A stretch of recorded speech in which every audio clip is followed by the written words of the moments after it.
so bright. Oh my god. Holy shit, dude. That thing looks freaking crazy. Rewind.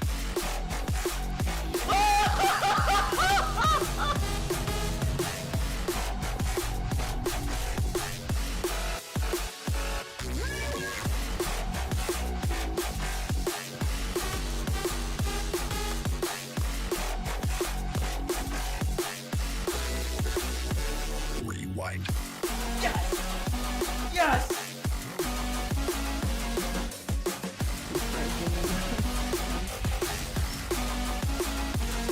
69! 69!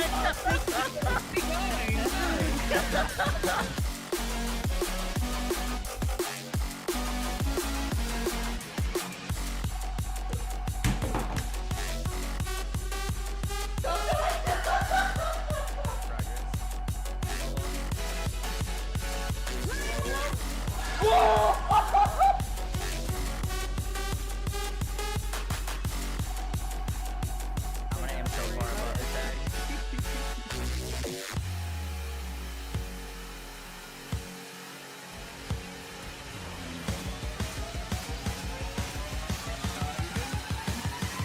Rewind. I don't have superpowers yet, do I? Oh, he's got big eyes. Wait, superpowers!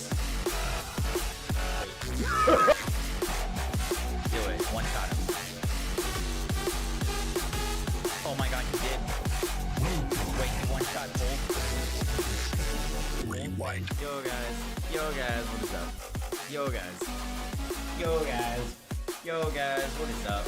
Yo guys, yo guys,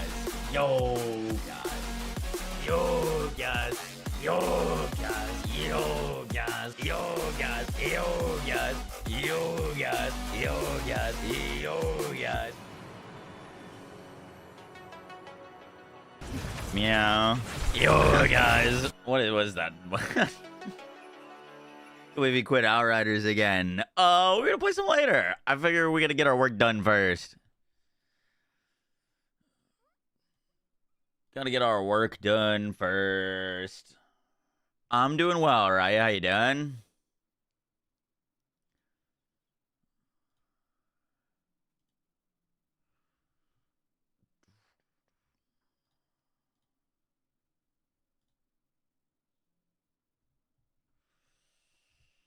With Destiny 2 filling off, I think an Outriders 2 would be a huge success. One of my all-time favorite looter shooters. Really hope it happens. Yo, me too. The whole last stream was disconnected, sir. What do you mean, whole last stream? You're pretty excited for tomorrow? I'm excited too, man. I put out a little poll. I might pin it at the top of the stream. Streamer bot. Nah, I wouldn't do that.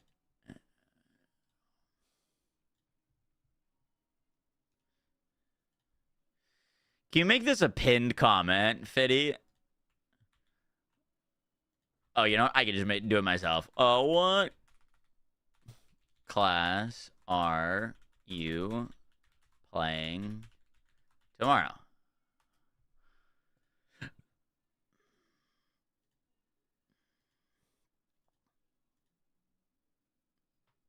Thank you, chicken.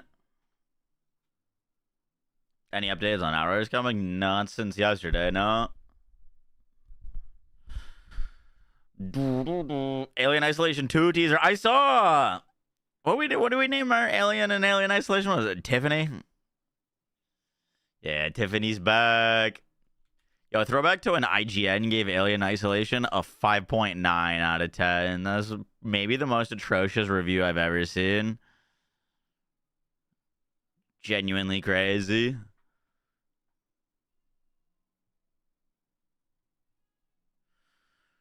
On the altar.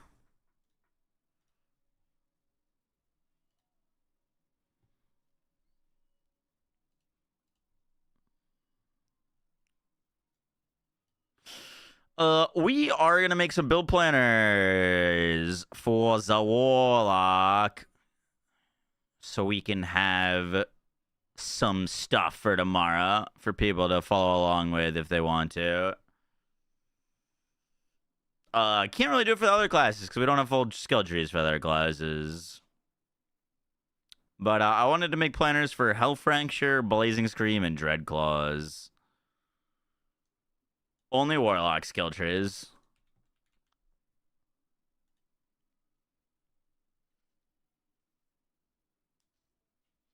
Heads up, the rage is building because people caught on to skills on the skill tree locked behind a paywall. Yup.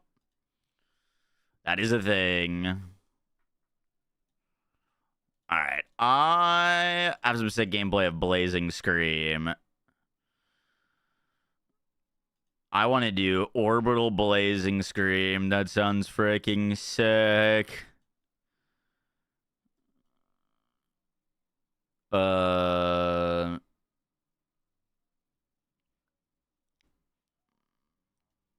Probably with damage.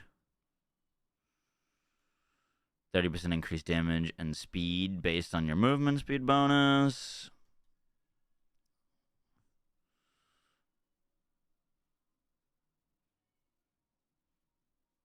Skills.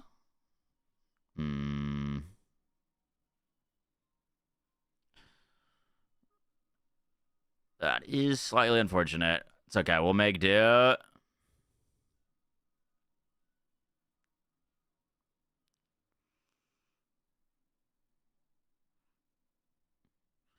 By the way, I think there's going to be some interesting builds with this eviscerate mechanic.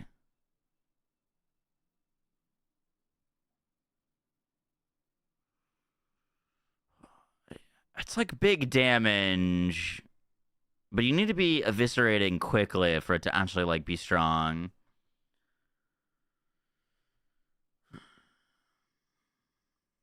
Just beat Hades too. Hell yeah. You think Warlock will be stronger than Paladin? I don't know. Probably.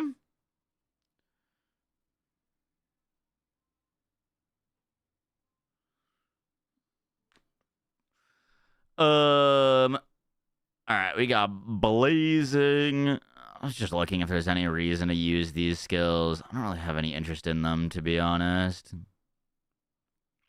This Dark Prison is like just too good.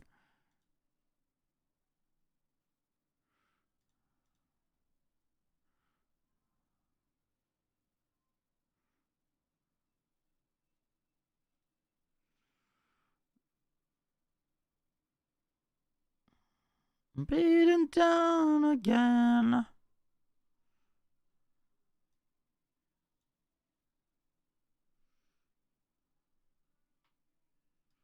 Sup, dork? This guy. Hello.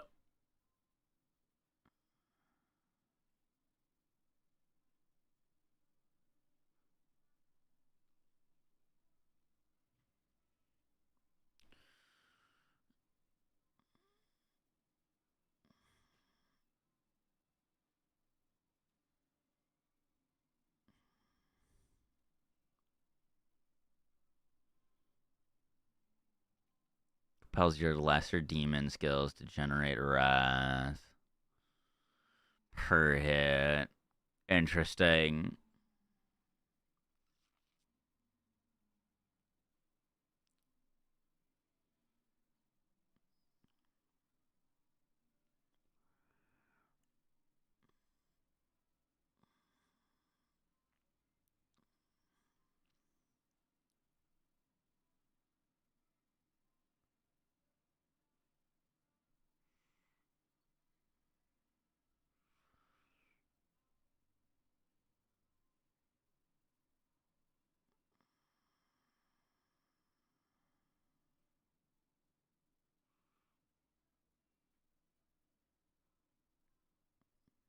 I think we're gonna want a mobility skill, so I think we go Rampage, Demonic Smash. Actually,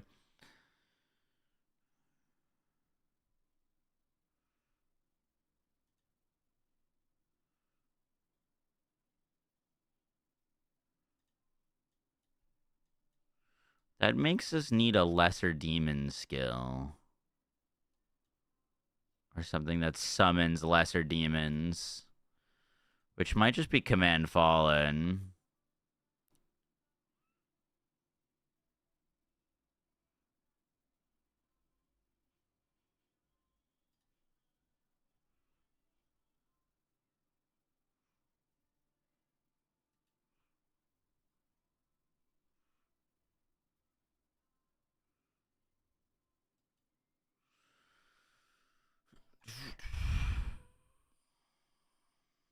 That could work.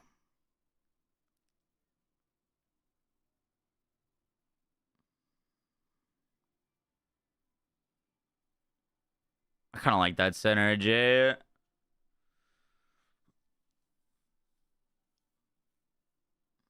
Do skill trees for other classes? No. There's like a few nodes for each class, but full skill trees? No, we definitely don't have.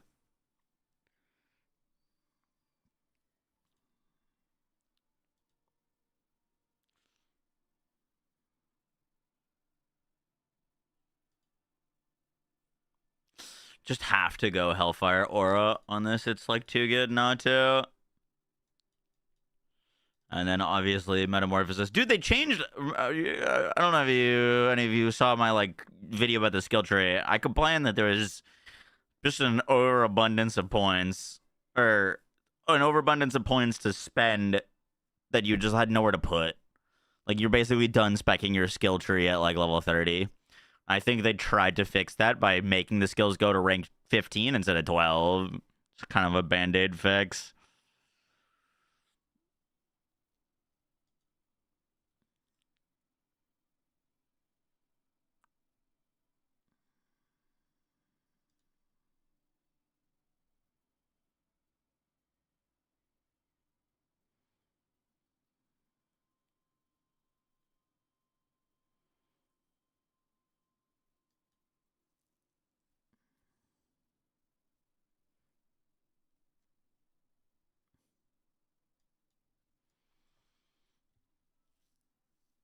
These Metamorphosis nodes are going to be very interesting.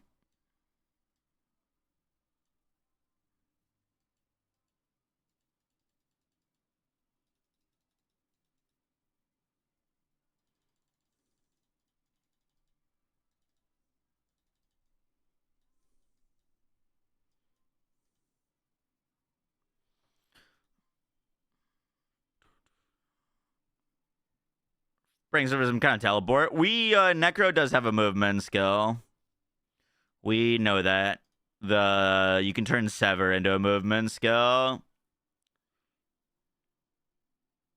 What's up, J-Balls? How you doing? Only issue with that is it doesn't give us a node for our Vanguard. While in demon form, casting Arcfiend skills additionally summons the Arcfiend demon. Rampage is brewed, tends to follow you and swipes enemies. Summons a demonic head that orbits you.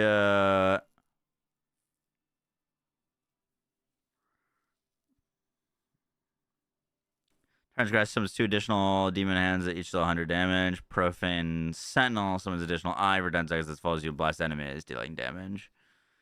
Interesting.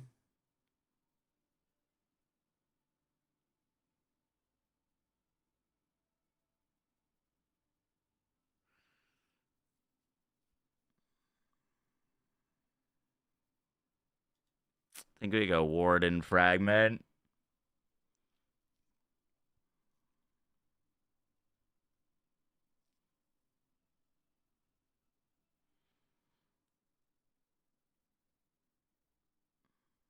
Hmm.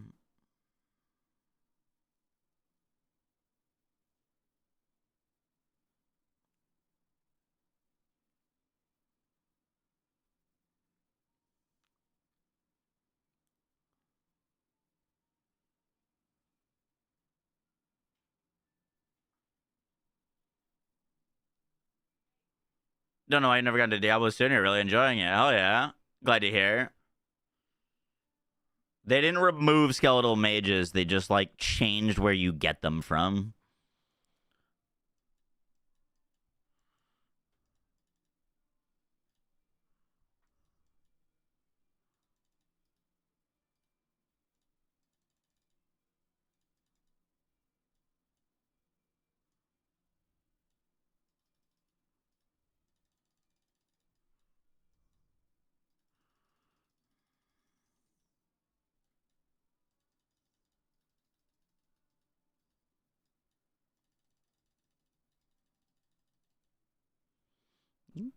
was real enough.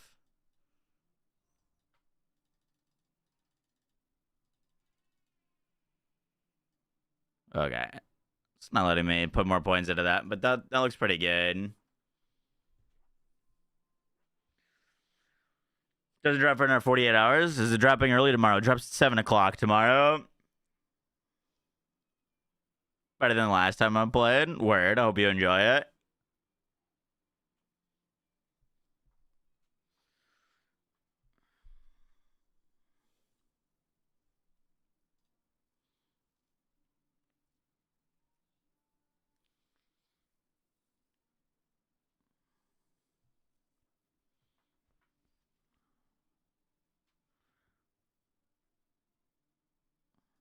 Do we have modifiers for demon stuff in here?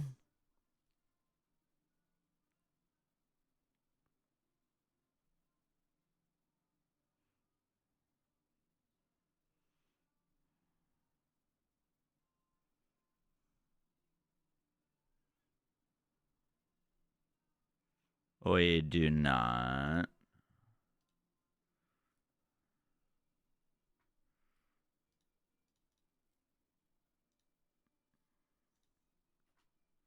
What kind of build are you doing? So I'm making planners for a few different builds. This build that we just cooked up, sorry, I should have been like explaining what we were doing while we were going through it. So I'm gonna probably make a video and put out like 3 different build guides for like theory crafted leveling guides that should be really solid. And I've actually played these myself, so it's not like I'm just guessing. These are the things that felt best to me when I got to play Warlock. So the first is a Blazing Scream build. Without like seeing a ton of things, you can kind of just look at like how much damage each skills do. So like this is 160 base damage, this is 80 base damage, this is 80 base damage with the daunt. This is for like 240 damage. Dreadclaws were crazy. Blazing Scream sends out these skulls that hit enemies, and you can turn it into a orbital that deal 800 damage and extends your demon form, which you want to live in demon form. Channeling increases the orbit speed by 150% and refreshes the duration. So basically just pop this, and we're going to get crazy amounts of skulls rotating us that are going to hit enemies for crazy amounts of damage. We deal increased damage based on how many enemies we've hit with this. And then we've also got impact velocity, which gains increased damage based on our movement speed. So to pair Blazing Scream, we're going to be using Dark Prison with the Aura upgrade. This turns Dark Prison into an aura around us that reduces any damage that's coming in from the outside by 35%. And slows enemies that are within it that are close to us by 80%. So anything that's really close to us is going to be super slowed, and we get a bunch of damage reduction. Any kills within our aura are going to reduce its cooldowns. We should have this up all the time. And hitting an enemy with this fortifies us. So we get some nice survivability with that. Now, we don't have a lot of range because we got Fire Skulls orbiting us. So we're going to use Rampage as a mobility skill. With the Demonic Smash, this turns this into a Hellfire skill. So we just leap from pack to pack constantly with our big demons. Casting Rampage compels our lesser demons to generate Wrath per second, and Rampage smashes our lesser demons to fortify us. So we get a lot of quality of life here, but we need some lesser demons. We are going to be getting lesser demons from Command Fallen's passive meat shields. Every 1 second, we passively summon lunatics that just get up close and detonate to enemies. We should always have these guys up, and anytime we're leap slamming, we're going to be fortifying ourselves and generating Wrath. So we don't need to be using a basic skill to fortify ourselves. And then we're going to be using Sigil of Chaos, which grants us volatility. Volatility empowers all of our Hellfire skills to do 50% increased damage. The volatility from Sigil of Chaos lasts for 10 seconds after we leave the area. We're going to be turning it into a Hellfire aura, though, so it's going to be always on us. Any enemies that die within it, or this explodes our lesser demons that we're going to be passively spawning for damage, and follows us around. Could potentially go into Diabolic Rebuke. While you are within Citadel of Chaos, you and your summons deal 120% damage to enemies when attacked. I don't think that's as great of an upgrade, though. But while this is up, we're going to be giving ourselves basically volatility. Volatility gives us 50% increased damage, and then volatility empowered cast within Citadel of Chaos count as triggering 3 kills. Whenever we trigger a kill in this, we cause explosions. So we're going to have explosions basically just going off on us while we're jumping from pack to pack. And then we're going to be using Metamorphosis, which turns us into an Arcfiend Demon. This, with the Destruction Demon, adds our ranks of Metamorphosis to our Hellfire skills. So this having 15 ranks means that we're going to have a rank 30 Blazing Scream, which is crazy. And it's going to increase our, we get more volatility while active. Every Hellfire skill cast increases our damage by 8%, but burns us for our max life. So we're going to want some healing.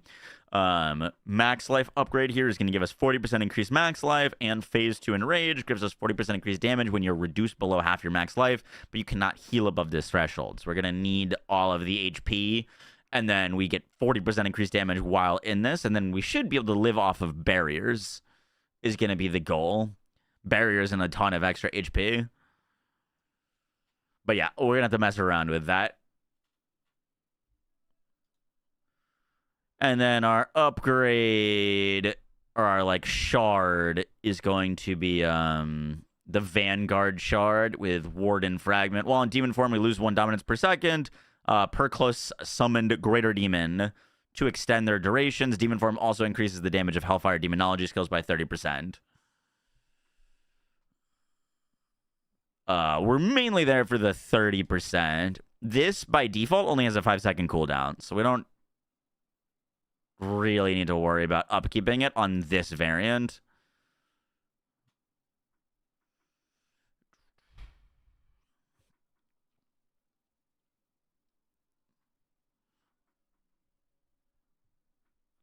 I've got beauty right here.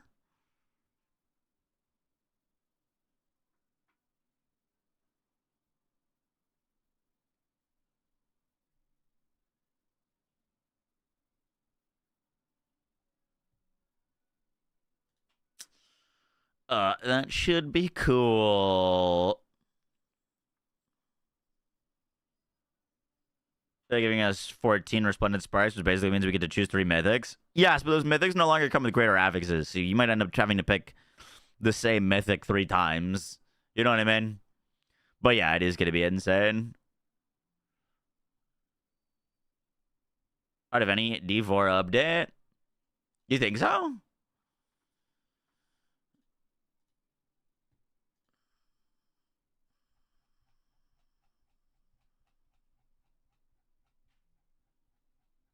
Since you last covered it. I was about to say, I like basically only covered D4 for like a year.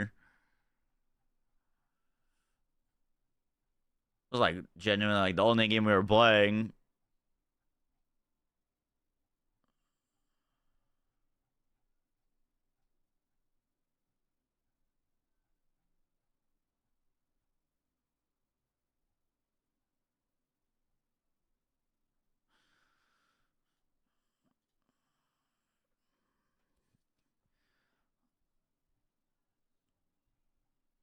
Like all of these, it started like right around here, and then all of this content was just D4, D4, D4,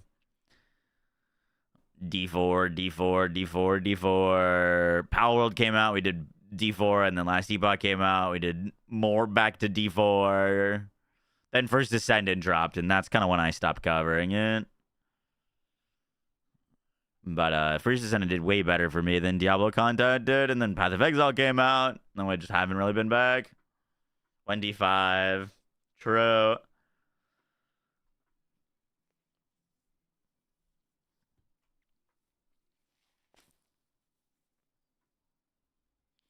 Right here, and a passion to give.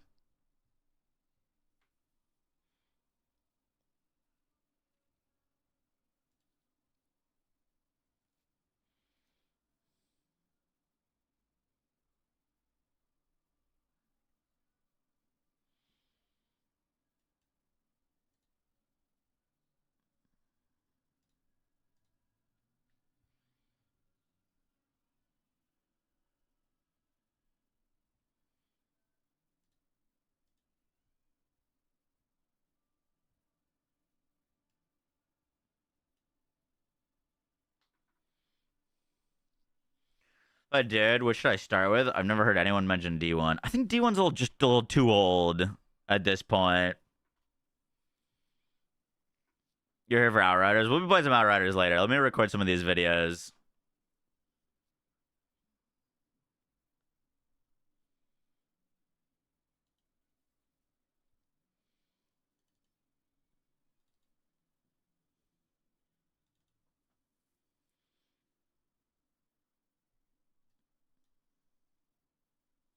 My Butcher Cook and Heritage is so good. It's tied with Illusionist. Nice. It's so much better than Illusionist, though. Just you wait.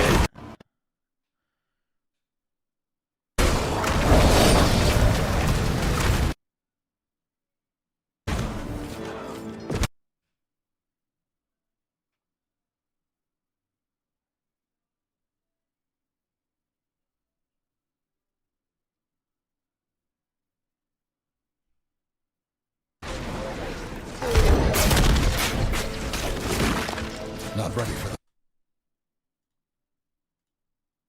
that. We demand blood.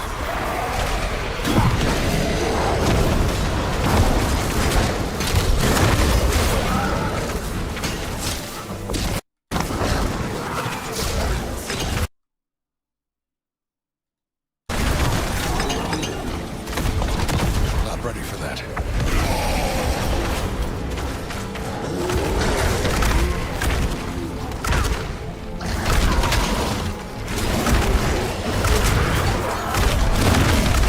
Ready for that.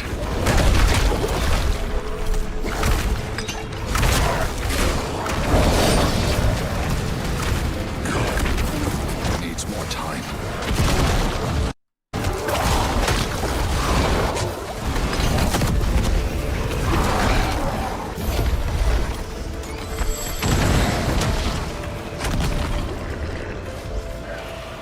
We're looking to have some gameplay of this skill.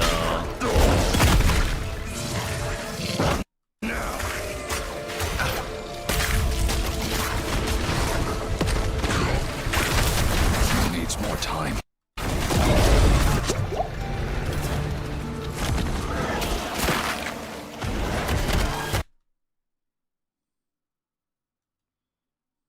Was it this?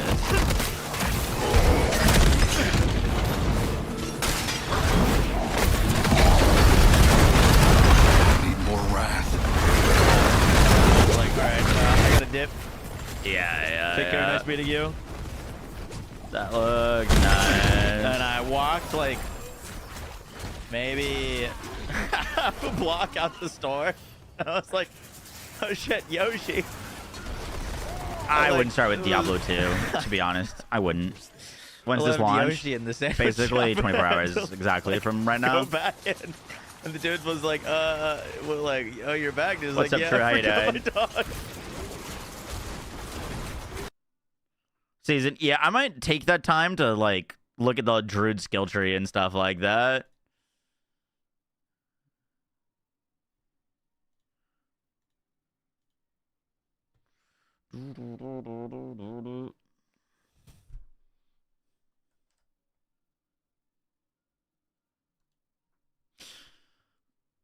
Yo guys, what is up? Max here, Diablo 4 video, and today we are going to be going over yo guys, what is up? Max here. What should we call this?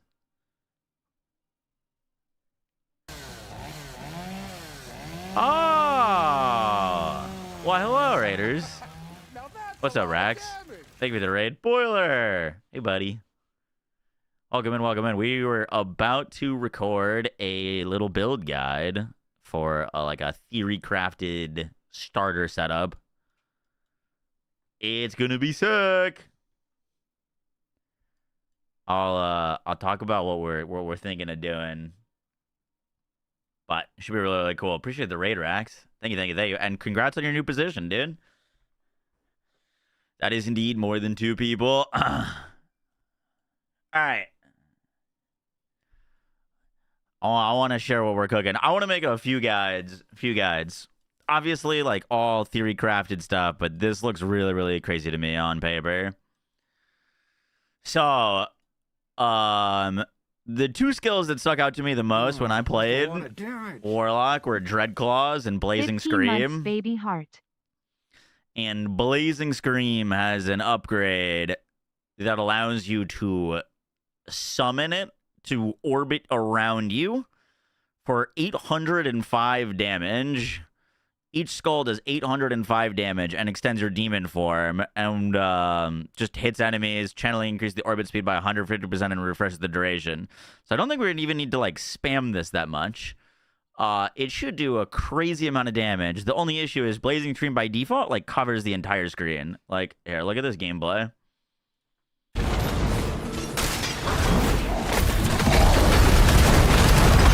So these are the skulls, and they're huge, and they send out all these other skulls that cause like a bunch of fire hits.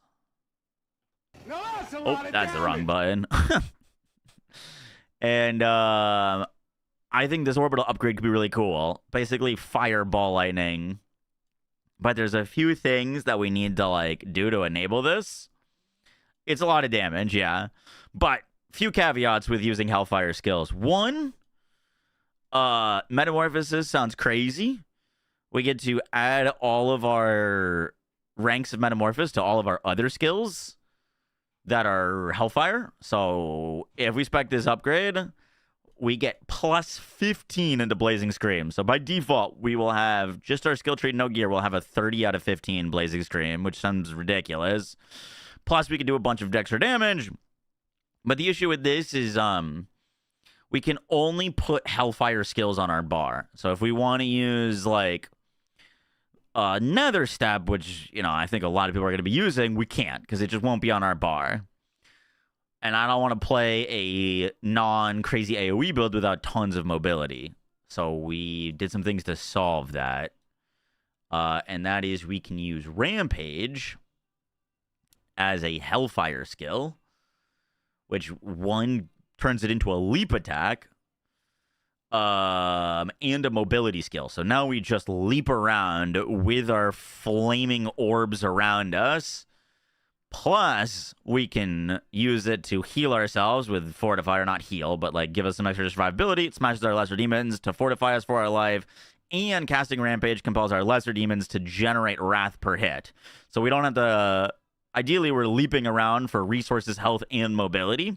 But then we need strong generation of lesser demons, which we are going to be using Command Fallen's Meat Shields. Every 1 second, we summon passive lunatics. So these guys are just going to be around us. They do detonate into damage. It's going to be a Hellfire skill, so we can put it on our bar. We can also have them generate wrath for every demon or enemy you've killed in the last second, and every 15 times you hit an enemy with Command Fallen, you gain 1 dominance. So this will fuel the dominance that we need for Rampage.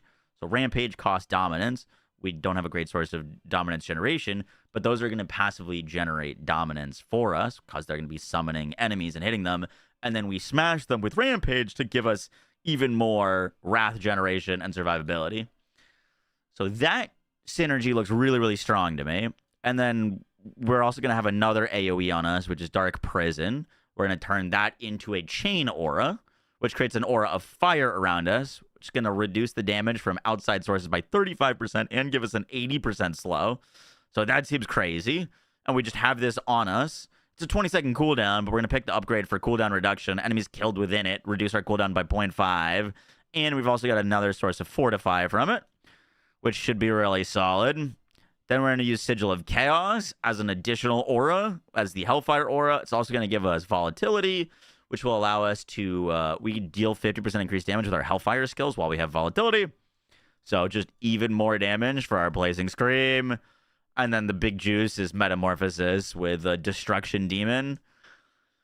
It's going to give us a bunch of stacking damage. We'll be able to damage ourselves, which I'm imagining we're going to have a few synergies with. We can get 40% increased max life and 40% increased damage while below our max life. Or 40% increased damage always, but we can't heal above our max life. That's something we're going to have to mess around with, see if it's like actually... I think you could, if you have enough barrier generation, you could be fine with this. If not, we just go stagger bar. But it should be cool.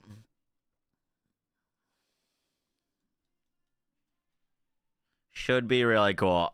I think Shadow Claws and Hell Fracture are also going to be really interesting. The other skills I'm not as curious about.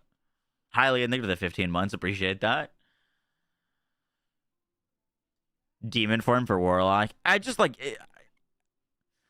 I don't know, dude. This seems insane. Like, I don't know a scenario where, like, unless you're making a specific maybe summoner build that you don't go into Metamorphosis. Its cooldown is 5 seconds. So, like, even without, like, crazy amounts of cooldown or something, you get a bunch of damage. By going into demon form passively, just doing it, you get 25% increased max life. Never mind another 40%. Your barriers scale off your max life, so your barriers are going to be nuts with this.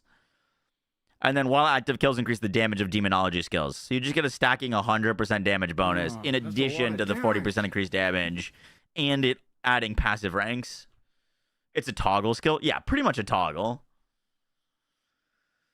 It seems crazy. I think this is going to be like kind of Grizzly Rage on Druid where you just kind of want to live in this.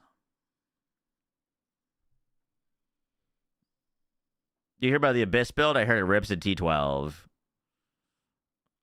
From what it sounds like, I think it seems like a lot of builds are going to be destroying things at T12. To be honest with you. Word on the street is Dreadclaws has the potential to be the strongest. You would still go, even if you're using Dreadclaws, you'd still go into Metamorphosis. You would just use the Terror Demon instead. But yeah, when I got to play Dreadclaws and Blazing Scream were my two favorites. Big upside of going Dreadclaws is you get a lot of free movement speed from Shadow Form, which is sick. But yeah, I think Warlock's gonna have a lot of crazy builds. Only builds I don't really care for is like summon stuff. Like I don't really want to get all my damage from summons.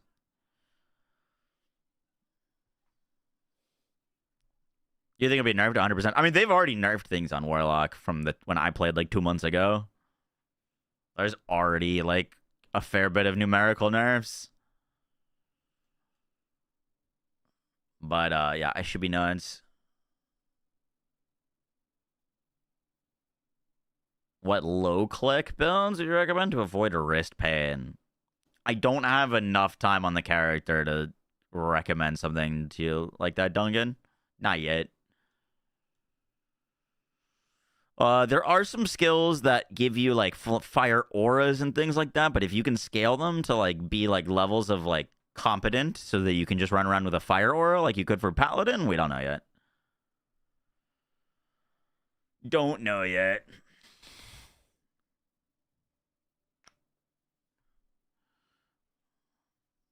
What's up, Throat? How you doing?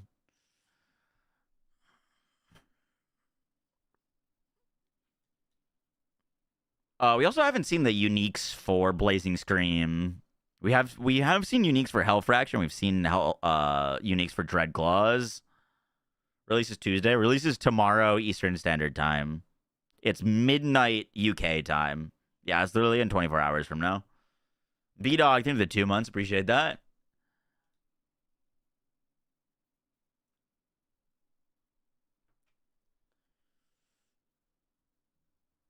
You're right for Blazing Scream. Yeah, should be cool.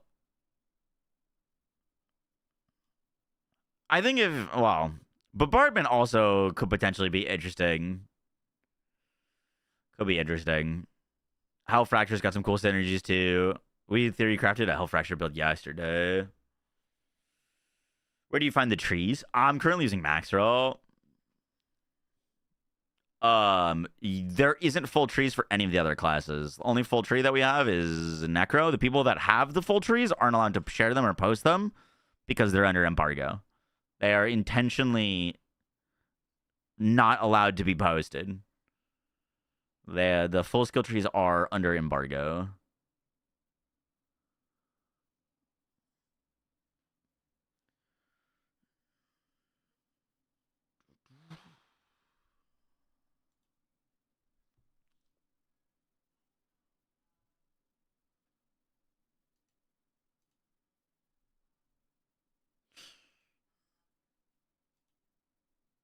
Yeah, this is helpful. Thank you, Boiler.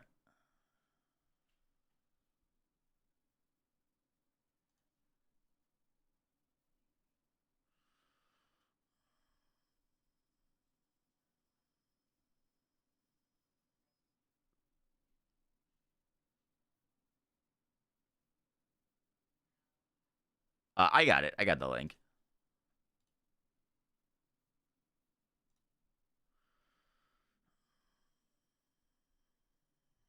These are all the skills that was shown off in that Jesse Rock's video, though, yeah. Like, there's been no other skill info besides that one video from that one guy.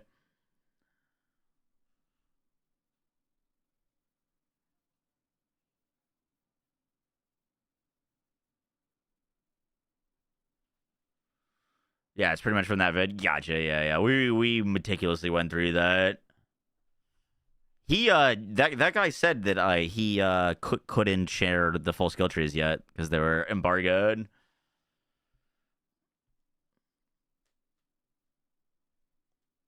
There's a full tree with all the possible forms for Druid.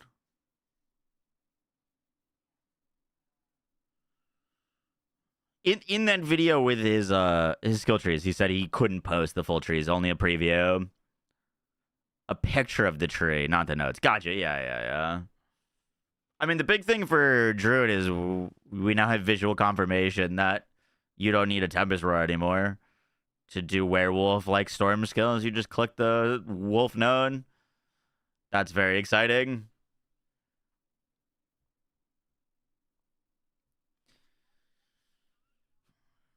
Make Lightning Storm great again. I don't know. Hopefully, a lot of builds are viable. The issue with D4 in the past is like the damage difference of like the top builds versus like everything else is usually pretty wild.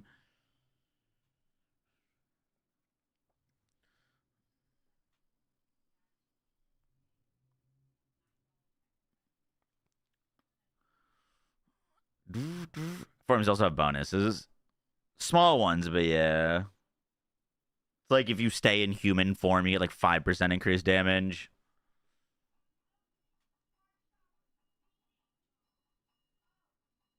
Werewolves 15% attack and movement speed. Werebear is 15% damage reduction, 20% max life. Really? Any skill you pick is native form. This is on top of it. The human getting spirit per second might actually be kind of nice for leveling. Like getting started. Your first levels. I bet you that comes in pretty clutch.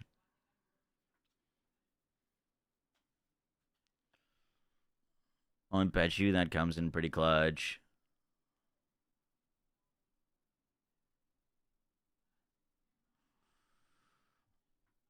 All right, we're gonna record this video.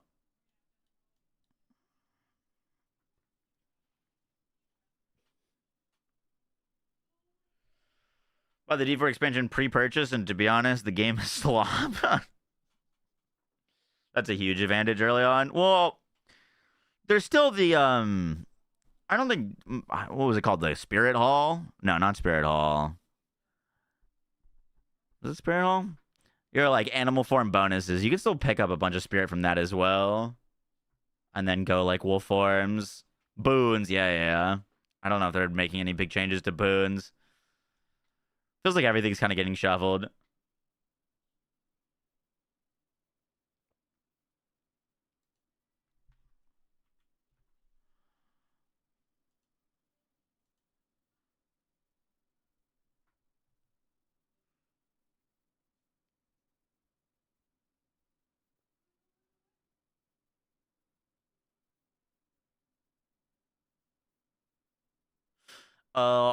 We need a name for a Blazing Scream build that causes Blazing Scream to orbit around you as a equivalent of like Ball Lightning Sork, but with Hellfire and tons of explosions.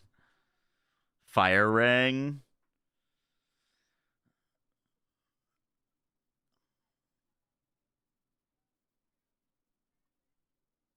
Hula Hoop of Death. You know, that's definitely an interesting one. I don't hate it. Screamo Ringo. Firestorm. Solar Orbit Warlock. That's pretty good.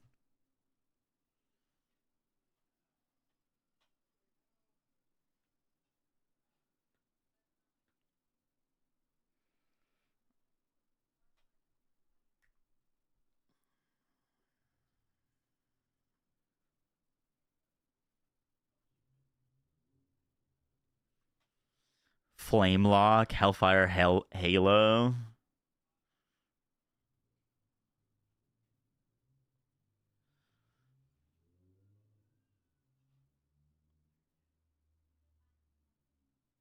I kind of like Hellfire Halo. Ember Starlight. Solar Scream. Are patch notes out? We do have patch notes, but like a lot of the changes aren't included in there because there's just too many to list.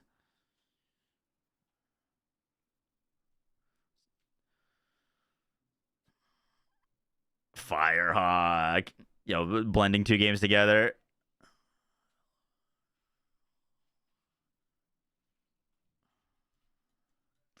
I think I'm gonna go Hellfire Halo. I like that.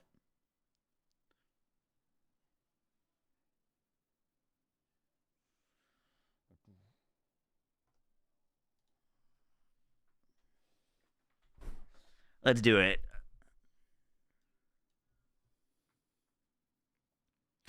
Yo guys, what is up? Max on our Diablo 4 video, and today we're going to be going over my guide to the Hellfire Halo Warlock build. Now, this is a like theory crafted leveling build. I'm going to be putting out a few different builds for a few different playstyles, but I actually was able to play and test a bit of this build when I was on Blizzard's campus. I'm going to have some footage of some of the skills that we're going to be using today, and I will be updating this, so hopefully this is a place to get started, but I will have a more like concrete guide once the game actually launches, and I'll be updating it with any changes that I make. But I wanted to showcase this build off first because I think it's going to be really cool, lots of cool synergies, and I think the Warlock is just going to be insane. So I hope you guys enjoyed the video. Let's do this.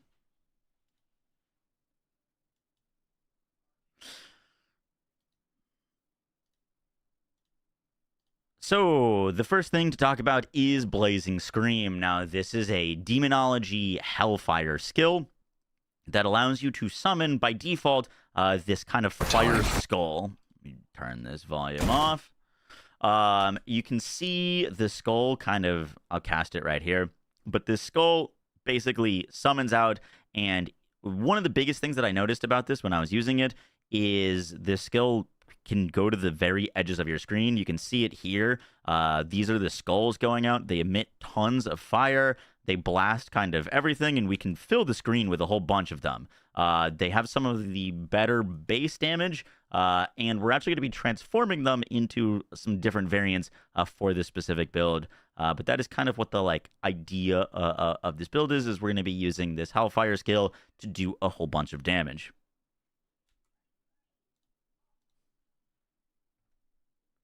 Ooh, Infernal Orbit's pretty good. Do you like Infernal Orbit more than Hellfire Halo?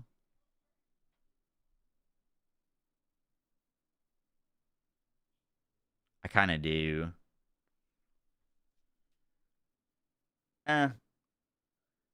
Whatever. Let's just record the rest of it, and then we can re-record the intro.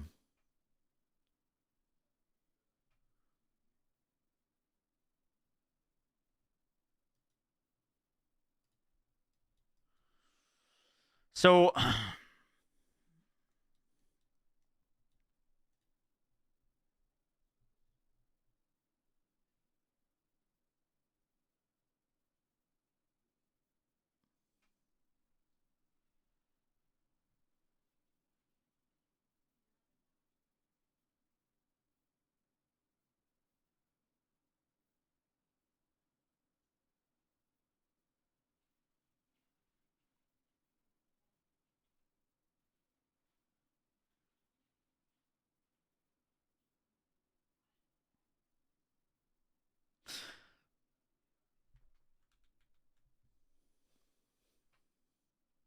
So before we dive into the specifics of the build, we need to talk about some general kind of like mechanics of the Warlock and things to understand.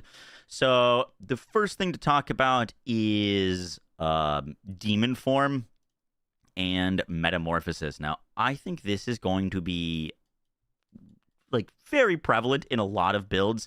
This is the metamorphosis skill. It has a 5-second cooldown. It's an ultimate skill, and it transforms us into a demon, or in a demon form. And while we are in demon form, we get 25% increased max life, and all of our kills increase the damage of our demonology skills by 1% up to 100%. So by default, we just get a ton of survivability and some extra damage with this, which is awesome. However, there are some upgrades on Metamorphosis that make it even crazier, and those have to do with both Destruction Demon and Terra Demon. Terra Demon for Abyss builds, we're going to be a Hellfire builds, we're going to be using Destruction Demon. This reads that Metamorphosis adds its ranks to Hellfire skills and only replaces non-Hellfire skills. Metamorphosis grants volatility while active, in each Hellfire skill cast increases your damage by 8%, but burns you for a percentage of your max life over 3 seconds. So while this is active, we are going to be getting all of our ranks, or 15 ranks of Metamorphosis, into our Blazing Scream. So we just get a 30 out of 15 Blazing Scream before we actually add any gear to the build.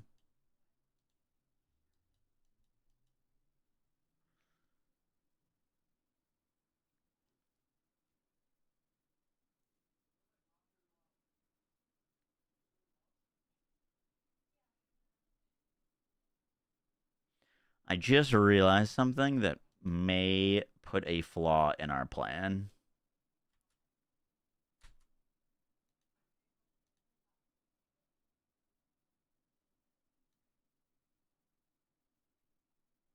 Potential plot twist.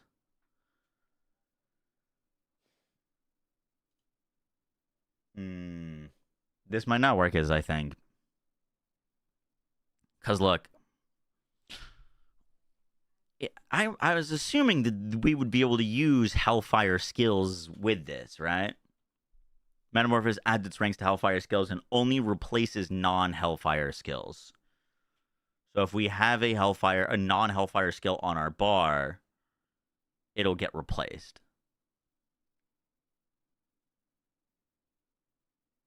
Am I overthinking this? Because here, look at this gameplay.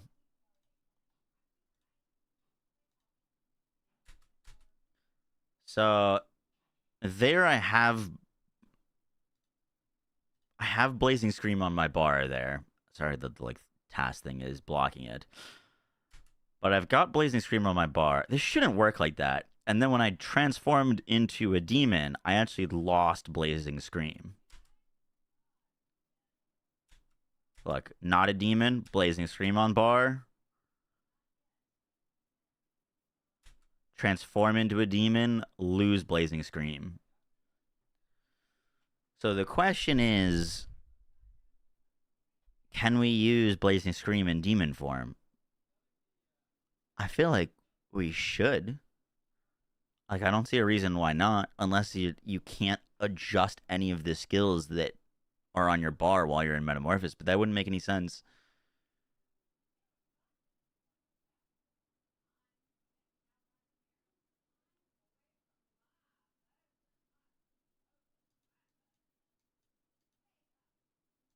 What upgrade did I have? I didn't have the middle upgrade here. Did I respec it and test?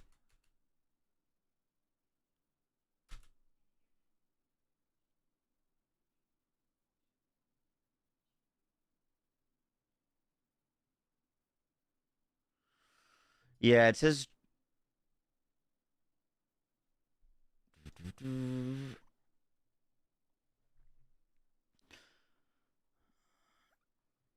it grants volatility, adds its ranks, transform into a demon, and gain demon form. All Archfiend demon form skill variants.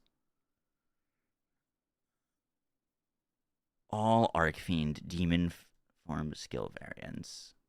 So those are specific tags.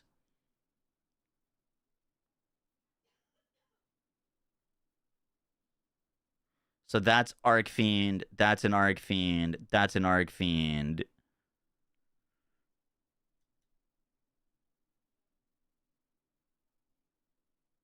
None of the core skills are Archfiend skills.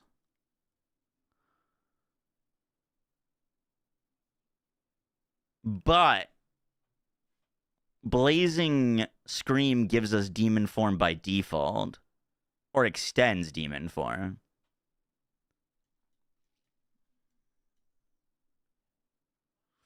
So this is 1, 2, 3, 4 skills.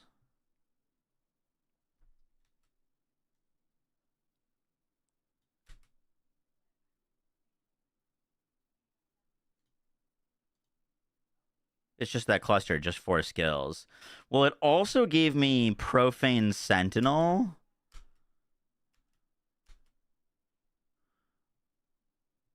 Oh, wait, no. Profane Sentinel is in that. So the A is a basic attack. Yeah, the A is just a basic attack. And then the last one is...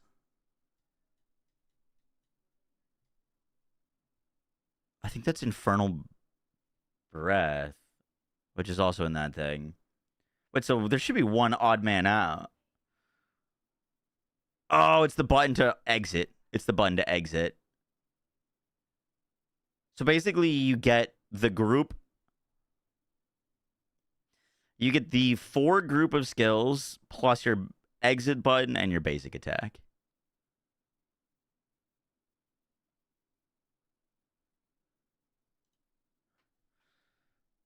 Interesting. That makes this not as good for us, actually.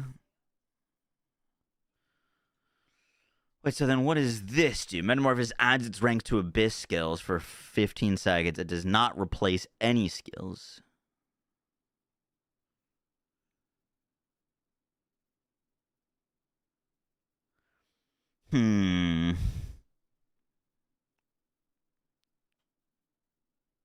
Oh, that's a lot of damage. Subprice. Interesting. That means if you want to use Metamorphosis, you have to use Terror Demon. If you want to use a core skill in it, you'd have to use Terror Demon.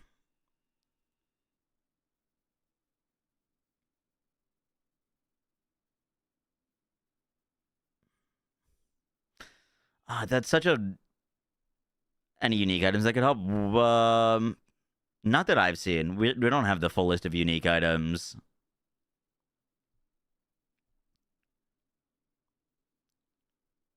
Okay, I'm glad we figured that out. That seems a little bit broken for just about any Abyss build. You know what I mean? Only Abyss builds can benefit from using your own skills in Metamorphosis. I mean, you could technically use this in a Hellfire build, but you're missing out on a whole lot of potential damage. Is there a better ultimate? Or do you just not use one?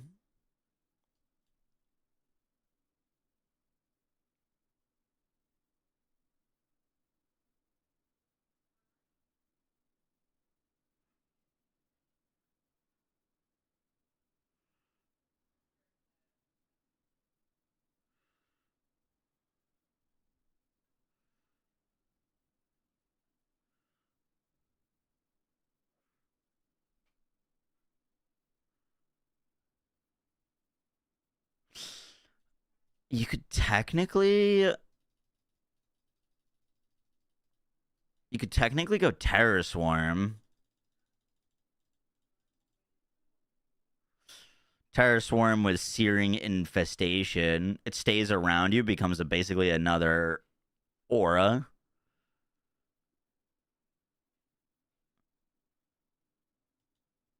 With a pull in it.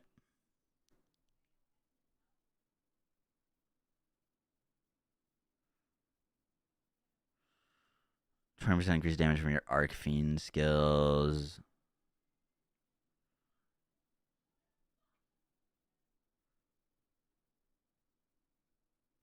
You could use that, yeah. This seems broken, though.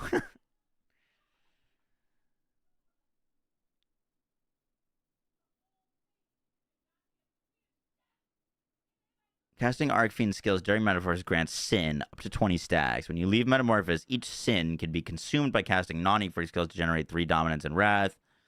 This can see up to 50% of your maximum resource values.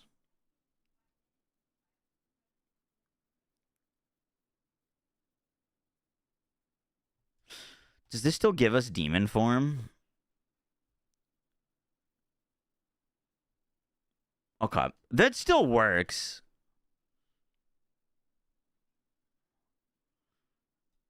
It still works. And it frees up a whole rune for us, because then we no longer... I was going to use Spiritborn's pull.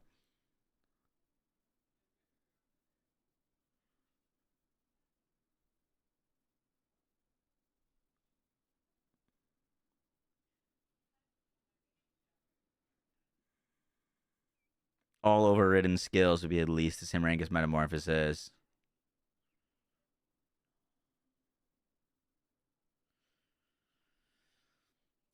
So, like, unless... Do you use this without using it as an Abyssgo? Like, it's still good, but it basically turns your whole bar into just these skills, which, unless you're building entirely around, seems not super worth.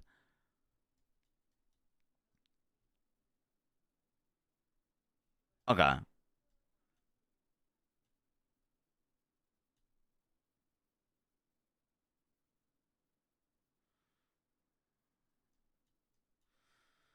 But doesn't it say only replaces non-Hellfire skills? Yeah. So that's what I was thinking. It says it only replaces non-Hellfire skills. But by default, you gain all Arcfiend demon skill variants on your bar.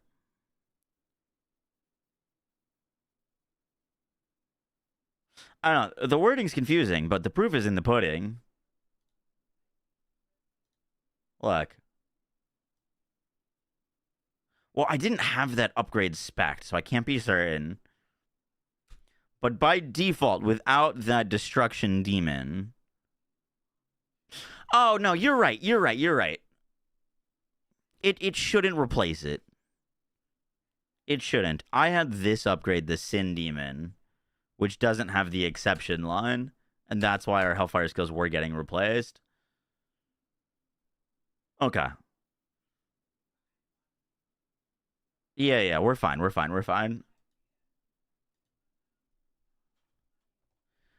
are fine.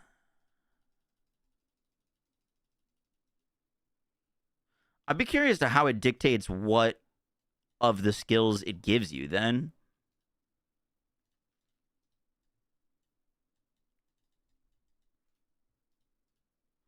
Why can't I unspec this point?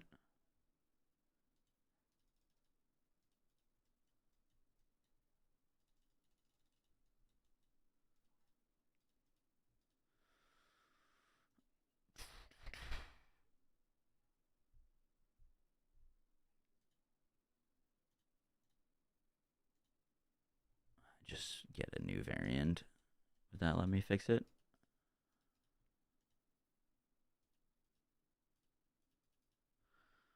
Sad.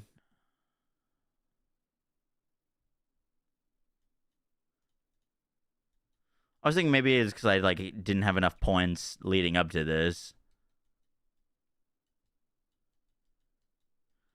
You still have the evolution point set on.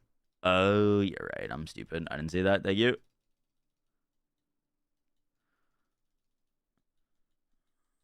Okay, so that still works. Should be fine.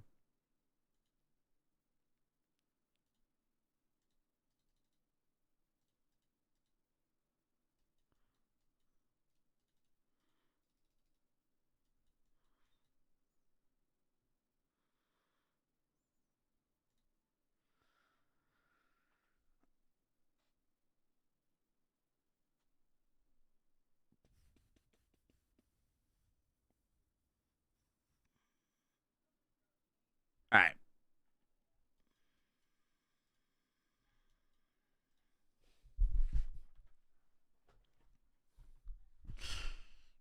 What non-Hellfire skills were you planning that get shafted with Metamorphosis? No. The way that we set this up, we're only using Hellfire skills. The only skill that I would want to use that we can't use is another step, but we have mobility through Rampage.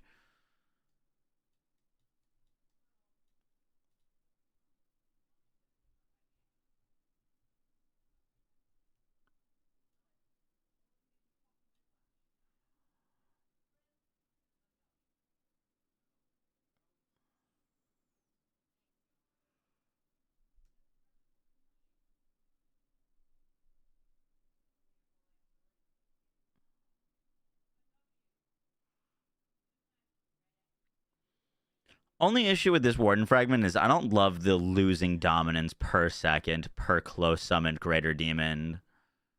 Because we don't need to extend Demon Form at all. We'll be in permanent Demon Form. Is there anything else we could use?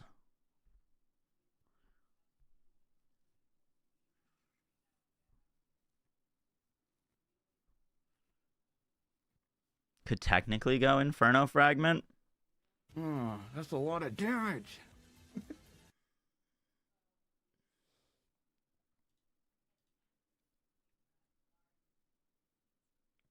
We'll see. We'll see. Rorschach, thank you to the Twitch Prime. Appreciate that. And Majesty, thank you to the 4 months. All right. Let's do this one more time.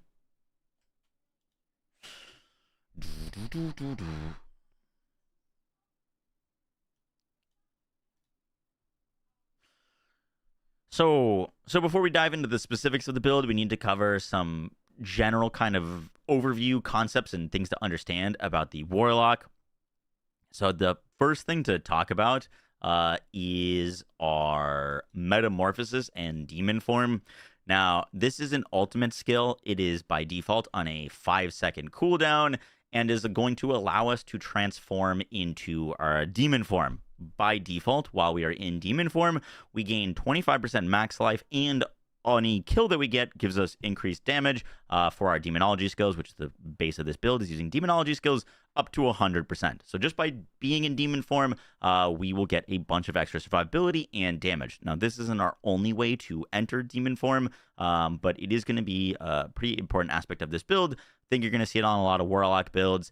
There are some interesting interactions we could use with Terror Swarm, but the real kicker with Metamorphosis here is with Destruction Demon.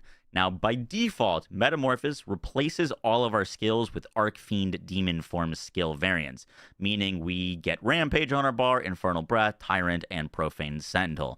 However, with the Destruction Demon upgrade, only skills that are non-Hellfire skills are replaced. So we are only using Hellfire skills on this build, which means we get to use all of our kind of skills that we've set up, particularly for this build, while we are in our Demon Form.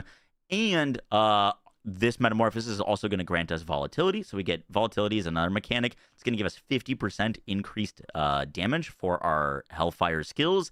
And each Hellfire skill that we cast increases our damage by 8%, but burns us for 8% of our max life. So we're getting a ton of damage and a ton of survivability. We're also going to be speccing the max life node with this for 40% increased max life and the phase 2 enrage. We'll talk about this in a second. But by maintaining Metamorphosis, we're going to get a bunch of extra damage. And the real kicker here is, at least how I'm understanding this, Metamorphosis also adds its ranks to Hellfire skills. So by this being at a 15 out of 15 skill, we are going to be getting plus 15 ranks to our Blazing Scream. So we get just a ridiculous amount of damage and some extra survivability by keeping up Metamorphosis. Now, there is a interesting node here called Phase 2 Enrage that grants us 40% increased damage when we're reduced below half our max life. We also cannot heal above this threshold. That's going to be something to mess around with. We are going to be getting 60% increased max life just by speccing into this, or 65% increased max life just by speccing into this. So in theory, if we have really good barrier generation, we could probably live at around low life. There's also some uniques that we've seen that can give you more damage reduction while you were low life. So this might end up being a low life build. You probably don't level as low life. You probably just level with Stagger Bar to give you Unstoppable. And then if you get hit a ton of times, you can lose this Unstoppable. But you could also, because Metamorphosis is on a 5-second cooldown, when you're about to get staggered, you could just end Metamorphosis and then enter back into it. But by default, this skill is doing a lot for us.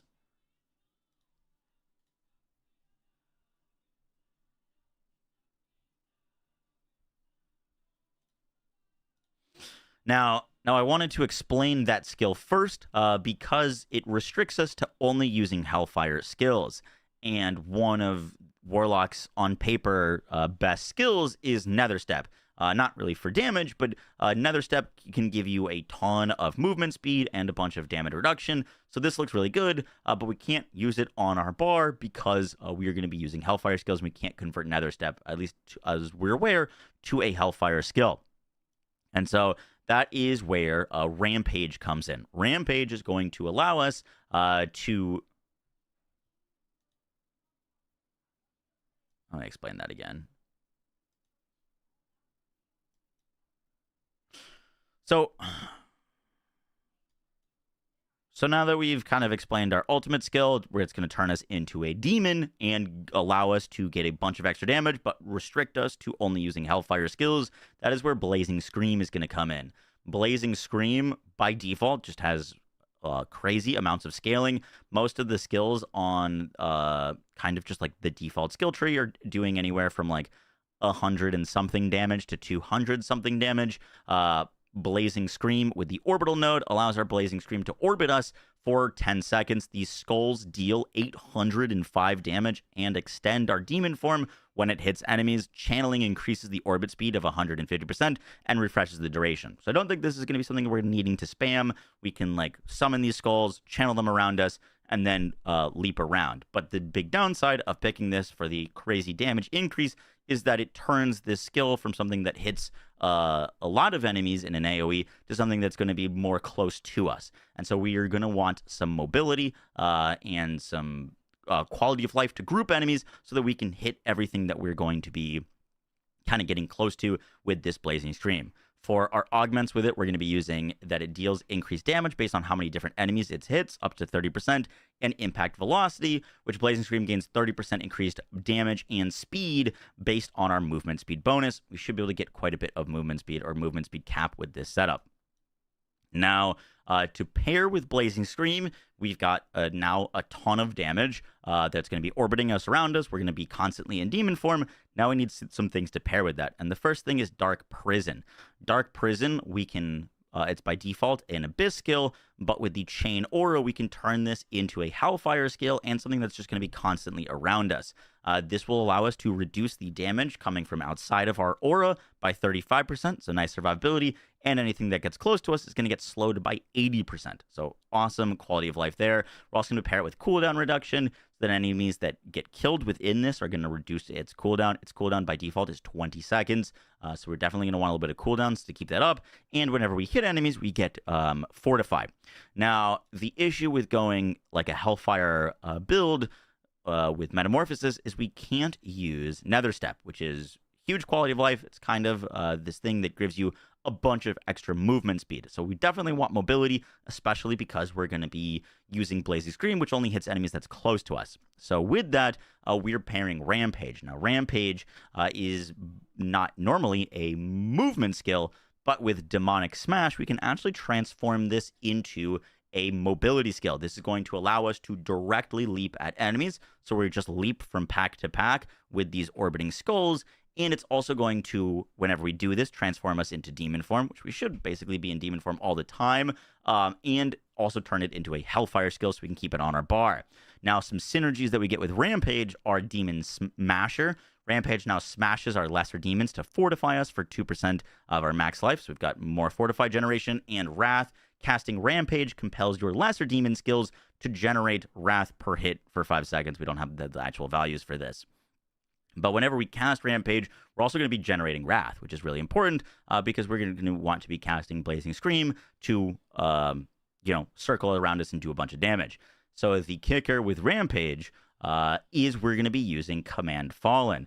Now, I don't want to be spamming a basic attack. You don't want to be spamming a basic attack. However, with the Meat Shield upgrade, every 1 second, Command Fallen passively summons a lunatic that follows you around and detonates when enemies get close. Up to 3 lunatics, Command Fallen is now a Hellfire skill. So this can stay on our bar, and just passively, we're going to be getting fallen, lesser demons to be around us constantly. And with the Dominance node, every 15 times you hit with Command Fallen, you gain 1 Dominance. That's really important because Rampage itself costs Dominance. So it's going to be passively generating dominance for us by summoning little meat shields. And it's also going to be allowing us to generate even more wrath. Command Fallen generates 1 additional wrath for every demon or enemy you've killed in the last 2 seconds, up to 5 for additional wrath. So we've got a passive, basically wrath generation and a passive dominance generation that is also going to provide us with a little bit of utility and survivability. So really nice quality of life there. Then we're going to be using the Sigil of Chaos. The Sigil of Chaos is a pretty cool upgrade. It's basically going to summon this sigil, and then while we are in the sigil, while we are in the sigil, we get volatility. Volatility is going to give us 50% increased damage for our Hellfire skills. It's going to empower them, and killing enemies or demons within fuels the ritual's Hellfire, increasing the chance for each enemy to explode for damage on death. And with this, we're going to be pairing Hellfire Aura. I want everything super nice, super quality of life for this build. We've got multiple auras, and Hellfire Aura is cast around us and instantly explodes our demons for damage. I do need to test this, but I'm imagining that the demons that are exploding should be generating their passive effects. If like they explode, they deal damage, and that damage should be generating wrath and dominance for us. If not, we can use the Sigil of Subversion with the Sigil of Lava to turn this into a Hellfire skill. Could be interesting, or just manually cast this with like the Diabolic Rebuke. But I'm very curious to mess around with Hellfire Aura and see if the demons detonating also gives us passive effects. And then we're going to be pairing that with Volatility Duration. Volatility from Sigil of Chaos now lasts for 10 seconds after we leave the area. So if this goes on cooldown, we still gain our 50% increased damage. And Volatility Empowered cast within Sigil of Chaos count as us triggering 3 skills. Remember that we need to build up kills in the sigil to increase the chance of enemies exploding, and so that is kind of another aura that's going to be on us. And then, as I mentioned, our last skill is Metamorphosis. That's going to turn us into the demon. That's going to allow us to gain max life, allow us to either gain Unstoppable or increase damage, and give us the Destruction Demon, giving us tons of extra damage, but we burn ourselves.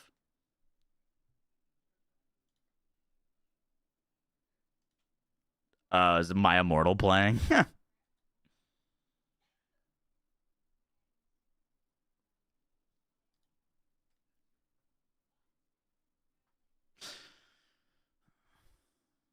Now the other big mechanic of the Warlock is the Soul Shards. So the way that these work is they grant a passive effect. So you pick kind of one of the like greater Soul Shards, and each one will allow you to gain an additional skill. Like the Ritualist one gives us Summon Volok, Mastermind gives us Summon Tazruth, and the Vanguard gives us Summon Abaddon. Now, this is something that you can opt in to use or not. The like Summon skill, you don't need to put it on your bar. I probably won't be putting Abaddon on my bar. I don't think he's going to do that much for us in this particular build. But this reads that while we're in demon form, casting Arcfiend skills additionally summon Arcfiend demons. For this, we only really care about the Rampage. Rampage summons a brute for 10 seconds that follows you and swipes at enemies, dealing damage. This should just passively give us this effect. I don't believe you need Abaddon on your bar for this to work, but currently summoning Abaddon probably not super worth for us. And then the 2 fragments that are possible for this build are the Warden Fragment. While in demon form, we lose 1 dominance per second per close summoned greater demon to extend their durations. Demon form also increases the damage of Hellfire Demonology skills by 30. Now, this is great. 1, we get 30% increased damage. We can also summon greater demons. My current issue or like concern with this is if we're constantly losing dominance, because we will have greater demons. Simply put, Blazing Scream is a greater demon skill, so this should be a pretty hefty drain. So we're going to have multiple skulls around us. This might be too much dominance drain for us to realistically keep up Rampage, because we're going to want to be using Rampage from pack to pack. And so if that doesn't work, or if there's not other ways to generate dominance for us, then I would just go with the Inferno Fragment. While you are volatile in demon form, Hellfire skills damage causes you to emanate fire for 2 seconds, dealing 30% of that damage to close enemies periodically over 2 seconds. This should also be really solid. We're basically going to be volatile all the time. We're also always going to be in demon form, and we're going to be close to enemies anyways, so us dealing close AoE burn damage could be really helpful. but I will be trying to mess around and make Warden Fragment work first, because 30% more damage for our Blazing Scream skill sounds stronger to me. Be used together for a good build? Yes. Yeah. So like Mastermind or like Abyss builds really lean into like just using kind of Abyss skills. The like Hellfire skills really lean into just using Hellfire skills, and then Ritualist is a bit of both. Ritualist like actually has strong synergies with using Abyss and occult skills. And also occult skills, but occult skills are like occult plus other things. They're like occult Abyss or like occult Hellfire.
This is interesting.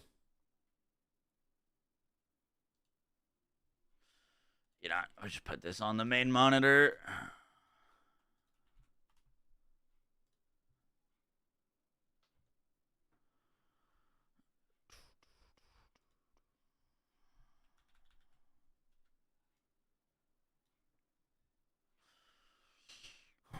Eightfold Idol. Blazing Scream leaves sigils of subversion, shadow, or lava trails behind. Sigil of subversion deals increased damage.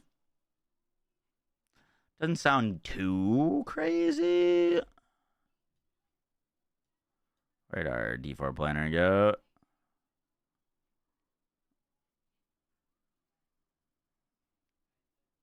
It was on that tab.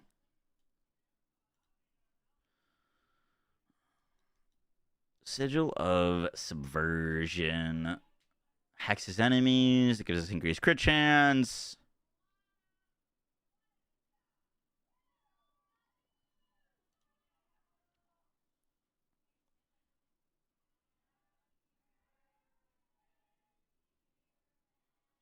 So those subversion trails grant you 50% increased movement speed while on them.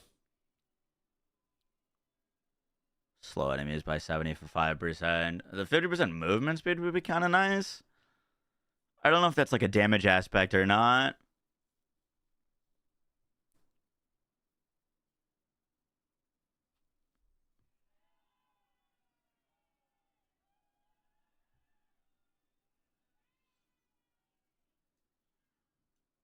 Demons will start attacking my own pets. They'll probably be more common than you think.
This makes them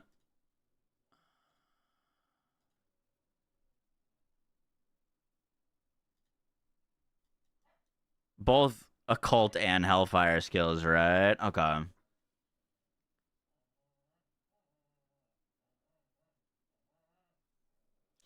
Cool. Casting hellfire skills grant occult skills cooldown reduction. It's kind of insane.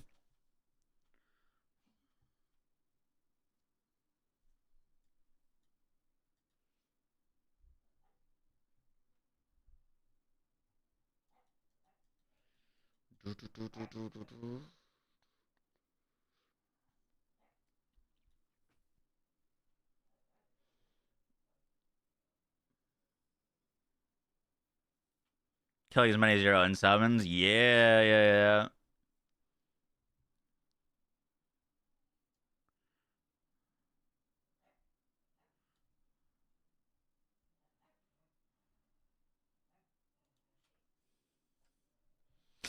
Now,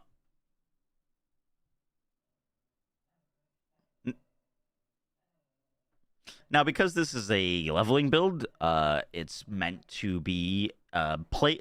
Because this is like a theory crafted leveling build, you don't need any actual aspects to make this work, and we don't have full aspects. But just some interesting ones to call out that will be kind of potentially really nice for this setup is this aspect. On our boots, you gain 50% increased movement speed while close to our demons. We're going to be having demons around us constantly. So just 50% movement speed at all times should be really, really nice. There is also a aspect here that casting Hellfire skills grant occult skills cooldown reduction for 3 seconds. Casting Abyss skills grants occult skills a whole bunch of resource cost reduction for 3 seconds. We're going to be casting both of these fairly often. And so that is potentially really nice. Just a bunch of cooldown and resource costs like right off the rip. Could help early on. Honestly, could be pretty strong later too. And then the only actual aspect that we've seen for Blazing Scream is the 8-fold idol. Blazing Scream leaves sigils of subversion, shadow, or lava trails behind. Sigil of subversion deals increased damage. I don't know if this would be that great for what we're trying to do with this because we don't scaling sigil of subversion damage, but Blazing Scream constantly leaving behind sigil of subversion, shadow, or lava trails could be really interesting. I'm imagining the wording is shadow or lava based off of what like variant you've spec'd, and we could definitely incorporate that into the build instead of our like Hellfire sigil. Basically, we were using the Sigil of Chaos, but we could very easily swap to Sigil of Subversion with the Sigil of Lava node. This gives us lava trails that deal a whole bunch of damage and make it a Hellfire skill. And then, in addition to that, we could spec the movement speed that Sigil Subversion trails grant you 50% increased movement speed. This movement speed node plus the boot movement speed node and these constantly getting spawned already give us 100% increased movement speed. So that could be really nice. Once again, I don't know how hard it is going to be to get that aspect or, if you're not going to be able to find it till later on. So not basing the build off of it, but definitely something to keep an eye out for.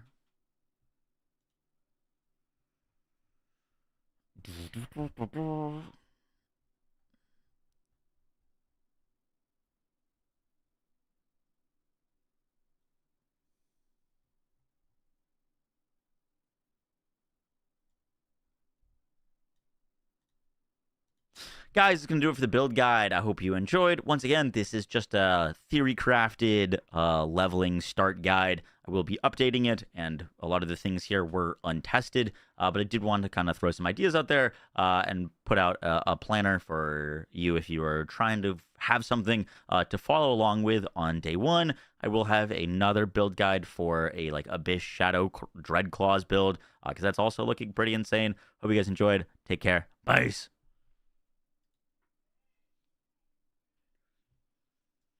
W.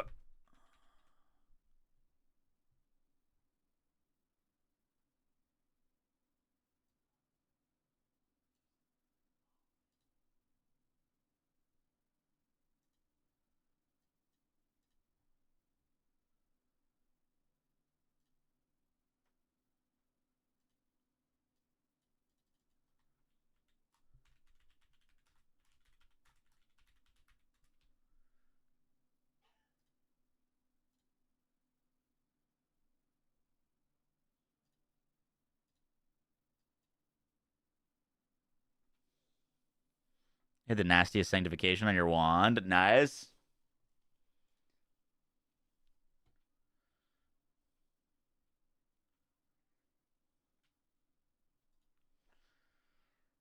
I'm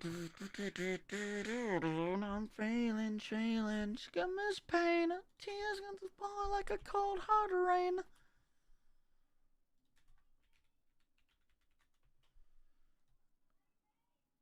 By the way, if you haven't voted in the poll at the top of the stream, go vote. Go vote. How we looking?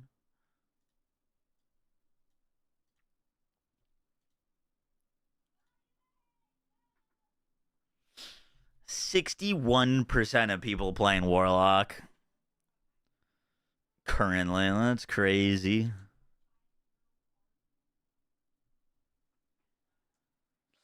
I was thinking about doing Druid first, but like everything that I've looked at is like over 60% of the player base going Warlock first.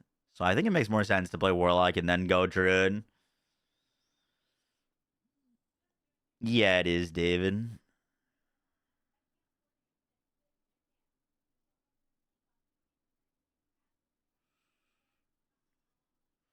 You're going Warlock first, then playing all the other classes. Yep. Well, like, if Warlock is as strong as the other launch classes have been, then it'd be really good to, like, blast the season challenges and, like, get all the rewards and gear, and then swap over to another character that might necessarily not be quite as strong. Well, here's the real kicker with Druid and Warlock is they're both willpower classes. So if I get like a crazy chest piece or pants or whatever for Warlock, I could just use them on Druid. I don't need to change them at all. There might be like some specific stats I might want to change around, but they're both willpower. So like gearing across both the classes should be really easy.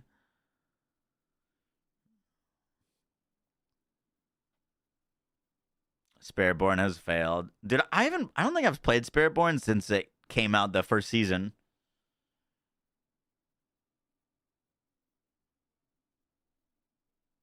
What's up, Mask?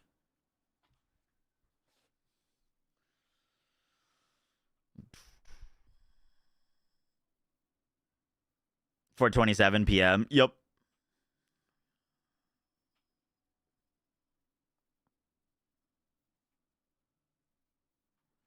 I'd be curious if the people voting Paladin are people that have yet to play the Paladin class. Because, like, Paladin's sick, but I've played Paladin in the past, like, 2 seasons. New season is live in 24 hours. Yes. Yep. I'm trying to figure out if we're sleeping that night or not. If we blast and then sleep and then, like, wake up early, or just go all the way through the night. Paladin is sick. Paladin is sick for sure.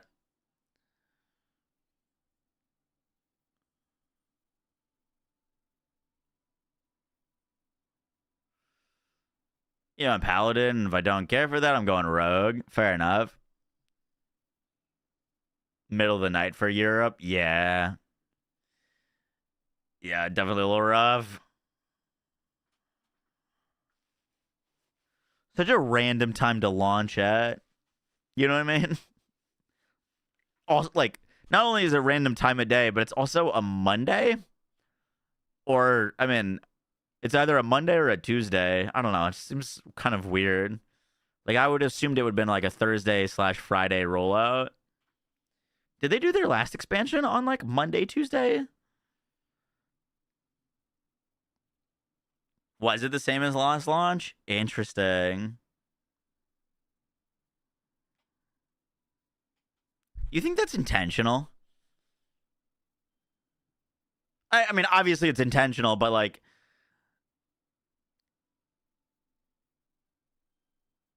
maybe they don't want people blasting through all of the content immediately. So like release it during the weekday, kind of, you know what I mean?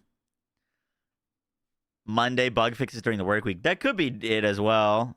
Because they're launching the like tower on Thursday, so that gives them multiple days to like bug fix anything. It's for the devs. Yeah, I like that reasoning more. Tower release before weekend. Yeah, that makes sense.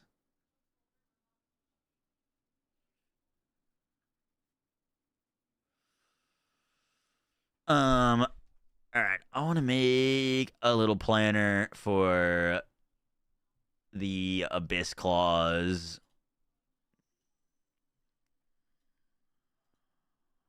Or Dread Claws.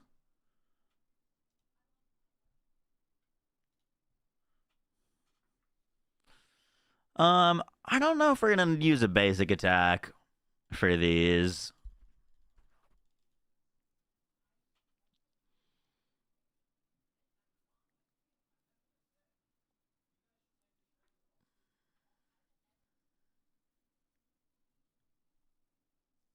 This is kind of like you probably go cost reduction early and then go damage later.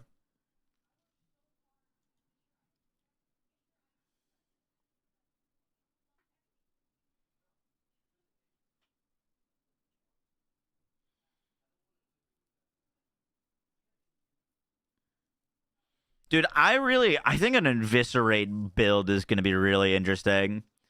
But I just haven't seen if there's like a ton of support for Eviscerate. I'm sure there will be.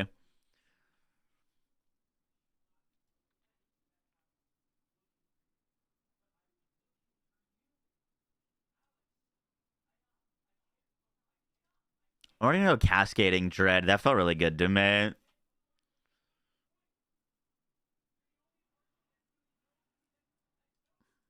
With Ambush. Obviously, Nether Step. This skill looks wild. Immunity. Plus 50% longer duration. And then, honestly, extra charge for leveling. I don't think you're going to need the damage reduction for leveling.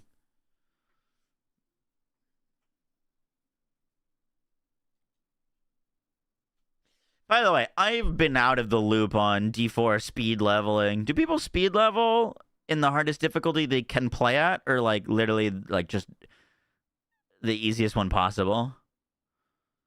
I'm using the skill tree on max roll.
Beam that makes enemies vulnerable.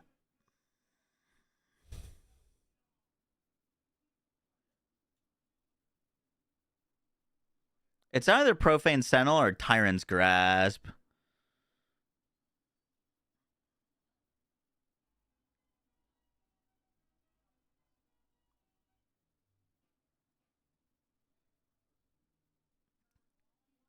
What does Profane Sentinel do for us here? It can make enemies vulnerable. Give it some extra damage.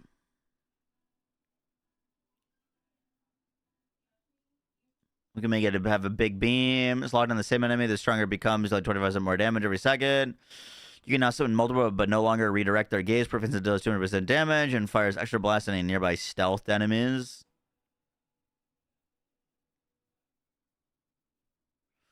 It's now a direct eye blast that deals damage and transforms you into demon form. Profane Sentinel is now a Hellfire skill. This is does not replace any skills. So it doesn't actually need to be an Abyss skill for us to use.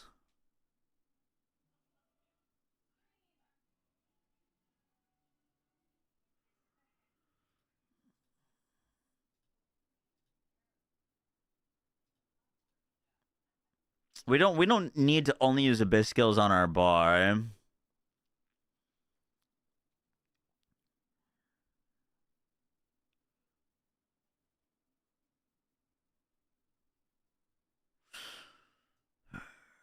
I mean, technically, we could put on a different skill as well.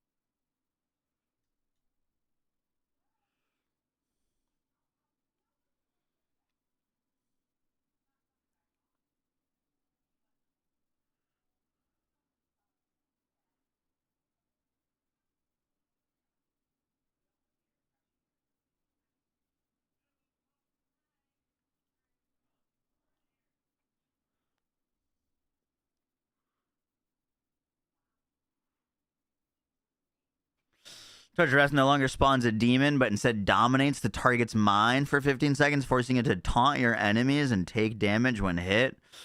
Recast to direct the target around the battlefield.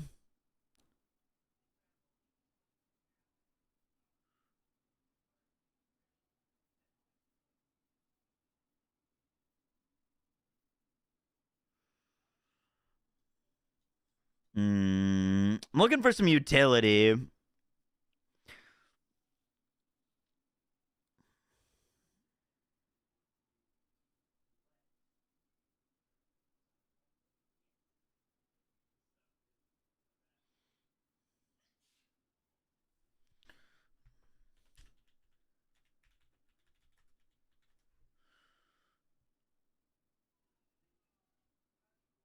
Unhindered doesn't make us unstoppable, right?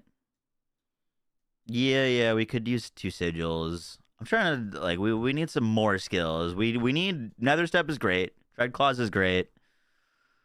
The big question is, what else can we use that is going to give us huge quality of life? Sigil Subversion seems great. We get 50% movement speed in its trails. Shadow Form loses no stacks. That's, like, massive.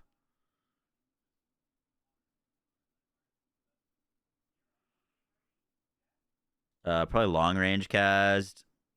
The Abyss one hexes. Yeah. I think we're going to use this regardless. The question is, like, what else are we throwing in there?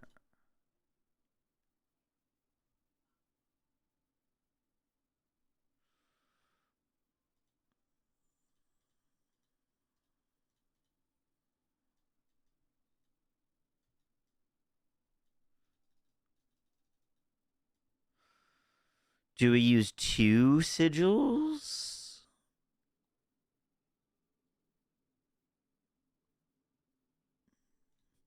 Let's see. Let's see what our shard is going to be. We're going to use Mastermind Shard. Recast skills, hex enemies on hit, increase the damage they take from your Abyss Demonology skills by 20%. Summoning non-shield shard Abyss Greater Demon consumes all dominance. No. I think we're just using Blasphemous Fragment. Recast skills hex enemies on hit and increase. Okay, so recast skills are helpful. I don't think we have any recast skills yet. So we should go get a recast skill.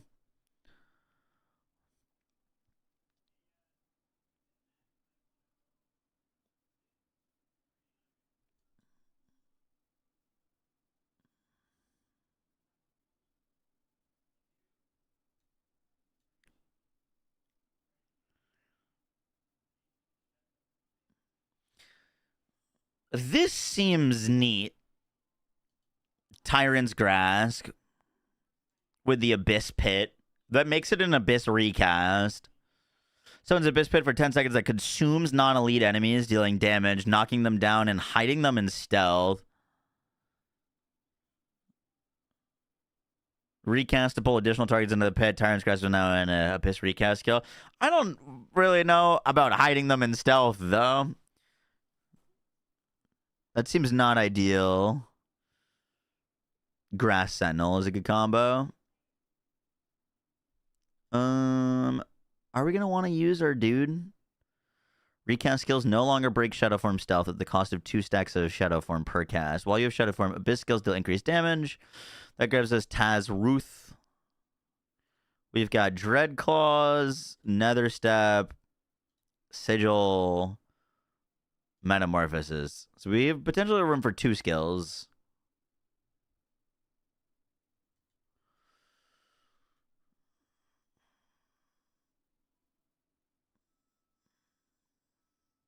Makes it hit stealthed enemies more.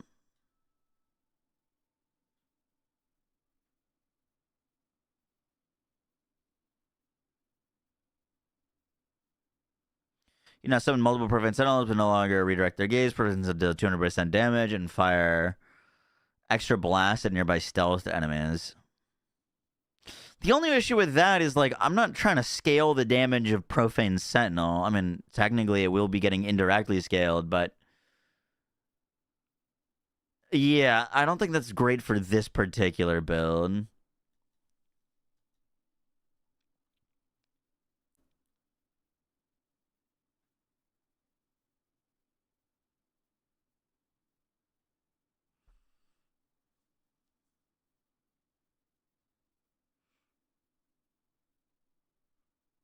I liked the passive tech with Command Fallen on the old build.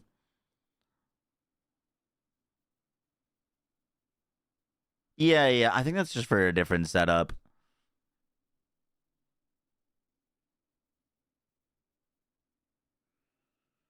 You likely need a spot in your bar for the Shard Demon. That's the question, is do we?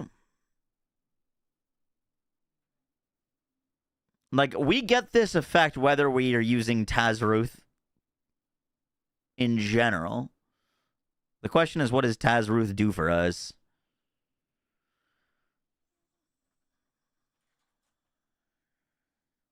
Does damage and other skills are crap? Potentially, yeah. I mean, Profane Sentinel looks good.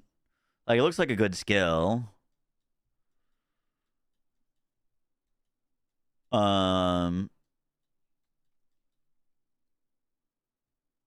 It is a recast skill. So, like, by default, it works well for us here.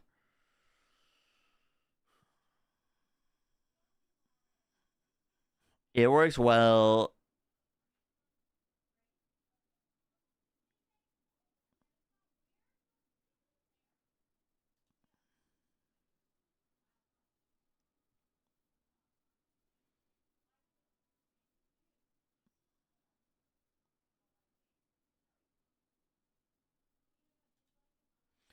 With focus, glare, and larger beam. This now, we've got a source of vulnerable. We've got a sort. This applies vulnerable. It applies hex. And it should do decent damage.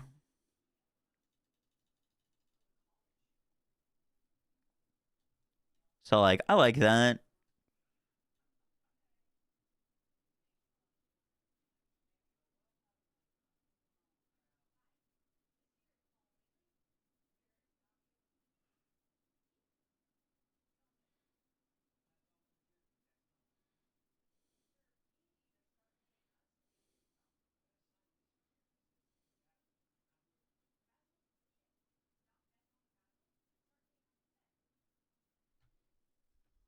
It's got the Shard Demon effect on the bottom of the skill tab.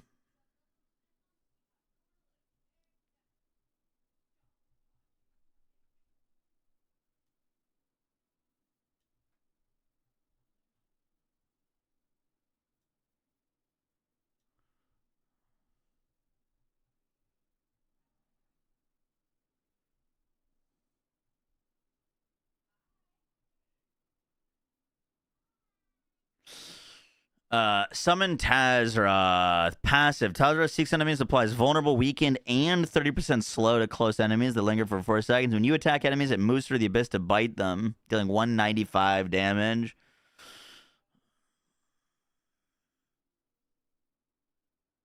While you're within terraform, gain 1 second shadow form. Okay, we definitely want that. Definitely want that on our bar. 1000%. That is crazy.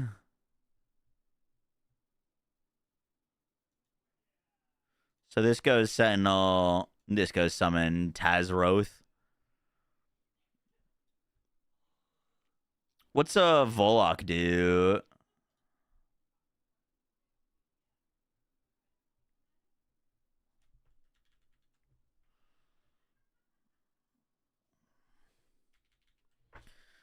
Warlock increase your maximum overpower by 4 and maximum wrath by 40. Active command Warlock to siphon its power to overfill your overpower by 2 and increase wrath generation by 100 seconds. Okay, we actually don't need that on the other build.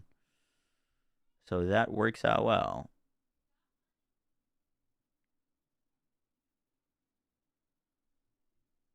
Refills your mana. Yeah. Well, dude, this for...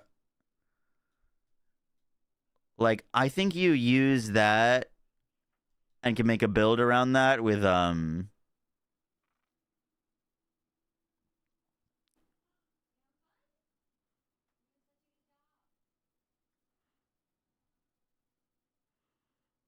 thought it was Hell Fracture that had some overpower synergies.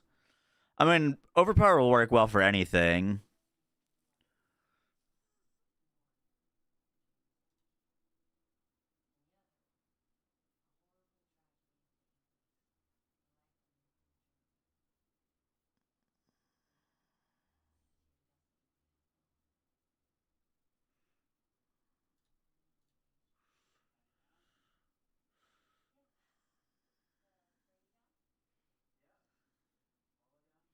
The Abyss Hell Fracture. Yeah, Abyss Hell Fracture sounds like it's going to be real nice.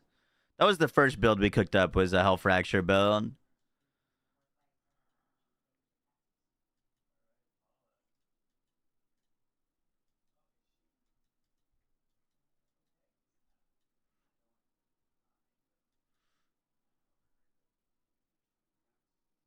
Is there any skills that inherently have an interaction with overpower? I think I saw something with one of the big demons.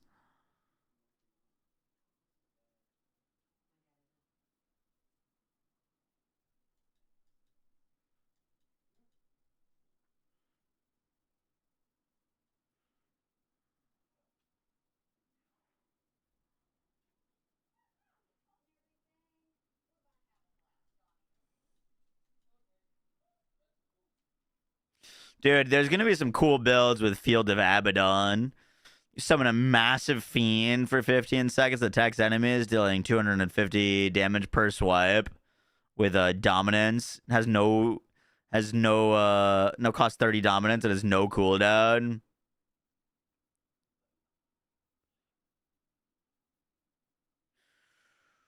Recast to command the demon to do a massive smash that pulls in enemies, explode for 500% damage. Field of now an Abyss recast. You just make it stack up damage on enemies. The main overpower synergy is the shard itself. Gotcha.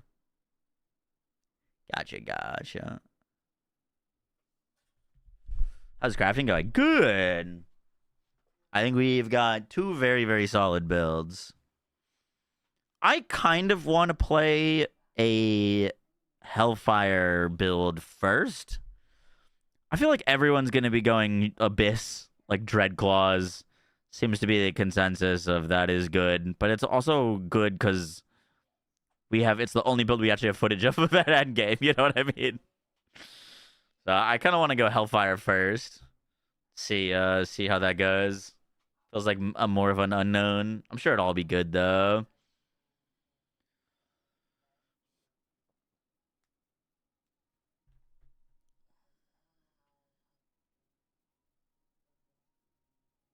Oh, Volok is Ritualist. Yeah. We are using that on. Oh wait, I thought the Vanguard one is Volok. It's Abaddon. What's Abaddon do? Passive Abaddon bites and claws, dealing 100 damage. Active command Abaddon to enter demon form for seconds and mount Abaddon, gaining movement speed while mounted. Chain enemies and drag them. I just mount Abaddon slams the ground. Okay, so it's a movement skill. We like that. Doesn't do anything for our like damage, but it's a good movement skill.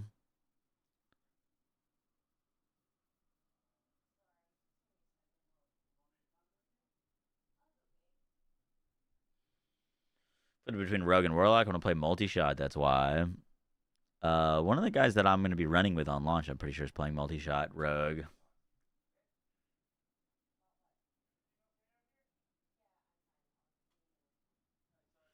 Give me 1 second. +1 stash tabs. Yep.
Put some food in the microwave. What do you think about Profane Sentinel and Metamorphosis? What, like as a build? Profane Sentinel seems like it could be decent, but its synergies seem mostly with hitting a single thing. So, like, I'm imagining it to be all right for bossing. Well, the thing with, like, can you make Profane Sentinel really good is, like, we just don't have the full, like, uniques and legendary aspects and stuff like that. But on paper, dude, its base damage is good. It gets stacking damage on single targets. Will there be a viable druid build other than Pulverize? I would assume so. I think there's gonna be a lot of viable builds. Like, we don't know anything for certain, but I'm imagining there's a lot of other things that you could do. Druid seems very wide open with the build possibilities, especially now that you can change your forms. I will probably be playing Shred or Tornadoes.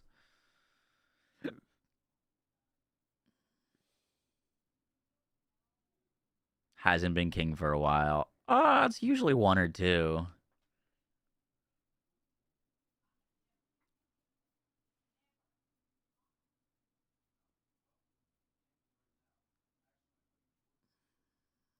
Well, yeah, I mean, leveling in D4 isn't a great experience typically, but we should be able to go through the campaign, or you're going to be going through the campaign this time around. The campaign will probably pop you out at around, like, I would guess, like 45 to 50. And then you probably go do your rank ups to go do your torment levels, and then Hell Tides to hit max level.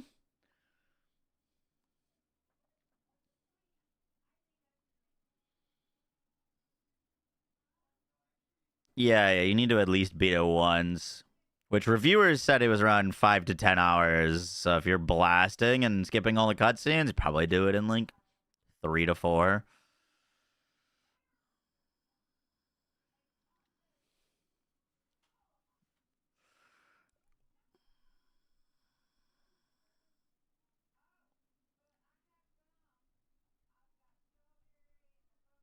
You need Nightmare Dungeons to get mats. Not a bad idea.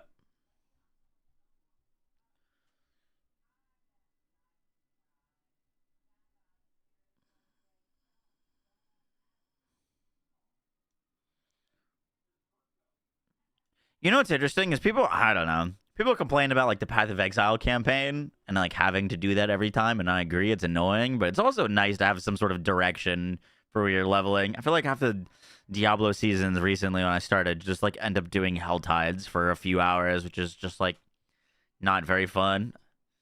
I guess you technically could go through the campaign. I haven't got this food for the microwave.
Grabbed a leftover burrito bowl.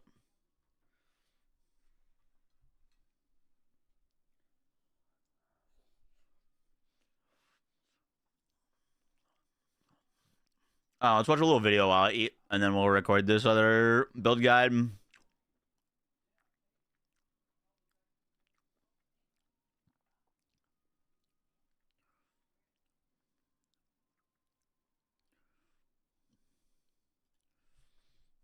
Let's see.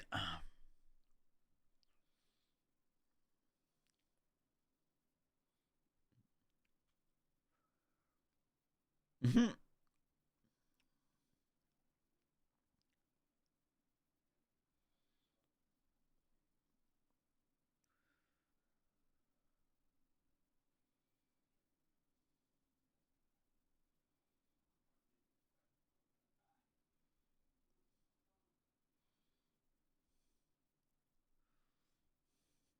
Dude, I typed in D4, and most of the videos are like best OP #1 build.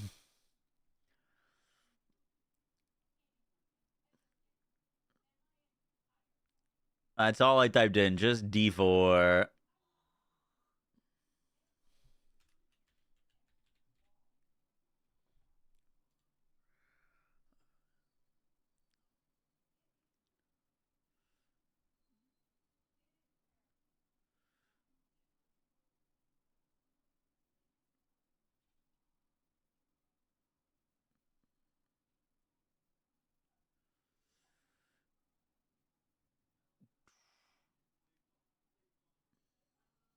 Leads us to the unique I Let's got put to on play this the Warlock video. for 2 hours at Blizzard HQ a month ago, and it is awesome. Hey folks, this is Riker, and today I finally get to share with you folks the gameplay footage I recorded and everything I learned about Diablo 4's Warlock, which is coming with the Lord of Hatred expansion on April 28th. The Warlock is looking to be Diablo 4's best designed class yet, with tons of build potential. It's a willpower class, a spellcaster that does primarily fire, shadow, and some physical damage. It's going to be the best summoner in the game, and it also allows you to just transform into a demon and wreck stuff. So in this video, we'll go through an overview of the Warlock class. Oh, we'll sorry. talk through its unique I thought I class muted the mechanic, music. which lets you summon one of 4 specific named demons, and they're super cool. We'll cover some new mechanics that the Warlock introduces. We'll do a deep dive on 4 different builds that I got to try. We'll take a look at the revised skill tree. We'll talk a little bit about itemization, and we'll also cover the little tidbit about fishing that I secretly managed to learn while I was there. So first off, big picture, the Warlock affords a number of different playstyles. These playstyles do sort of tie into the class mechanic, but they'd separated 4 specific builds for us so that we can get a good representation of everything that the Warlock can do. And it did feel like 4 distinct playstyles. So first we had the Legion. Now this is the classic summoner. It's going to be the best, most fun summoner in the game. If you just want to build up a legion, an army of demons, this is the kind of playstyle you're going to want to go for. Now, summons are just a part of the Warlock kit in general. Even if you're not going for a summoner build, you'll probably still have at least 1 demon with you. But if you want as many as possible, if you want that pure summoner fantasy, this delivers. Then there's the Vanguard. This is basically the opposite of the summoner. If you want to do stuff yourself, you want to be up close and personal, you want to become the demon, literally, you can transform into a demon. And when you're transformed into demon form, you have an entirely separate toolkit of skills to use. So this playstyle actually gives you the most a number of different buttons to push, or at least skills to use, and you're going to bounce between, okay, when I'm in demon form, I'm rocking and rolling, and then when I'm out of demon form, I'm going to apply buffs, I'm going to build up synergies so that when I'm back in a demon form, I am giga charged. And you can literally ride a hellhound into combat. Then there's the Mastermind. This is one of the more caster-focused play styles that is about shadow magic. It's a stealthier, more battlefield control-oriented kind of play style. And then lastly, there's the Ritualist, which is just this Hellfire mage making fire explode all over the place. Now, I'll also quickly mention, and we'll expand on this later, that I saw some familiar things within the Warlock's kit. Some stuff from Diablo 3 that is reminiscent of some necromancer powers, a la a blood rush. He has a form of blood rush. There is some witch doctor inspired powers. There's even some crusader inspired powers that made it into the Warlock kit. And there's a little bit of demon hunter in the sense that the Warlock is a dual resource class. You have Wrath and you have Dominance. Wrath is your rapidly generating resource that you are also able to generate via your basic skills. And then Dominance is a lot harder to generate. Dominance slowly builds up on its own. And Wrath is used to cast your core skills, and Dominance is used for demon summoning. Now this leads us to the unique mechanic of the Warlock, and this is soul shards. So you pick one of 4 soul shards, and this is going to bind a demon to you. There are 4 specific named demons that are all super cool and distinct in their designs. They're all going to passively do something when you summon them. So this gives you an extra skill to put on your skill bar. That's on top of the skills from your skill tree. And then when you actively command the demon, it'll also do something additional. Now, on top of picking a soul shard, you also then pick one of 3 soul fragments to further customize yourself. There's just so much going on with these soul shards and soul fragments that it basically takes what the Paladin did, where you're picking your oaths, and the oaths have very build-defining transformational sets of buffs that alter playstyle. This takes that concept and ramps it up to 11. So we have the Legion shard. This summons Agrom, the Demon of Legions. If you pick this shard, then whenever you cast a greater demon skill, it's going to increase the lesser demon skill, cast speed, and cooldown. So we have two classifications. These being like genuinely like pretty build defining, I think is pretty cool. And I mean, a lot of the other classes, when they have like the like OG classes, have a lot more like passive lesser stuff. demons and greater demons. The skills will say which is which. So basically, again, the Legion Shard is all about being a Giga Summoner. So when you summon a greater demon, you'll be able to summon more and faster lesser demons. Then of your 3 fragment choices here, your first Royalty, fragment, the whole is all game and about everything about it is eviscerating. changing tomorrow. Eviscerate is So if a you want to dive in, bleed-related tomorrow is a mechanic. good And when you apply Eviscerate to an enemy, time that to enemy do will so, because instantly most lose people will be fresh and 20% of learning its it for the bleeding first life, time. and then it applies a bleed to that enemy for 12 seconds. So you can see it's a sort of self-stacking They're changing mechanism. all the gearing, So they're first changing the max Legion levels, Shard they're changing the fragment is gonna difficulty, make they're it changing such the that classes. when you eviscerate an enemy, your demons will target them. So it gives you some form of control over your army. It also allows your army to have a chance to eviscerate enemies. The second soul fragment makes it such that you are unstoppable as long as you have lesser demons in your army. And anytime some crowd control effect would be applied to you, instead, one of your lesser demons is killed. Then the third fragment alters Agrom's behavior. So these 4 Giga Demons that the Soul Shards give, if you press the button the first time, it summons the demon, and then he's just basically there all the time. But then when you push it again, it is the active command ability. So normally when you activate Agrom, he's going to spew out a bunch of lesser demons. But if you take the 3rd Soul Shard of Legion, instead he's going to just passively generate lesser demons, and when you pop him, it's going to blow up your lesser demons in big AoE explosions. So that's a Legion Shard for the Summoner build. Then Oh, you know what I actually don't know? Do you think it's like a level 15 level, was it 32 to get the lesser shards? Like level 15 you get the big shard, level 32 you get the small one? You probably don't get both at level 15. That'd be crazy. there's the Vanguard Shard. This Or lets you maybe it summon only a gives you like one of the passive shards for each.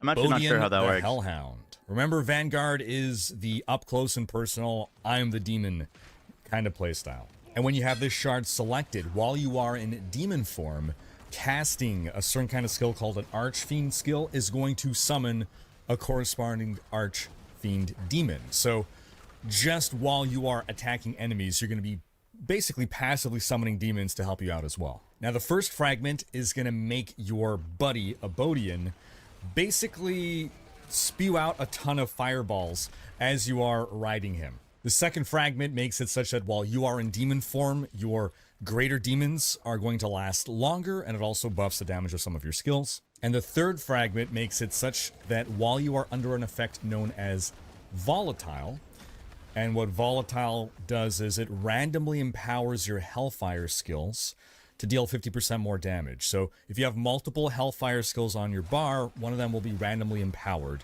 And the next time you pop it, it's going to deal 50% more damage. It's a one-time buff, but again, it can be randomly empowered once more. One thing you're going to notice, lots of keywords. So rather than buff or affect specific skills, a lot of how the Warlock is designed is to focus on keywords, so that multiple swaths of skills can fall under the umbrella of different effects, allowing you more flexibility and versatility in how you build your Warlock. We saw this similarly with the Paladin, for instance, but again, it feels like it's been taken up a notch with the Warlock.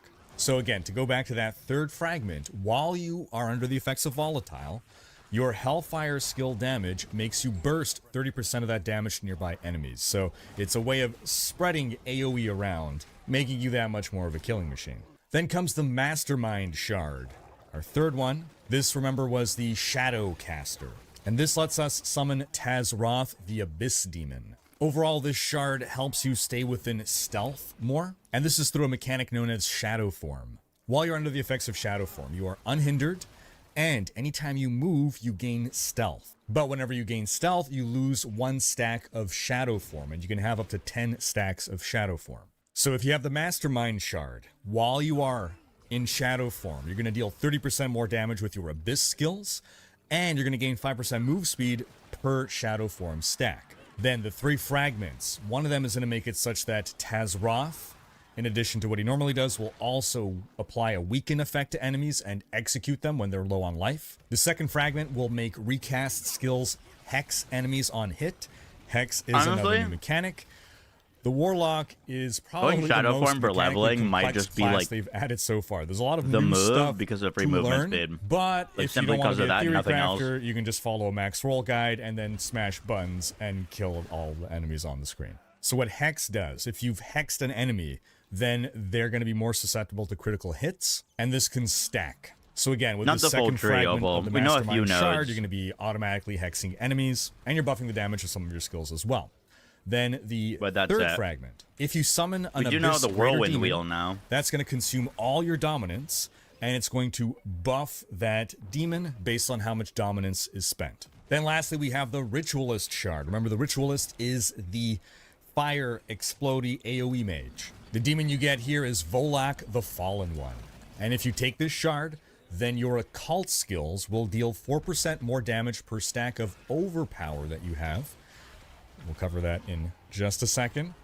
And you're going to gain 10% increased size per 2 stacks of overpower. So basically, your occult skills are going to do more damage and have This a one seems bigger area of really neat effect for Hellfire based on Halo. how much overpower you have. And that's because overpower is changing completely with Lord of Hatred. Now, overpower just increases your damage by 15% per stack of overpower that you have, and you can have up to 4 stacks of overpower, and overpower as a stack lasts for 4 seconds. So back to the Ritualist. With that shard, if you have at least 4 stacks of overpower, but Riker, you just said you can only have 4 stacks. Well, there's ways to have more than 4. But at a baseline, your average pleb can only have 4.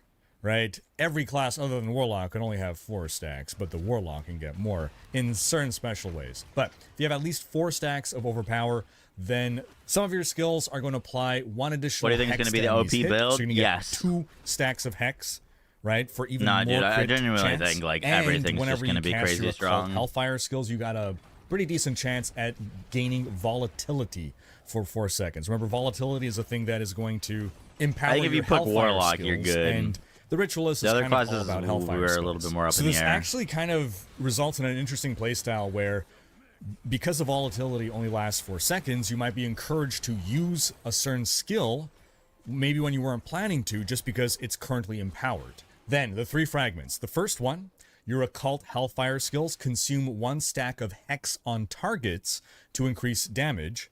So remember, at baseline, we're applying more hexes, but this fragment is consuming hexes to deal more damage. This fragment also allows your occult abyss skills to be empowered by volatility. Remember, normally volatility only buffs Hellfire skills. And this also makes your abyss skills cause explosions, because AoE. And whenever you spend 50 Wrath, you gain 1 stack of overpower. The second fragment, your occult Hellfire skills are always empowered, and they consume 4% of your max life. This is the glass cannon, boys. Also with this, your volatility can stack up to 3 times, giving you an additional 10% damage per stack. And when you pop Volok's active button, he's going to give you some of his life. That's going to turn into Fortify on you, and he's going to pay your life costs. Then the last fragment here will make Hex stack up to a maximum of 4 instead of the normal 3 stacks. And if you reach 4 stacks on a target, then 100% of the damage dealt to that target echoes after 4 seconds and removes all hex stacks. And whenever you command Volok, that's going to make you apply 1 additional hex with certain skills. So let's sum this up again. Legion Shard is letting you summon a bunch of demons. You can spec into a bleed kind of Paladin build with is it. changing, Or you can yeah. sacrifice your demons to save yourself from crowd control, or just sacrifice them to explode them onto enemies. The Vanguard Shard lets you ride and they a nerfed demon everything early in hellhound Season 0. into battle. Oh, Instead I of do remember that, quantity dude. like So many the people left Summoner, the it's more game about because of that quality nerf badge. demons. You have fewer but beefier demons. Dude, that was weird. They like nerfed everyone's damage. I think they nerfed XP gains or like power leveling people. Like you couldn't power level anyone anymore. Helping They you. made it longer to like teleport out of dungeons. And A you're whole focused bunch of on like buffing your confusing own changes. damage. The Mastermind Shard helps you buff your shadow damage spells while keeping you in stealth and sneaky. That genuinely was pay like a big price to summon an empowered demon. And then the ritualist is all about dude, I'm those so big many fire people left spells, the game huge because of AoEs, that. explosions, glass cannon style, really maximizing damage. So now let's talk a little bit more about each of those builds, starting with the Legion Warlock. For his basic attack, he has Command Fallen. Yes, the classic Diablo demon, the Fallen. Command Fallen has you summon a Fallen Lunatic. Those are the explodey ones. And we've attached one of the skill modifiers that will passively generate Fallen Lunatics. Then as a core skill, we've got Bombardment. Sound familiar, Diablo 3 players? Yes, it's kind of similar to the Crusaders' Bombardment, except it is bombarding your enemies with demons. And we've got a modifier on this where if you cast multiple bombardments, it makes even more and even more demons fall. It is a rain in demons, and it's great. Then we have Wall of Agony.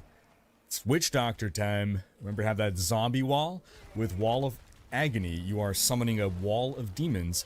And what's interesting about the Warlock is this is the most MOBA style class in the game. And by that I mean there is a lot of opportunity for situationally, environmentally useful effects where you can block enemies, redirect them, trap them. So this Wall of Agony, for instance, will stop enemies. It's going to wall them off. You are controlling the battlefield. The wall also attacks enemies who come near, and we have a skill modifier where when the wall despawns, the demons just kind of free themselves and then can go attack enemies. Then we've got a skill called Rampage. This summons a rampaging brute demon for 10 seconds. And then for an ultimate, we have Fiend of Abaddon, and this one is sick. This summons a Giga Demon. It's going to sit there for 15 seconds, deal big damage. And we've got a modifier on it where if enemies survive more than 5 hits from the Fiend of Abaddon, then each subsequent hit is going to deal more and more and more damage. And it'll also extend the duration of your ult up to 60 seconds, from 15 seconds up to a potential 60 seconds. So this is super good for single target. Now looking at the Vanguard build, the basic skill selected is Hellion Sting. This is a medium-ranged bleed attack. As a core skill, we've taken Blazing Scream. This summons a fiery demon skull that roams around dealing fire damage. Is hilarious. And we've got a modifier that makes it shoot out smaller heat-seeking skulls. We also have a skill called Infernal Breath, which summons a demonic head for 7 seconds that breathes fire onto enemies. And we've got a modifier that makes it explode once its duration ends. Now, with the Vanguard Soul Shard, you additionally, when you summon this Infernal Breath, summon an additional demonic head that orbits you and spews flame. Then we're taking a sigil skill. There are 3 different sigil skills. Think of them sort of like curses or hexes on the ground. A sigil basically lays down an area and it's going to do something. So the sigil that we're taking this time is the Sigil of Chaos. What the Sigil of Chaos does is it lays down an area on the ground. Does Blizzard have anything that's really free to play? Volatility, so it's giving you a buff. Overwatch? We've got a modifier that makes this aura remain around us, which is pretty dang useful. And whenever we activate it, it's going to explode all of our lesser demons. Because remember, Vanguard is all about us and our powerful demons. We don't got time for lesser demons. Then for our ultimate, we're taking Metamorphosis. Very cool. This is what transforms us into the demon. This gives us 25% more life, and while we're in this demon form, every kill is going to give us a damage buff, up to 100 kills, giving us 100% more damage. We also applied a modifier to our ult so that while we are a demon, whenever we kill an enemy, we gain a stack of sin. You can have up to 20 stacks of sin, and when your Metamorphosis ends and you turn back into a normal dude, you will consume 1 stack of sin every time you cast a non-Archfiend skill. And what consuming a stack of sin does is grant you 3 Wrath and 3 Dominance. We might have said this, but there's very few ways to generate Dominance. It just normally slowly recovers. And not only that, with this, you can actually overcap PoE one's not made by Blizzard. So you can get 50% more than your max dominance and max wrath. And again, as we said, the other major thing about demon form is that while you are transformed into demon form, you have an entire extra set of skills to use. Now this build is also using the Hellhound Abodian, and about him, I realized this is actually very similar to the Crusader's Steed Charge because it lasts for a short I time. get a Sorrow's review You're copy. going I did fast, not you know. mount up, you ride, and also it's going to. If You pass can through turn on enemies, item details, catch them and yeah. drag them along with you. So you're going to pull enemies just like with that Steed Charge rune in Diablo 3. That takes us to the Mastermind. His basic skill that he's using is Doom. Doom deals damage and applies a Hex. Remember, Hex makes enemies more susceptible to critical hits. And the modifier that we got is that when we kill an enemy who is hexed, it's going to spread the Hex to another enemy and damage them. Plus, whenever we cast Doom, it echoes 10% of its damage to all nearby hexed enemies, so really helping spread that damage around. For our core skill, we're taking Dread Claws. My This is a question burst with of this, 4 because I was shadow looking at damage this as claws. well, Remember, the is- Mastermind is the Shadow Damage Caster. We're taking the skill. Doom, whenever you killed a hexed enemy, Doom spreads the hex to another enemy and deals damage to them. I'd be curious if this is, if you actually have to cast Doom for this to occur. It does, like, the way it reads, no. Like, if you just have this on your bar, if you kill a hexed enemy, you get it to spread. That's how I understand that. I don't know if It that's correct or not. 10% of its damage to all nearby hexed enemies. So really Sounds like helping spread that Contagion. damage A bit, around. yeah. For our core skill, we're taking Dread Claws. This is a Doom burst spreads of, the so really helping hex. spread that Whenever damage you around. kill a hexed enemy, Doom spreads the hex. Yeah, Doom spreads it, but you don't have to cast Doom. That doesn't say whenever you kill a hexed enemy with Doom. But it's, I don't know. It's on the Doom skill, so maybe that's just implied and it doesn't say it specifically. But the other basic attacks also had passive things that you don't need to cast the basic For our attack to core skill, benefit we're from. taking Dread Claws. This is a burst of 4 shadow damage claws. Remember, the Mastermind is the Shadow Damage Caster. We're taking the skill Nether Step, which is very similar to Blood Rush from the Necromancer in D3. It's effectively a short-range teleport that gives you a move speed buff thereafter. It also grants you stealth. Now, from our Soul Shard, we have Tazroth, the Abyss Demon. Now, again, what he passively does is, if enemies linger near him, he's going to apply Vulnerable, Weaken, and Slow to those enemies. Big debuffs. And whenever you activate him, when you actively command him, he's going to create a Terror Realm. This is a zone where all enemies in that zone get vulnerable, weaken. He's gonna That create a Profane Terror Sentinel Realm. doesn't This is a fire zone- very quickly, by the way. I was just Whenever looking at you that. Activate him. It's When you charge up, actively command him, boom, he's going to create a Terror Realm. This is a zone boom. where all enemies in that zone get vulnerable, weaken, slow, and it deals damage to them for every second that they are in this zone. Plus, while seen you it fire are in once that there. Terror Realm, you Maybe it gain fired one more, stack though. of Shadow Form every It does quarter say second. on the skill how often it attacks.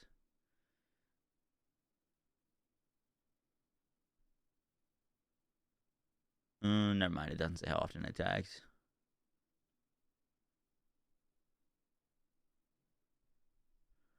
Didn't look like it attacked very quickly, though. Remember, Shadow Form is that stealth buff. Then we got Profane Sentinel. This one's pretty crazy. It summons a demonic eye that shoots laser beams. It also makes enemies vulnerable. And we've got a skill modifier that makes it that when that laser beam locks onto an enemy, it's going to do more and more and more damage every second. 25% increased damage per second. Then for our ultimate, we're taking Terror Swarm. Terror Swarm is a shadow damage summon. Really, you're summoning We only know a one shadow set demon for this that character, spawns a which is Terror the Swarm, shadow set. technically. And we've got a modifier on it that makes the Terror Swarm start off small and weak, but as it eats enemies, it grows larger and more powerful, and once it reaches its max size, it then splits, giving birth to another baby Terror Swarm that can then grow, and you can have a total of 3 Terror Swarms. Then for the Ritualist, What last one, for Smogan? his basic, he's got Molten Bomb. You throw fire bombs at people. It's exactly what you think it is. And we've got a modifier that creates Brimstone on impact. And what Brimstone does is a patch on the ground, and if an enemy stays near it for at least 2 the demon seconds, form it set. explodes. For a core skill, we're taking last Hell bag, Fracture. This creates a fiery fracture in the ground that lingers there. And if you recast the skill, it's going to explode again. And we're taking a modifier that adds lava fissures that are going to snake between the fractures that burst for damage. So this is another thing that the Warlock has, is sort of like, I don't know if synergy is the word, but interactions between casts of its own skills. So you lay down one fracture, another fracture, and then lava fissures will appear between them. Then we're taking Dark Prison. This is a crowd control ability. This is going to chain. It's interesting you say that because I think Shadow's going to be crazy. And we're adding a modifier that again makes this super cool. It feels super MOBA. Diablo is an easy game to get into compared to PoE 2. You can create two. Think of like PoE 2 as me sitting you down and telling you to build a computer. And now, and Diablo is me sitting you down and telling you to build a Lego. If an enemy walks through that link, they're going to get yeeted into your most but like a much more simple Lego set. Really has more ability for strategic. Yes, Diablo is definitely easier to get into than PoE. Any other class in the game. Then we're taking a sigil skill. Yeah, I said Lego, and then I was like, wait a second. Some Legos are really complex. If you kill any enemies within the subversion, it's going to send forth shadow trails. And if you stand in a shadow trail, you're going to gain a stack of shadow form for every second that you're in there. And then for the ultimate, we're taking Apocalypse. But no, I would say D4 is much easier to get into. Now, our Ritual Shard is giving us D4 is Warlock buying a pre-build. as our demon buddy. And what Warlock passively does is increase our max overpower by 4 and our max wrath by 40. And when we actively command him, we pop that active button, then he's going to overfill our overpower by an additional 2 and increase our wrath generation. So again, altogether 4 very different playstyles, but also what you've probably noticed is, especially you noticed for the Ritualist, it wasn't all just a bunch of fire spells. We actually took a few spells that you think would go for the Mastermind, right? Those more control spells, shadow spells. So you're not locked into like, oh, I'm taking the Ritualist, Soul Shard, therefore I have to have only fire spells. So you can mix and match. There's a lot of opportunity to find unique combinations. Now we're going to take a look at the skill tree here, and this skill tree, this is what all the skill trees for. By the way, speaking of casual ARPGs, you see they're making a Minecraft Dungeon 2? Classes are going to look like now. I love that game. That game was super fun. And there is no more skill twig. You have a lot of choices to make for every skill. So first off, you can put up to 12 points into the base power of a skill. And then from there are 3 branches. Ever tried it? It was one of those games that was like, it was simple, but it was very addicting. Gameplay was good. Similar some cool builds to make. Skill modifiers today, right? So today, for instance, can't wait for the Grim Dawn expansion this year, bro. We've been waiting for the Grim Dawn expansion this year for 3 years now. You take Hydra, you have like enhanced Hydra, and then you have 2 pretty basic options. Well, they just doubled those. So now you can pick 1 on both of those 2. And then furthermore, on the most interesting main... Okay, we don't need to see the skill tree. We've got the full skill tree.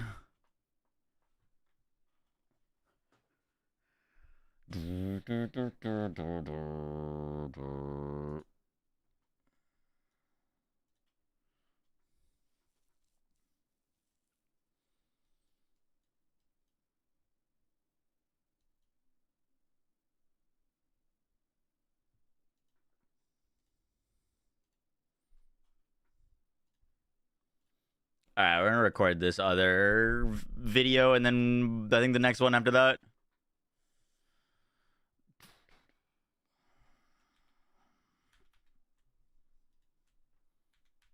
Yo, I got to buy the max roll ad-free experience, low-key.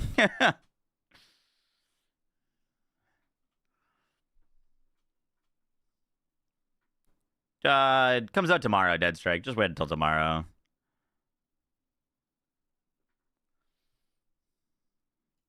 He was like learning how to cook from scratch, and D4 is learning to assemble a Lunchable.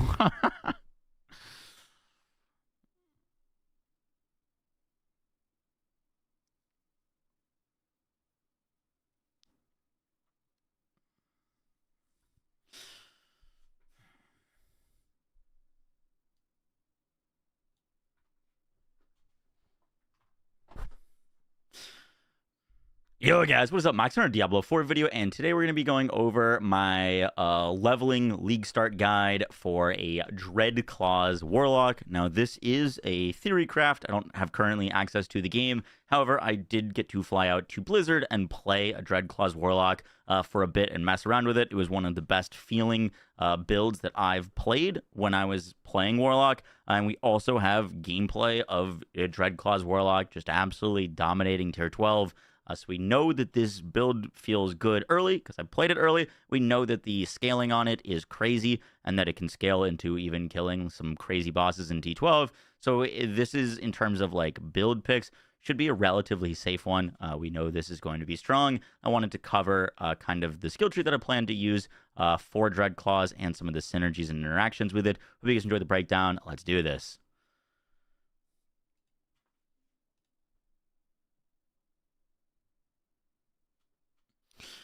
So let's talk about the Mastermind Shard first. Now, if you did not know, the Warlock's class mechanic is the Soul Shard system. You pick a greater shard and a lesser shard. And for the Abyss skills, for the most part, we're going to be rocking Mastermind. This has a really strong emphasis on both Shadow Form and Abyss skills, which is going to be a really key mechanic that we'll explain for amping up our damage. So the Mastermind Shard reads that skills no longer break Shadow Form stealth at the cost of 2 stacks of Shadow Form per cast. While you have Shadow Form, Abyss skills deal 30% increased damage, and we gain 5% increased movement speed per stack.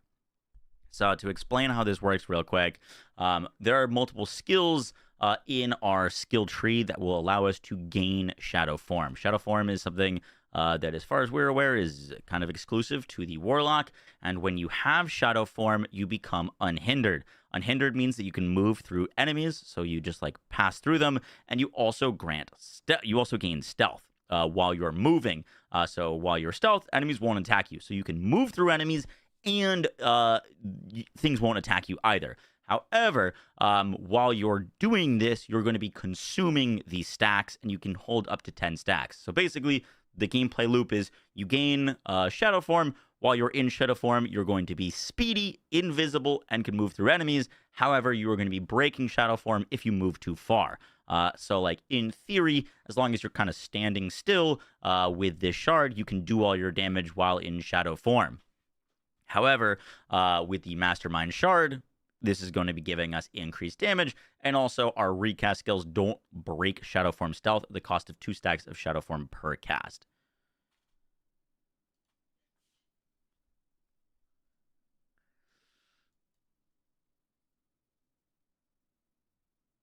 I explained that mostly well.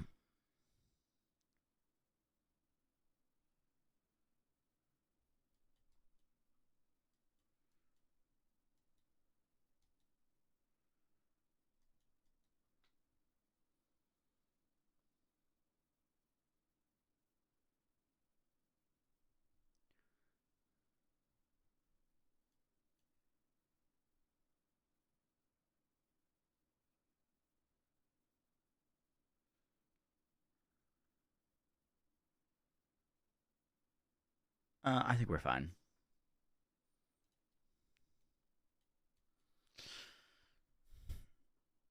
So a big part of this build is going to be maintaining our Shadow Form, which is going to give us not only damage, but also survivability. And a big thing is movement speed. Movement speed is just key for leveling quickly. It's going to be really, really important for us to be able to blast through the campaign and also go through Hell Tides and really set us up for the end game.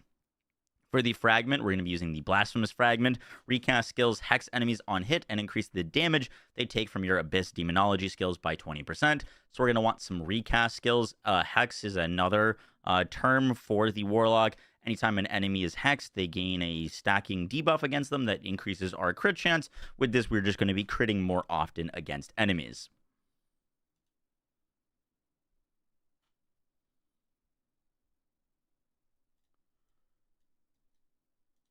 So for this particular build, we're not going to be taking a basic attack. New thing, you don't need to put points into a basic attack, which allows us to go right into our Dread Claws. Now, for like super early on, 4th generation, if you want, you can use Doom or Command Fallen. Doom with the Wrath upgrade so that you gain 1 Wrath every 2 seconds for each hexed enemy, and allows the Contagion node to spread hexes, as well as Doom echoing damage to hexed enemies. Could be pretty nice to put on early.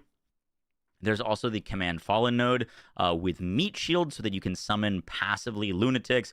And with the Dominance node, you're going to be passively generating Dominance. And with the Wrath node, you're going to be passively generating Wrath. Both of these are really solid options for early resource generation we are going to be taking early on the cost reduction node for Dread Claws. This is going to be our main damage source. It reads that we burst forth 4 Shadow Claws, each dealing 156 damage each. So tons of base damage, one of the highest base damage core skills that we have access to. Early on, we're going to take cost reduction. Killing enemies or demons with Dread Claws reduces the cost of your next Dread Claws by 10% up to 50. 50% cost reduction for our main skill early on is fantastic. Once we have our resources solved, we'll obviously go for the damage upgrade, but early on, definitely cost reduction. Next, we're grabbing Ambush. Dread Claws deals 50% increased damage with its first claw strike against each enemy. When attacking from stealth, all claws gain this bonus. So all of our claws are going to be getting a 50% damage while we are attacking from stealth, which we are going to be in stealth relatively often. The next thing we're grabbing is Nether Step. Now, Nether Step is probably one of the biggest reasons to build a Abyss build early on. And that's because Nether Step is, one, going to grant us Shadow Form, which is going to give us 100% increased movement speed, which decays over 2 seconds. This is huge. It's more damage plus mobility, and we can spec the movement speed node so that the movement speed lasts 50% longer. This is going to give us 3 seconds now of 100% increased movement speed. I picked Gloomwalker. Nether Step now lets you run through the Abyss while immune, so we have some early immunity. Could help with some of the early bosses.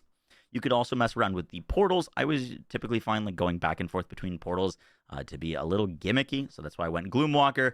And then we're grabbing extra charge. Nether Step grants us an additional charge. This should help us with mobility early on and also keeping up our shadow form. Now, later on, once you're into like endgame, you probably are going to grab the damage reduction node for extra survivability. I just don't think you're going to really need any damage reduction for leveling, especially if you're playing on some of the earlier difficulties. So not too worried about that. Then we're grabbing Profane Sentinel.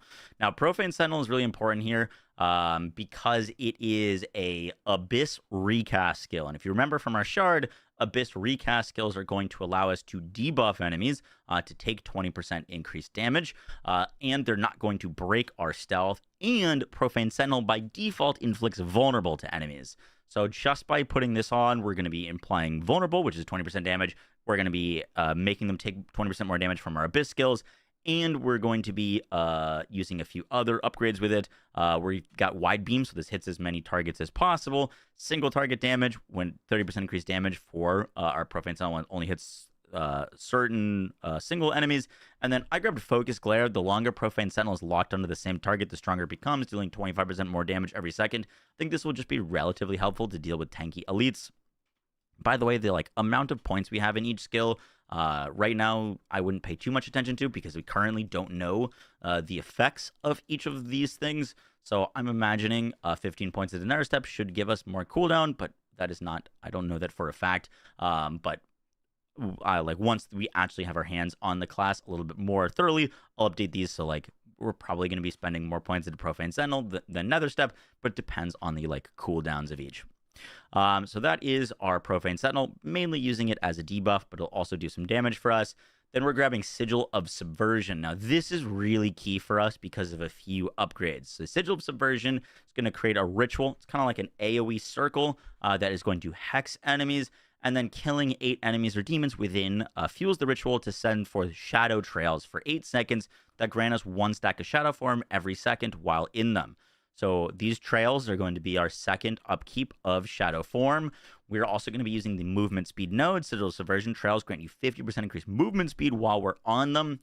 And with the infiltration trails, Sigil of Subversion trails now last 50% longer and extend away when you near their ends. While within a trail, your shadow form loses no stack while moving. So ideally, this is just kind of following us throughout a dungeon, keeping our movement speed up, keeping our shadow form up. And then we've got cast range. Sigil of Subversion can now be placed at long range. This is going to allow us to, because it's a very targeted thing, we need to place this on densely packed areas. This is going to allow us to kind of position it well so that we can kill enemies inside.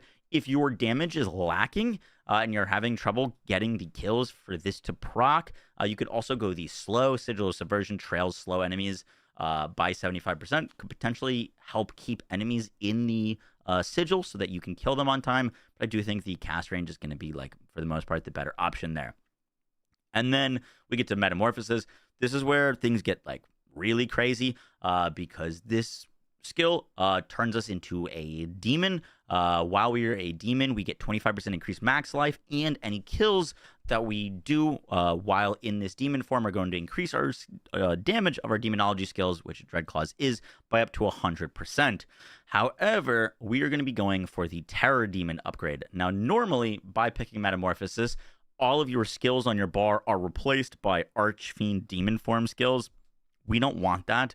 And so if we go Terror Demon, it actually adds the ranks of our Abyss, or it adds Metamorphosis ranks to the ranks of our Abyss skills.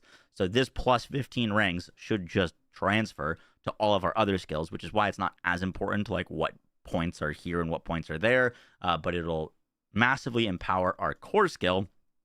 And Metamorphosis grants 4 Shadow Form stacks every second, and Abyss skills do not break in stealth. This is the real kicker because now we can maintain stealth while casting our Dreadclaws, and Metamorphosis is going to be constantly building us Shadow Form stacks. So, like, in theory, we will just be in stealth and Shadow Form like 100% of the time. That should be the goal.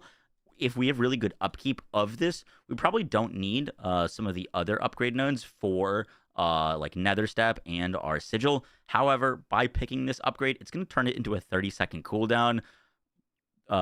Until we have like endgame gear, we can make this basically up all the time. I do think it's important to be able to upkeep our Shadow Form and our Unhindered and all those things outside of this form. And that's why we're going to make sure that we have like Nether Step and our Sigil of Subversion.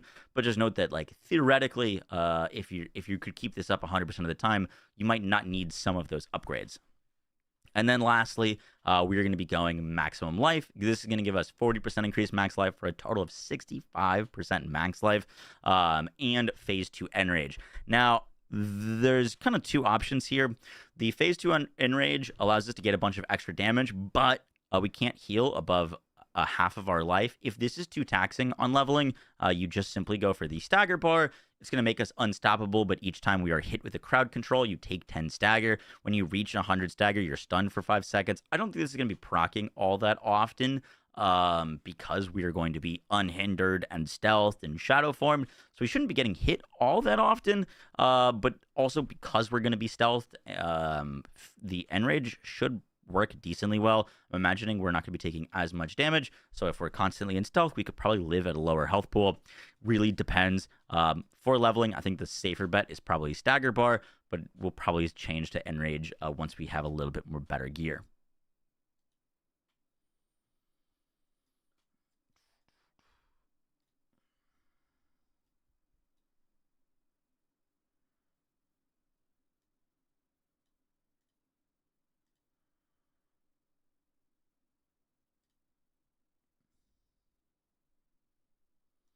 Now this is a leveling setup, so it's not meant for you to need or require any specific aspects. However, there are some to call out that seem like they could be really, really strong for this build. This first is the Seed of Horizon. This is a unique amulet that gives us ranks to our Abyss skills, crit chance. Those are random, so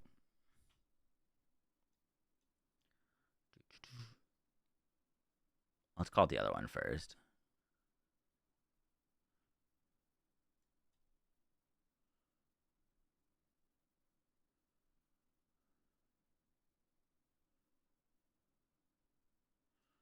Where is it?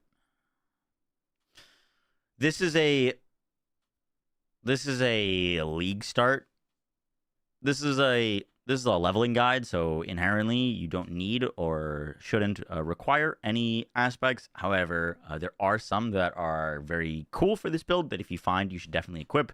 Also, I will have a link to Scream Heart's channel down below, who created this spreadsheet. It's really, really helpful. This is the Litany of Sable. We don't know the actual values on this, but we do know it exists, and that is Dread Claws deal increased damage and additional claws fire out when you gain a stack of Shadow Form. We're gaining a stack of Shadow Form from our ultimate like every second, so this is a ton of extra damage. Where if this you can get guaranteed from a dungeon or how that's going to work, I'm not sure, but that is definitely kind of like priority number 1 to go pick up.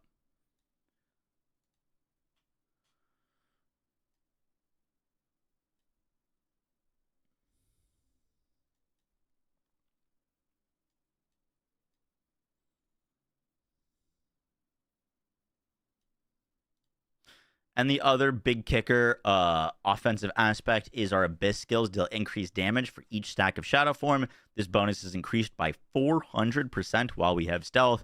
This is a huge damage bonus for us that we should be able to upkeep very, very often. There's some other things here, but those are really the two big kickers.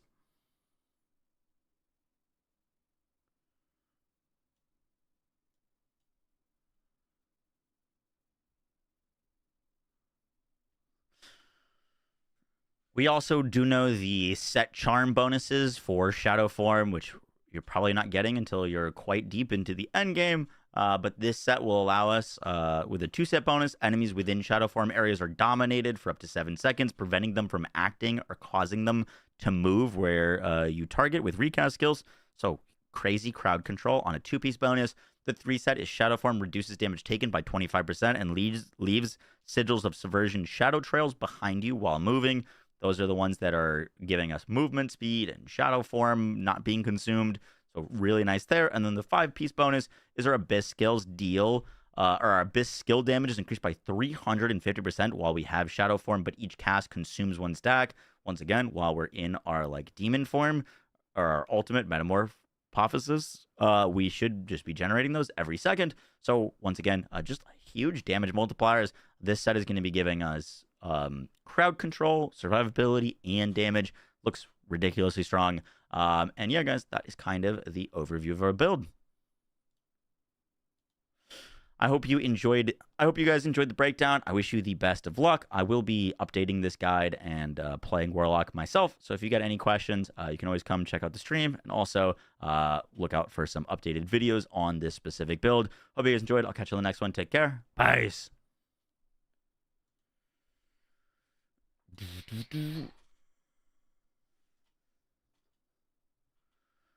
Good stuff. How many cutscenes are there in Diablo 4 Lord of Hatred? I'm wondering. I don't know the exact number. Only the reviewers would know that. What does that even mean? If you don't buy the expansion and are playing a base class, you don't have access to all the skills. So, I don't want to delete this.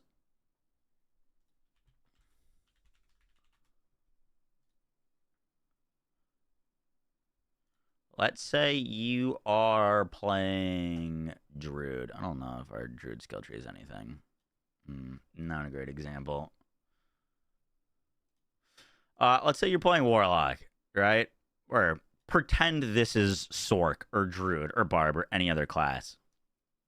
Every node, or if you don't buy the expansion, you get access to these 2 nodes. You do not get access to the 3rd node. Every skill has a 3rd node that is locked to owning the expansion. You can see it in any of the gameplay.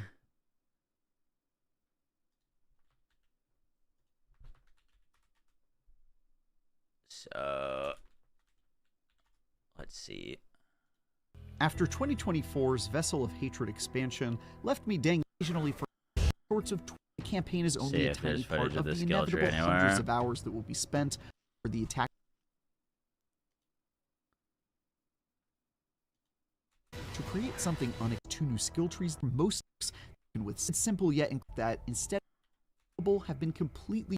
He's high enough level, so it's not showing. I think maybe Paul Tassie's footage showed it.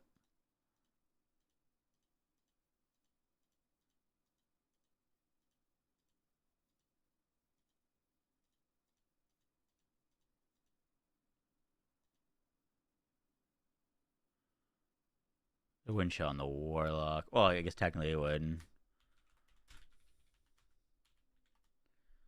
We're level capped, not expansion capped. They're both. If you own the expansion, you have to get to a level to use them. If you don't own the expansion, you can't use them at all.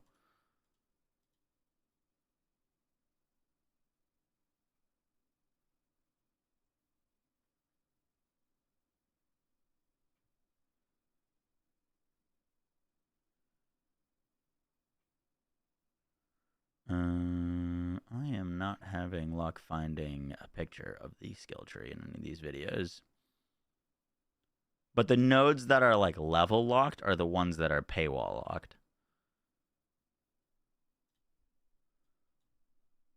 For a record 6 years now, Squarespace has been hit with all of the issues that people pointed out, but ultimately, I was on board with the tones who don't have a lot of time to grind and who are looking for a more instantaneous experience. If you are looking for an ARPG experience that pushes back more... See how... Okay, there it is. See how these skills are locked behind a level?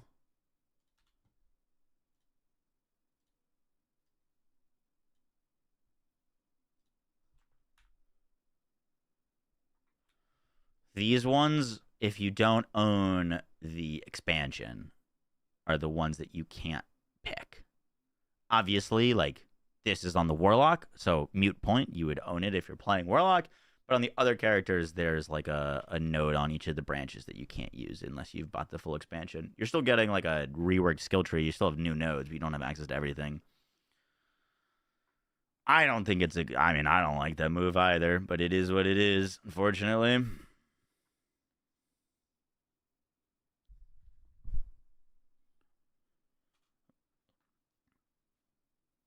My larger frustration with that is I, like, basically caught wind of this like a few months ago and asked them for clarification if this was actually real, that base game classes would have locked skills unless you paid extra money.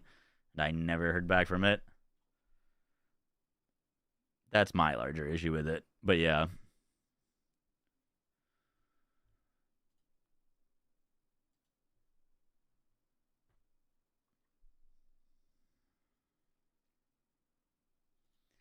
Shitty for those trying to follow build guides. Yeah, I mean, I don't know. I think it's gonna feel pretty mandatory if you're trying to do like endgame builds to get the expansion. To be honest, it's like, what if you're following a build guide and the node that they take is, you know, essential? Yeah, those are the ones that like turn frozen orb into like fire or whatnot. Runes and mercs are not either. True.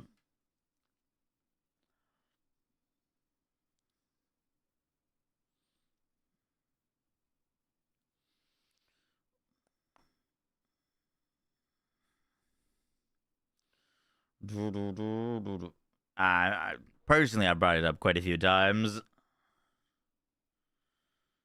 Yeah, there might be like expansionless guides. I think if you're serious about playing Diablo 4, you're going to want to get that expansion. Plus, it gives the old one as well. You're probably able to make a good build without the extra nodes, but you're most likely not going to be playing like a wacky build. Like, you're not going to be playing Fire Frozen Orb. You'd just be playing like normal Frozen Orb or normal Ice or normal Lightning type deal.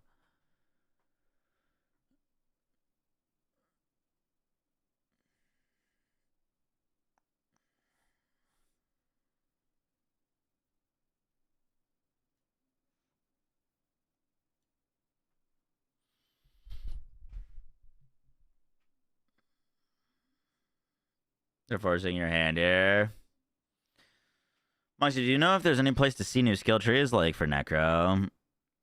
No one has full skill trees. They're under embargo. So even the people that do have full skill trees are under embargo by Blizzard to not share them fully.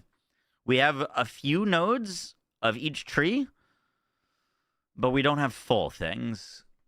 So like,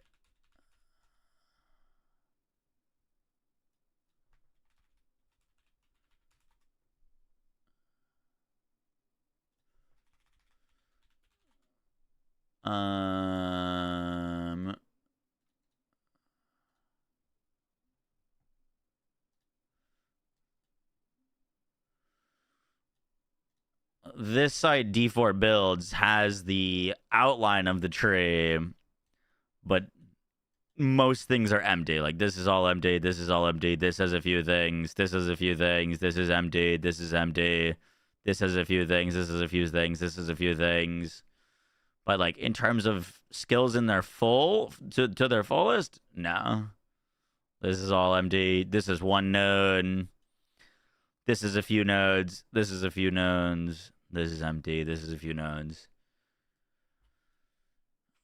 No one's got full trees. Eventual Mafra album. Oh, absolutely. Is that confirmed? You think they nuke Pally? Nope. Pally's still got the new class buff, so no. I'd imagine it'll be slightly adjusted. Like, I don't think they're going to keep the strength of the Thorns build, but still probably really strong.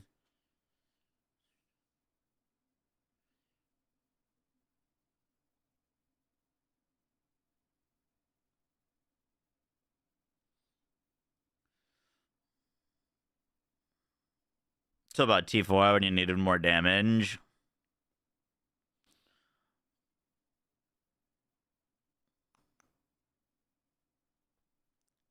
Quad alt paladin sounds fun. Oh, from the set, I did see that. Poland, think of the 26 months.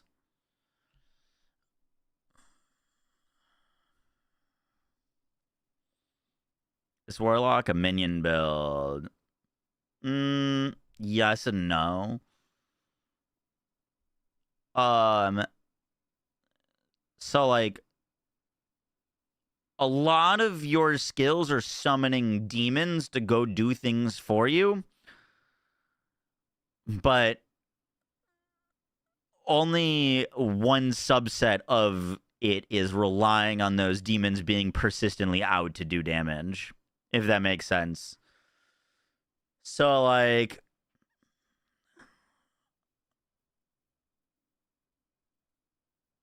for example, you've got a skill that you can summon demons and they will stay out persistently like a necromancer. And you got a lot of skills like that where you can summon demons. The other ones are like, you cast a skill that is like being opened by a demon or being conducted by a demon, but like it doesn't look any different than like you summoning a meteor or you casting ball lightning on Sork. It's just like that ball lightning is like a demon. If that makes sense. Like, here, I'll show you.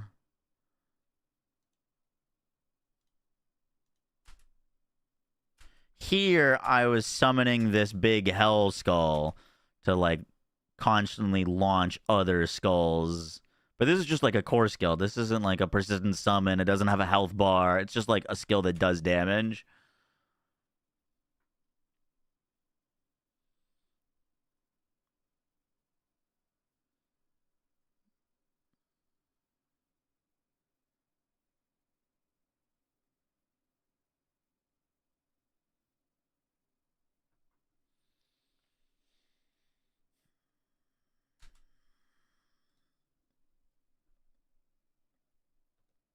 Build go crazy or what?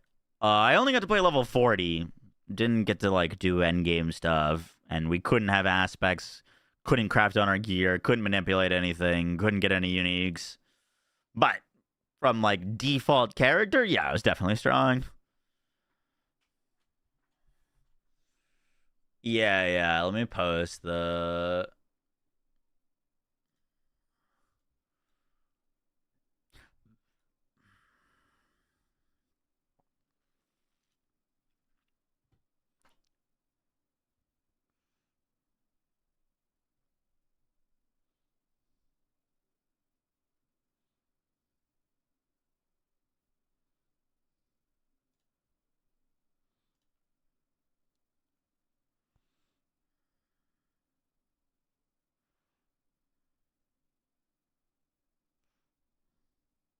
It's not any point in putting on aspects and gear because we just don't have them yet.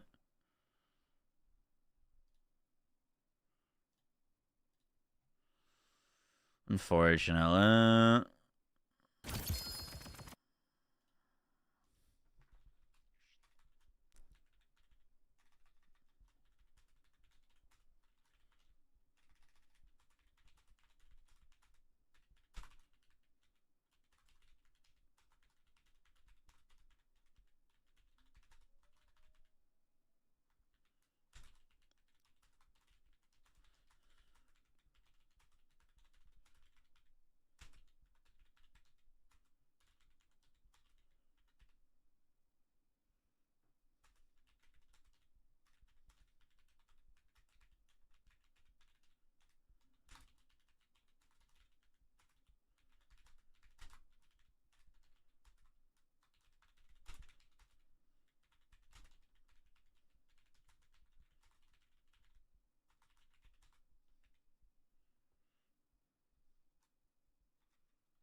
I am not undone.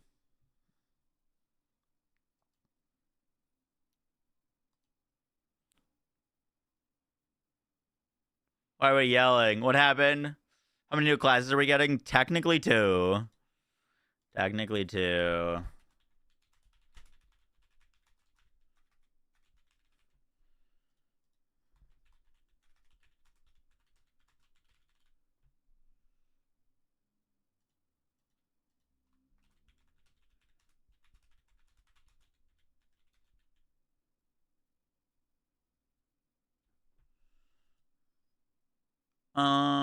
I mean, are we squishy? We have 65% increased health while we're leveling.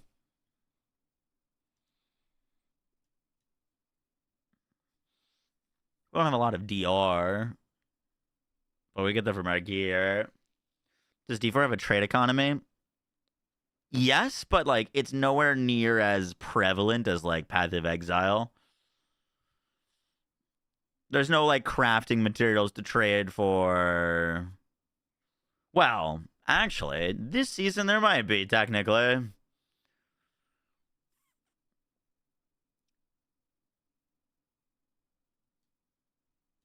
What do we call this? I need a name.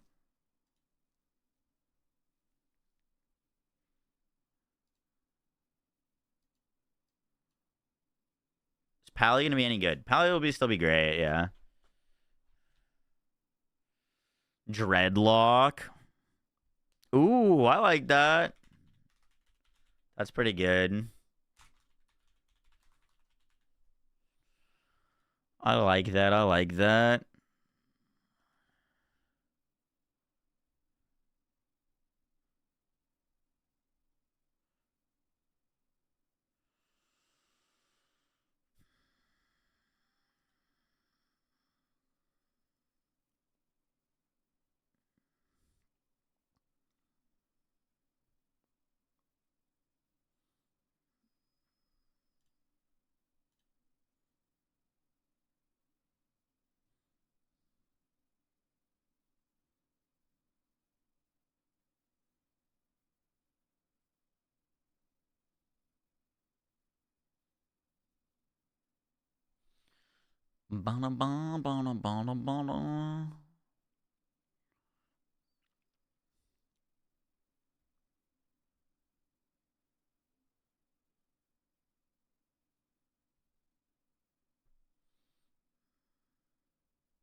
I think we're just going Zubo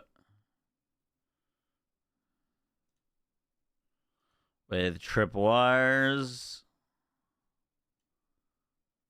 Wait, that wasn't the right one. Cover fire, crit damage. Should be hexing enemies. It gives us like 45% crit chance early on. Should be pretty nice.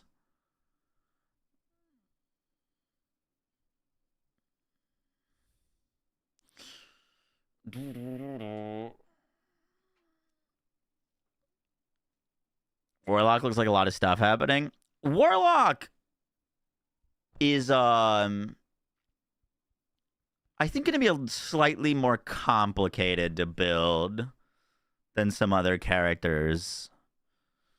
There's definitely a lot of moving pieces for the character, which I dig. Only thing I don't like about Warlock is I don't want to play a summoner build. I don't want to play minions. So I'm mainly like building like basically casters.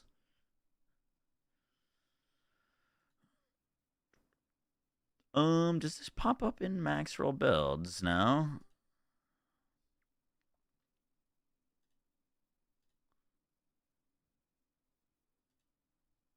Ooh, did I set a season? Do I have to set a season? Season of Reckoning.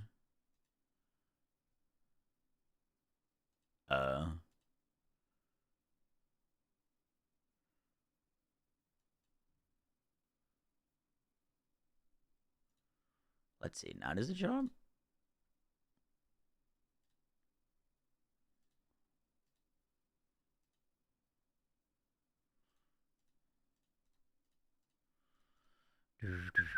Don't love that.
Oh, they are there.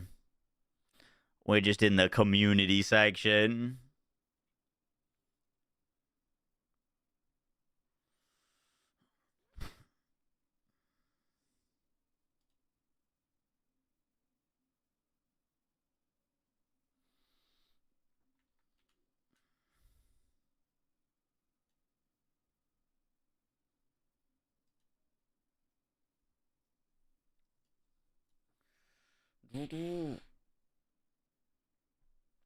Yeah, it starts on the 28th EU time. Starts on the 27th NA time, Mr. Gosh. EU is ahead of NA. So it comes out 7 o'clock my time.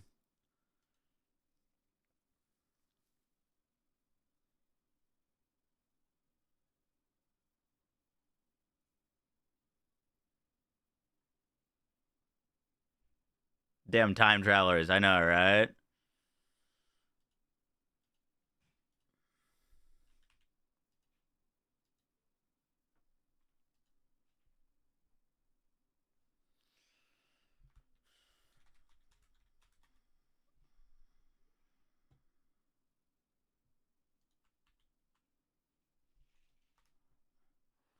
I want to check something real quick.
Cool. All right, we're all set. I wanted see how Rax is like a cool little Maxroll logo next to his name? I was just asking if I could get that so that it like shows that I am part of Maxroll. 7:30 p.m. EST for season. Yeah, so like what's the move? You fuck around for 30 minutes? I was thinking about like maybe messing around with the druid skill tree. For that 30 minutes hold.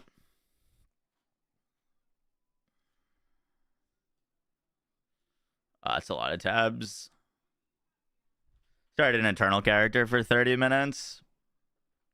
By the way, I was gonna do a community poll on what we should start, Warlock or Druid, but I think we just start Warlock, blast on that, and then it's all willpower gears. We just transfer it to Druid, do Druid afterwards.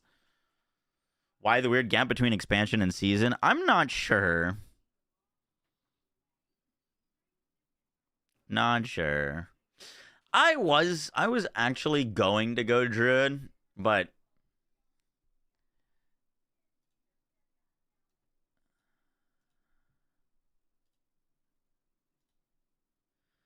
The fact that, like,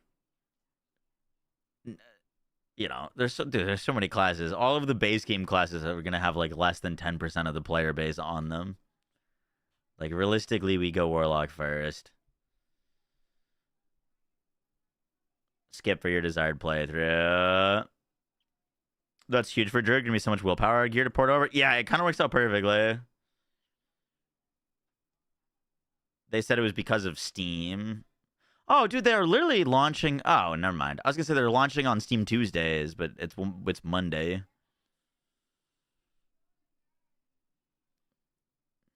But yeah, most people go in Warlock. Pretty crazy. I mean, it makes sense. I'm gonna be honest. I thought it would be a little bit more even with Warlock and the other characters. I was guessing Warlock was going to be like 50-something%. Druid top 3 is amazing. Druid top 3 is very impressive, but you also have to remember that I'm the one who's doing the poll. So there's a little bit of bias there, you know what I mean?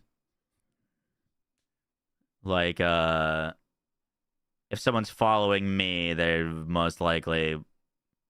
If they're following me for D4 content, then they're most likely play Druid. Poison Spiritborn is going to be strong, getting overlooked. Here's the thing is, I don't think people are picking or not picking Sork because they think it's going to be weak, or not picking Barb because they think it's going to be weak. I think people just want to play the new shit. You know what I mean? Like, I think people just want to play the newest new, and then they're going to go to other things. But, like, I think Barb's probably going to be nuts because we're back to Season 1 Barb. You get 4 weapons, all that can roll crazy amounts of damage multipliers on them. You know what I mean? Like, it's literally, we're back to Season 1 issue with Barb, where you're just the best class in the game because they get 4 weapons and your weapons are OP. You know what I mean?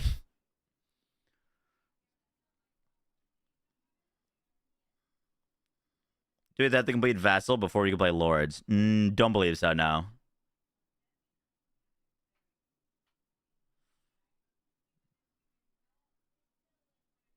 I want Bulwark Druid back. Nerf Barb. He gets it.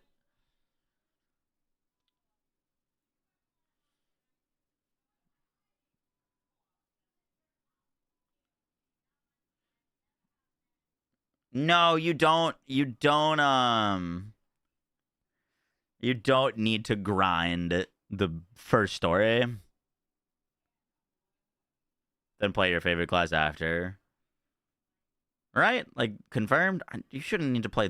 They, like, covered that. Like, you could just skip the... You could just start exactly... Like, if you've never played the game before, you could just start with this new campaign. Ema go Warlock too, then. Zinky, thank you for the 5 months. Appreciate that. Did you like the Vessel of Hatred? By the way, why... I'm not in tune with the lore and stuff, but, dude, them calling the one expansion Vessel of Hatred and the next one Lord of Hatred is... so confusing. I get them switched up multiple times.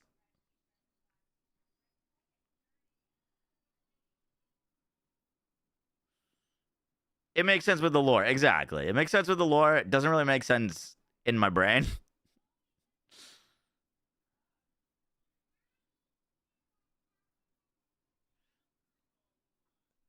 It was just okay. The titles were pretty appropriate. Vessel and Lord. Fair. You're torn between Hellfire Warlock, Cataclysmic Lacerations Druid, and Fire Sork. Cataclysmic Lacerations. Do we have the skill tree notes for Lacerate? I saw there was a unique that makes it into a core skill, which is kind of nuts.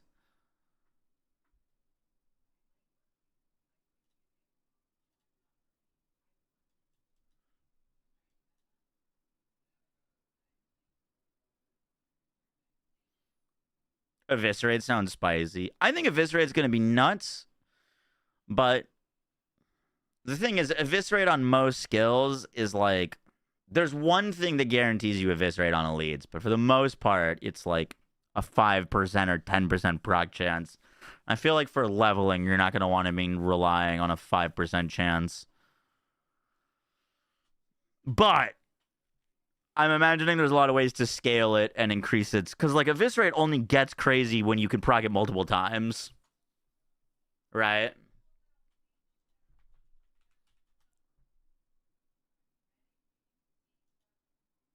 It'll be good endgame. Oh, for sure.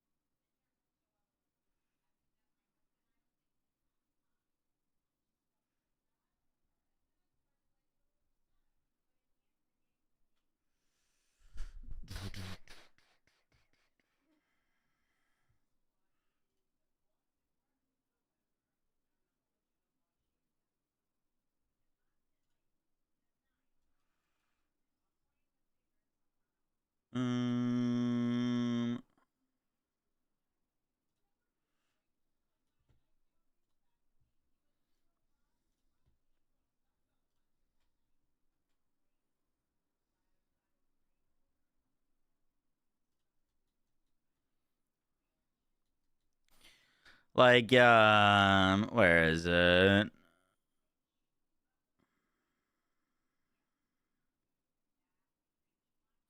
So eviscerated enemies instantly lose 20% of their bleeding life, and then they take bleeding damage over 12 seconds. So in order to make eviscerate really good, you're going to want to be proccing it a fair bit, right? 5% chance to eviscerate enemies for 6,000% damage. So initially this does the damage, but it being 600% damage over 12 seconds isn't like crazy. The crazy part is constantly proccing that amount of damage instantly and then reproccing and you know what I mean? Like the scaling on this gets nuts because you're going to proc massive bleeds, but the ability to detonate those massive bleeds quickly is going to be nuts.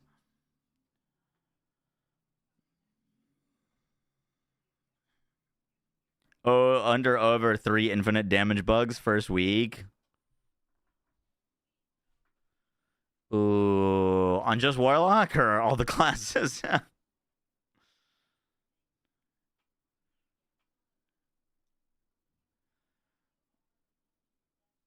I'm going to go with exactly 3 boiler. Exactly 3 infinite damage bugs.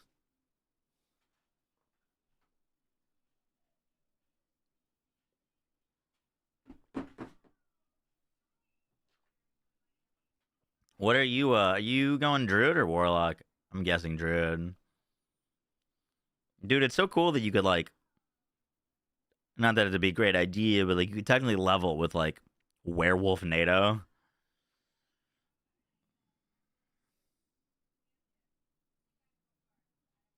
It's debating unique that makes Cataclysm active. You don't spend spirits, you just constantly use the Lacerate. That's interesting. The only thing that would throw a bone in that is if Lacerate, I don't know this or not, if Lacerate's a core skill, even though it's in an ultimate thing, can you still use Cataclysm? Because usually it locks you out of using ultimate skills if you have one spec. You can't have multiple. But if it converts it to a core skill, you should be able to click Cataclysm as well.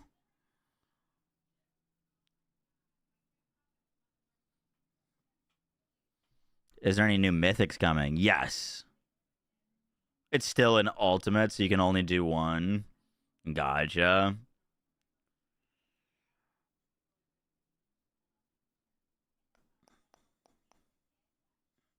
Yeah, in theory that would be crazy, but if you're locked out of using Cataclysm because Lacerate still has the ultimate tag, then you'd get effed out of that. So it gains the core tag rather than replacing the ultimate. Gotcha.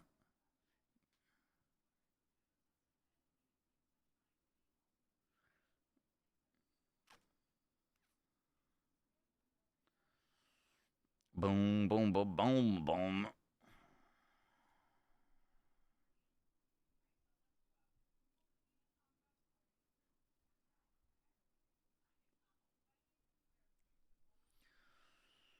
Oh, man. We should do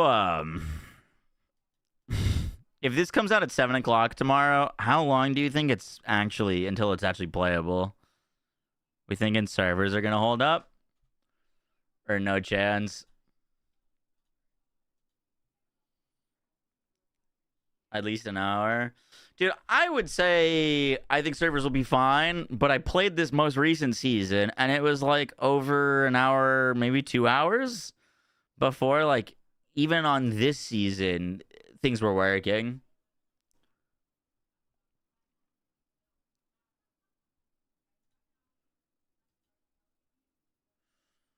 Day one stuff was awful then.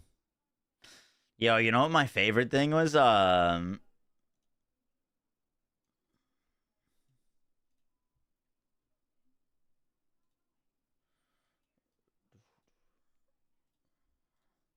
Is when you're trying to travel to a town or like the next area and you just get that like stuck animation where you're like riding on the horse, but you can't move into the next area, but you're just like riding into an invisible wall.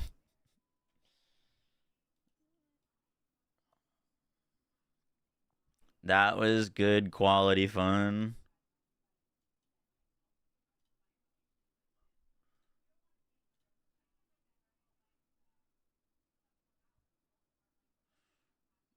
Shared Device Nightmare over and over again for 7 days straight to go up 2 levels, peak D4. That was the launch endgame.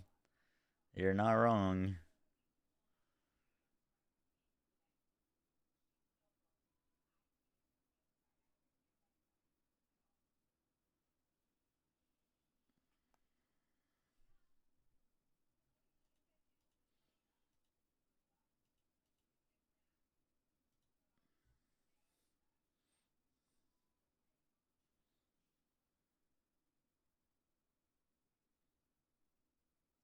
This was a little Dread Claws setup I was running.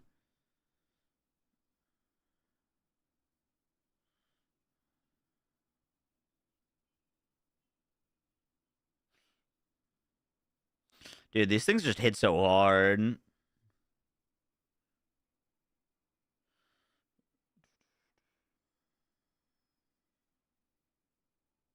You making Druid? I will be making a bunch of Druid guides. Probably starting Warlock though. Both Warlock and Druid are both willpower casters. So like any willpower items we get on Warlock, we just transfer over to Druid.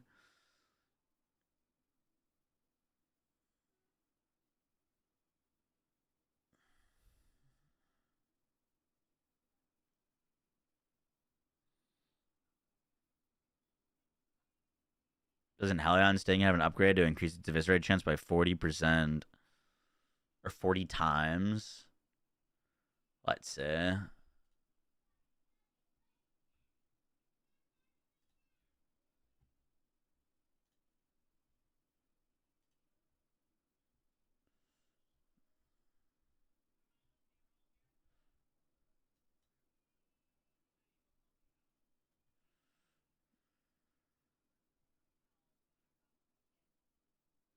%40 increased eviscerate chance.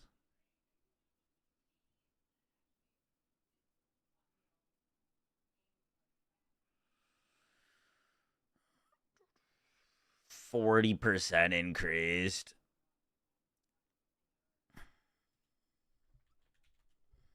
Am I understanding that correctly? Oh, that's a lot of damage. That would bring you up to from a 5% chance to eviscerate to 7%.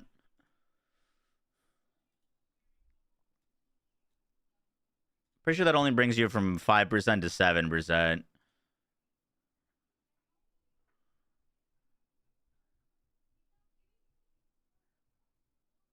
Look, this is a 5% chance to eviscerate enemies for 600% damage. This upgrade has a 40% increased eviscerate chance against your primary target. That's not a 40% chance to eviscerate. It's 40% increased eviscerate chance. And your base is 5. So that only gives you a 7% chance to eviscerate. Bye, gosh.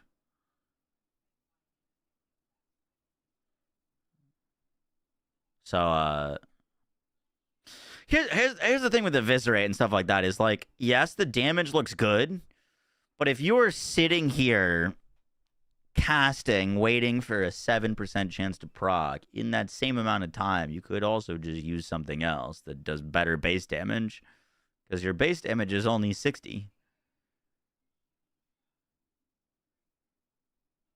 You know what I mean? But no, I think Eviscerate stuff will be really good. I just think I'm not sure how good it's going to feel to level with. Does the percent go up with more levels? I doubt it. These looks like actual numbers.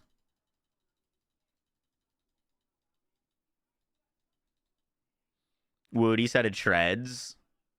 Eviscerate? Gotcha. I mean, I would take Woody's word for it. The Eviscerate damage goes up.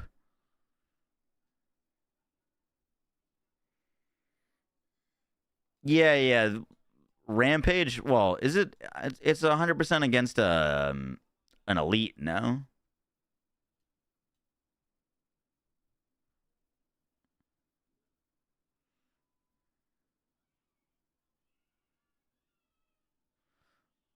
Only on elites that are already not eviscerated.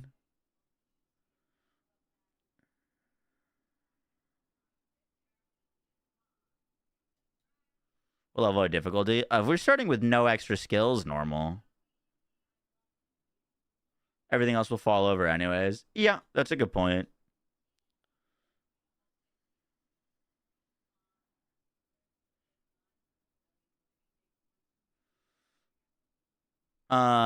Surely there's going to be some sort of like gear synergies with Eviscerate that I think will probably push it to the next level. Get a full squad for tomorrow. I believe so. I do believe so. I gotta double check with everyone.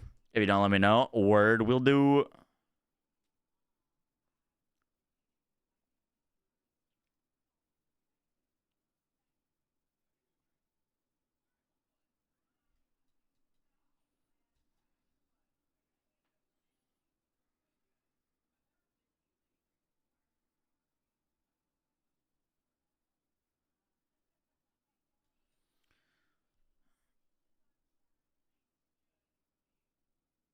The other big thing with Eviscerate is it should be a dot, right? It should technically count as dot damage. And we already saw that you can get like dot specific multis. That could be very spicy once you're geared. You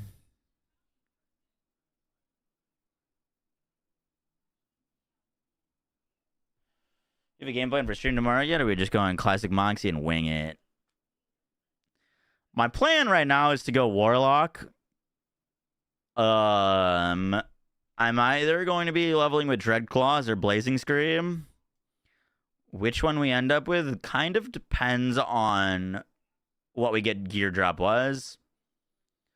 Like, that's usually how I do it for Druid and whatnot, is like, if you go into it and you're only picking, you only are going to play one build and you're not getting gear for it, like, you're just kind of, you're going to be falling behind. You know what I mean?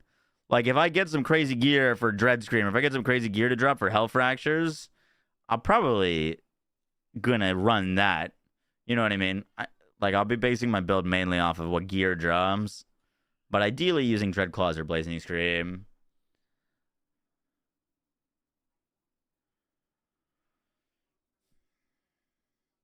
I meant stream time. I'll probably start pretty early. I'd imagine I'd like to be at like 4 o'clock normal start time and just vibe for a few hours. Eviscerate an ungodly amount of damage, probably.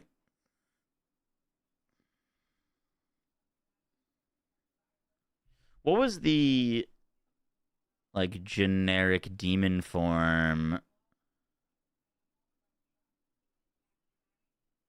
set? Wasn't there like a generic demon form set?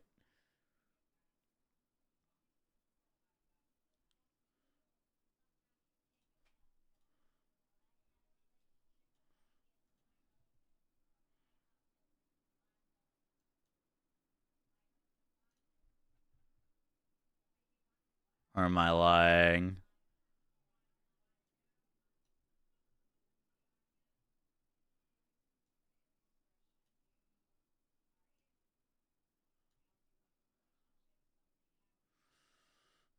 Gain sadism for 5 seconds as your demons take damage or die, increasing the damage your demons take. By 2 seconds, you deal 100% more damage to enemies based on how much damage they have done to your demons. Not a demon form specifically. Sadism sends 2% of the damage you take to each of your demons. Sadism additionally increases enemy aggression towards your demons. Interesting.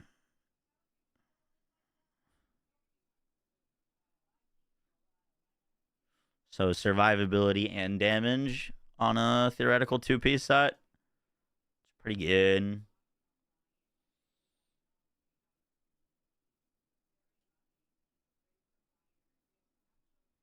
Shadow form. Yup.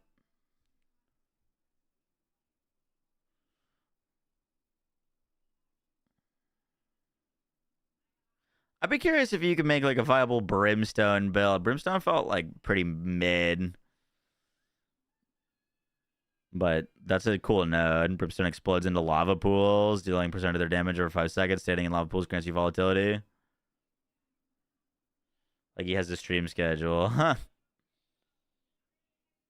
There's a demon form set that's on D4 builds. Like database.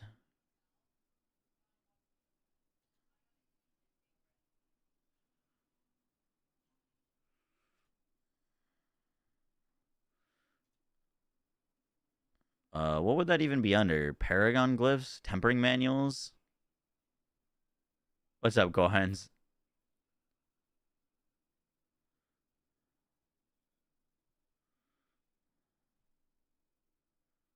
Lord of Hatred tab. Oh. Big shiny green thing. There it is.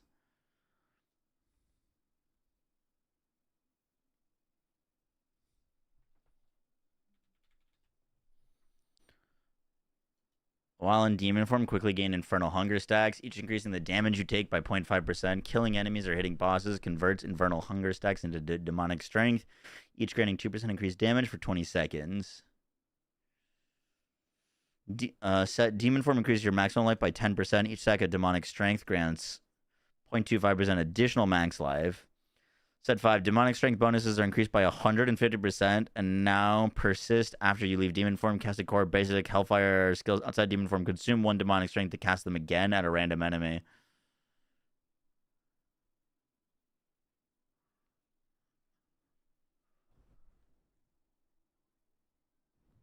Interesting.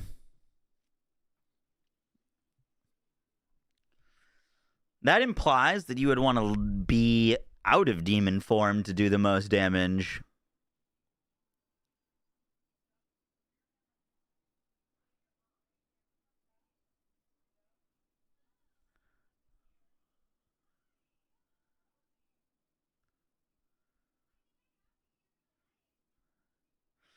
You know what's interesting about that is I don't know if you take Metamorphosis with that.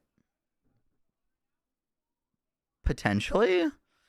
Because, like, you can gain demon form without getting the Metamorphosis. You'll ignore the last part and be fine.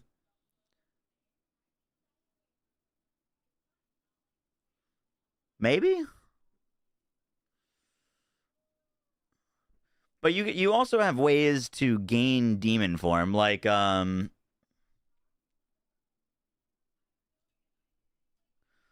in our build, we were gonna rock Rampage with Demonic Smash. This anytime we leap slam, we get in demon form for 5 seconds. Rampage is now a Hellfire mobility skill, and with the shard I was gonna use on our build, the Warden fragment. While in demon form, you lose 1 dominance per second per close summon greater demon to extend their durations. Demon form also increases the damage of Hellfire Demonology skills by 30%. But the thing is, there's a difference between demon form and the Arcfiend demon form.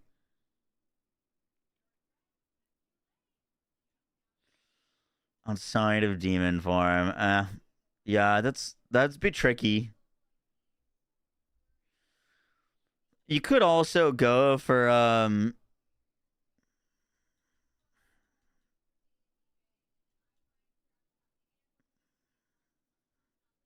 hmm.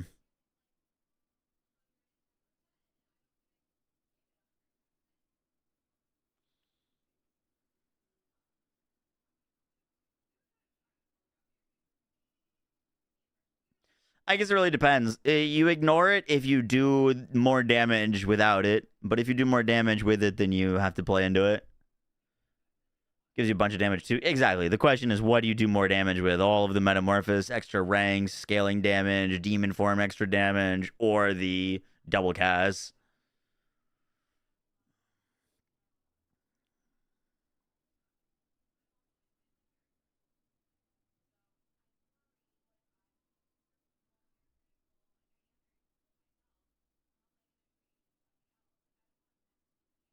There's a ritual node for occult builds.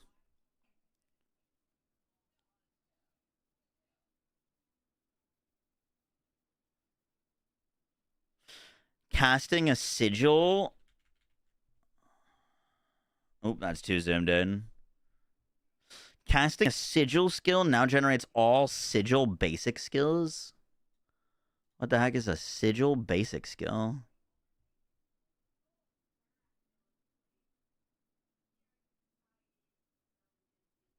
Like, these are sigil skills. Am I being stupid? Casting a sigil skill now generates all sigil basic skills.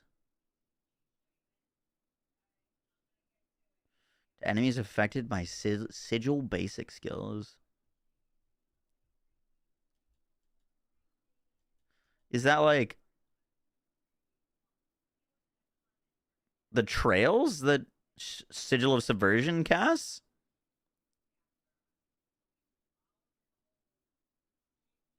Oh, you think it's non-variant specific? You might be right about that. But why would casting a sigil skill generate all sigil basic skills? You think you can? Oh, you think you cast one sigil and it spawns all three of them? Like you cast Sigil of Subversion and it also casts Sigil of Summons and Sigil of Chaos?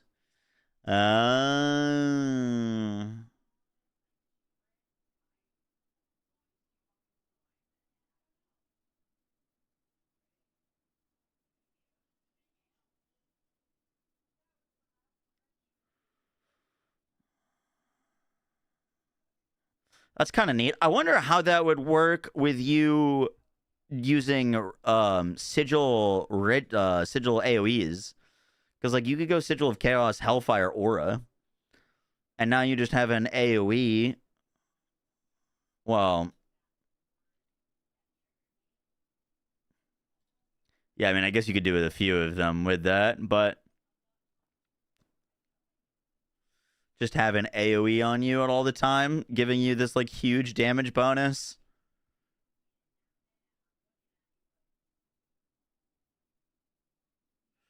If you have an aura, you just deal 200% increased damage to enemies affected by Sigil Basic. Oh, but I don't think this would be on your AoE.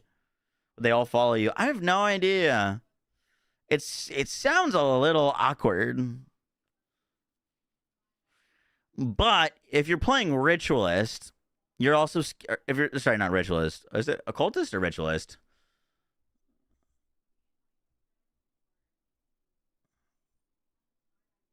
Ritualist with occult skills. You're probably scaling AoE anyways, so it probably doesn't matter too much.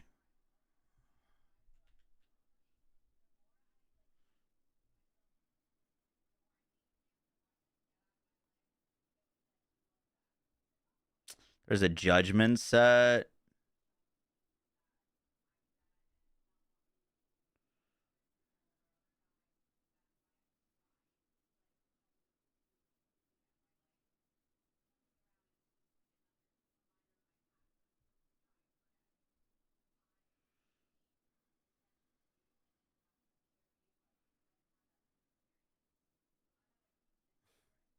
The friggin' like quad alt Paladin.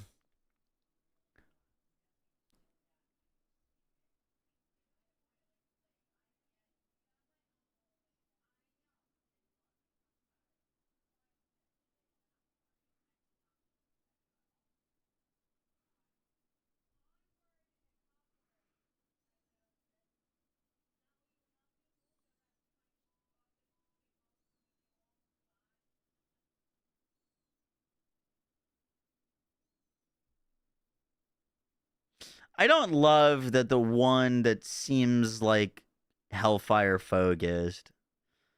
Well, I guess this isn't technically Hellfire focused. There still might be a Hellfire set that is specific to burning and fire skills. Like, surely there's something that's more focused on, like, actual fire stuff. I hope so. Because I don't love that set.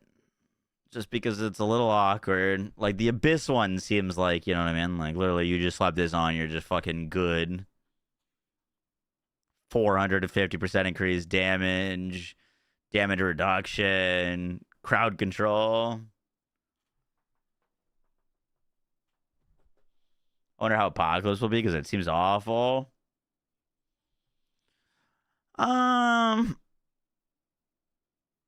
Yeah, big AoE. Maybe. I mean, it doesn't seem like it gives much utility to you. You basically just use it as a damage ult. If Brimstone becomes really viable, it's probably one of your best options.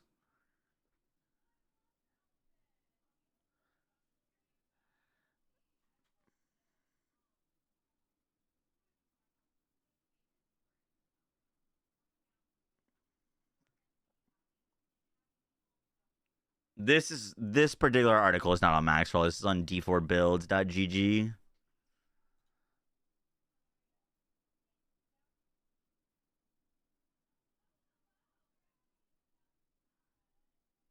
No.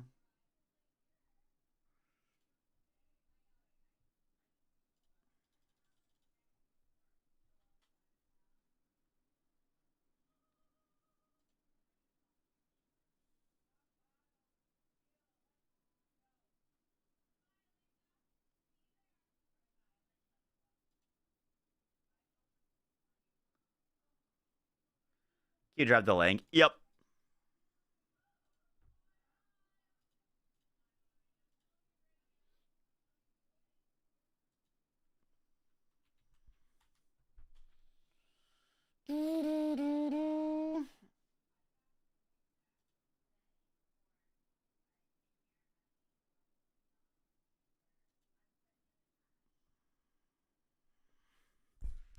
I gotcha.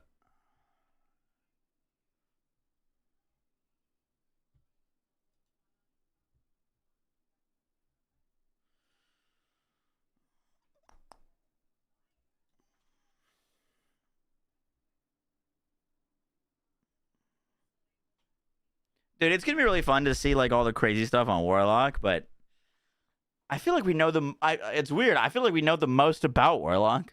Like, Warlock's the new class, and I feel like we know the most about it. Like, it's the big unknowns is honestly the base game classes and like what they can do. Should be really, really interesting.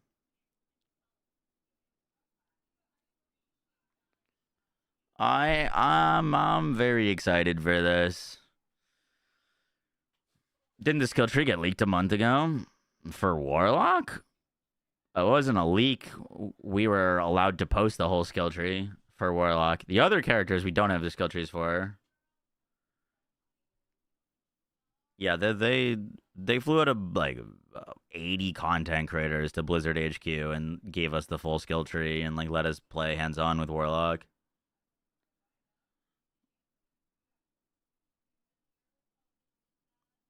You haven't been this excited since launch. You might even be more excited. I'm very excited. I can't say I'm as excited as it was for launch of this game. Launch was fucking crazy for this game, dude. You remember that? Launch was insane. Stevan again, thank you for the 68 months. Appreciate that. Yeah, I remember like I think looking over and like Woody had like 60,000 viewers or something like insane. It was crazy, dude. The launch of this game was nuts. So many people that I knew that had never played an RPG before dove into D4 for the first time.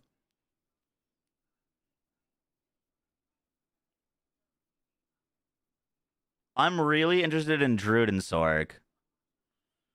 I really want to make a crazy Sork build, and I really want to do werewolf stuff on Druid. Like werewolf NATO or werewolf shred. Or honestly, lacerate with the core skill thing. For drops that are actually impossible to obtain. What impossible drops? I remember the grind to 100 being brutal. Like, genuinely brutal. I don't remember there being, like, any crazy drops. Multi-shot sounds insane with Shadow Clones. Yup. Yeah, I think Baggin's going multi-shot. Oh, that's right. There were mythics at launch. But the mythics were like one person in a different country found one. I forgot about that. Yeah, they were like genuinely like unbelievably rare.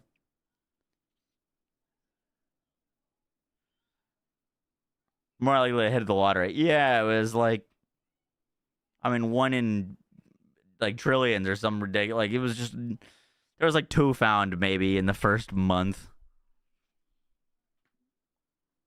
And there was like millions of people playing the game. I totally forgot about that.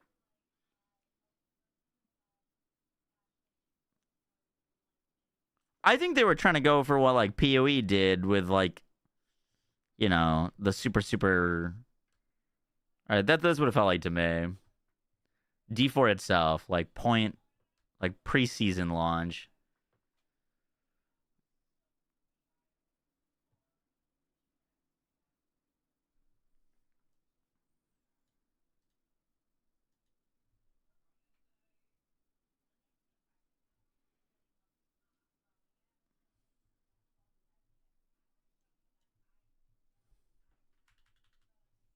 Is this it for rogue stuff?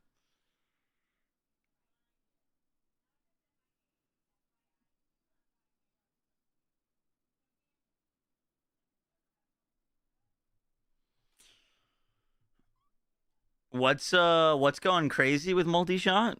Is there like a specific upgrade or weapon? I think Woody had some uniques for it.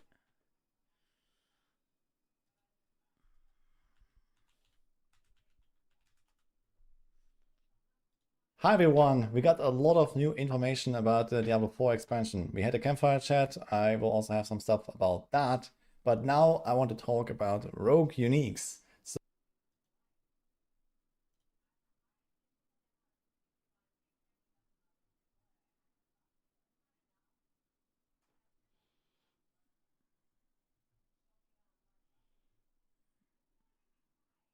I was looking for the original video.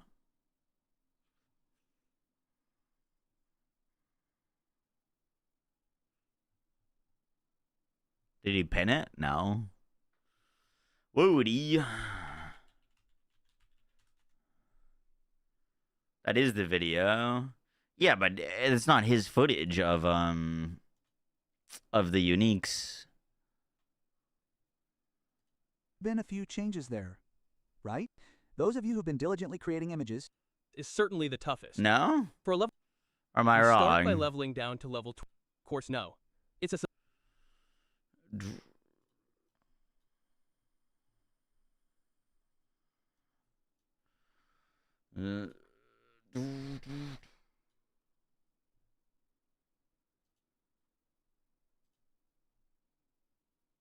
It just shotguns like 8 arrows. Gotcha.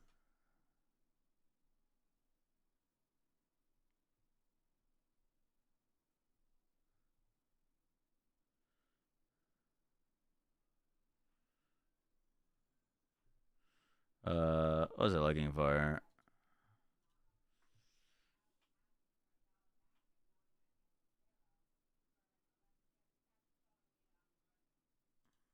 So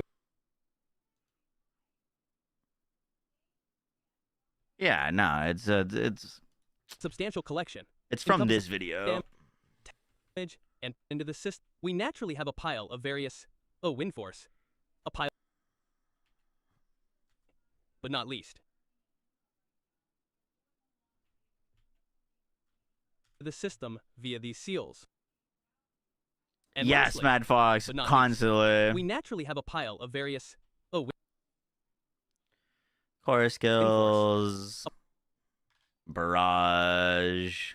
A pile of various uniques here, which many rogue players will of course know.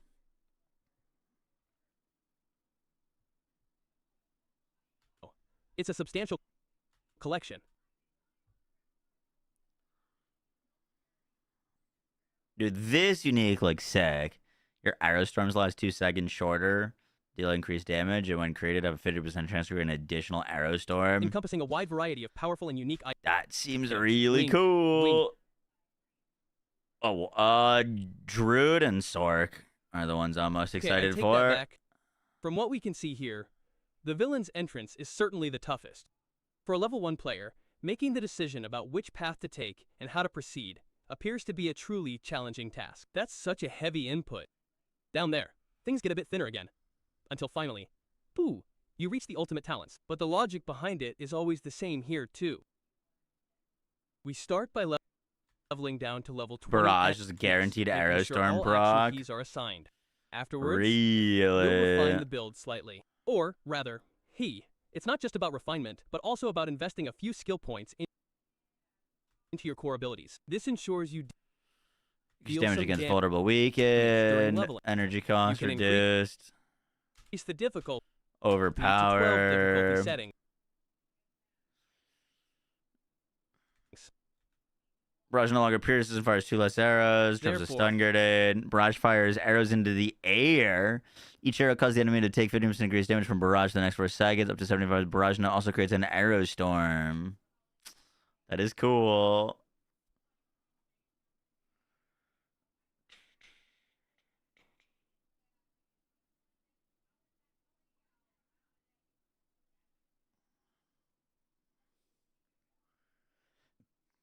Outriders makes a comeback. I'll be so happy. Love that game. I hope it does. Yeah, I gotta fix whatever's going on with mine. Every game I installs is corrupted. I don't really know what would be the cause of that.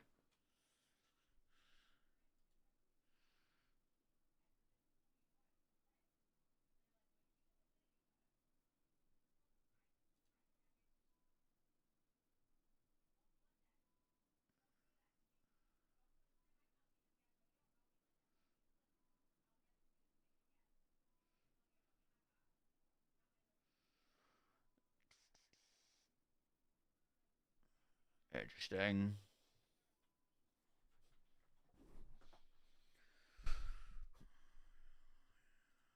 Yeah, I'm a big fan of ARPG builds that summon things from the sky.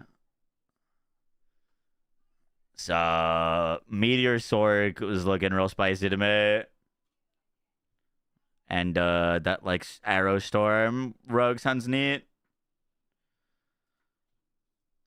Rogue is, I haven't played too much Rogue. My most played characters are Sork, Barb, and Druid.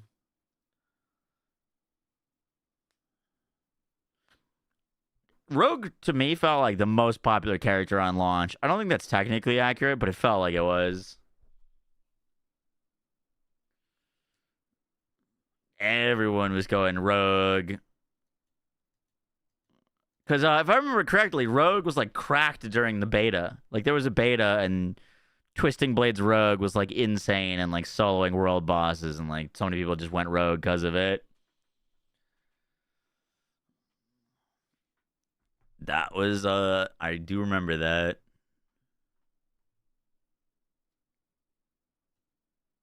I do remember that.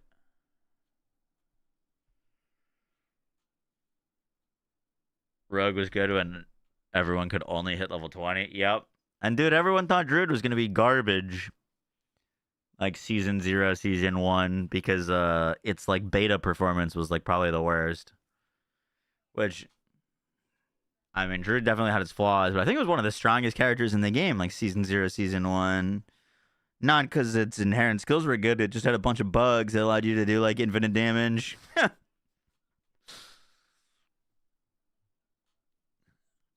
You do like ridiculous amounts of damage with Shred Poison. Bulwark was bugged to hit for like hundreds of millions.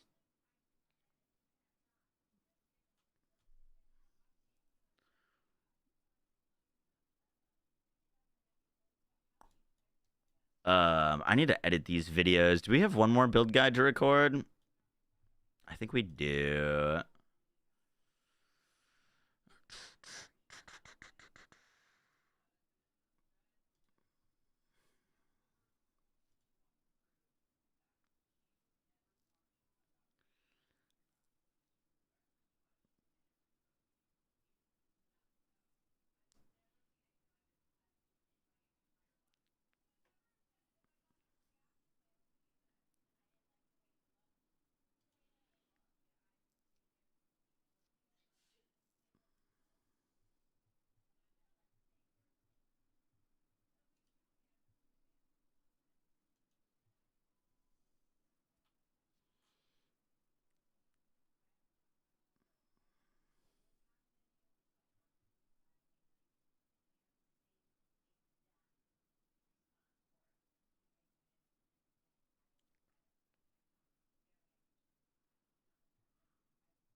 I think we should just change this to an occult abyss skill.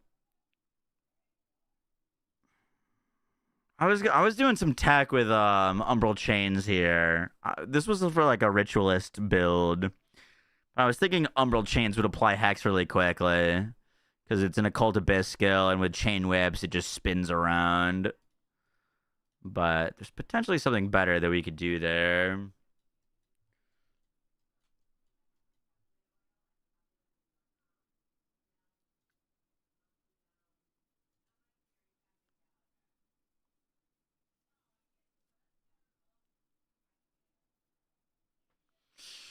Oh, do we go Metamorphosis?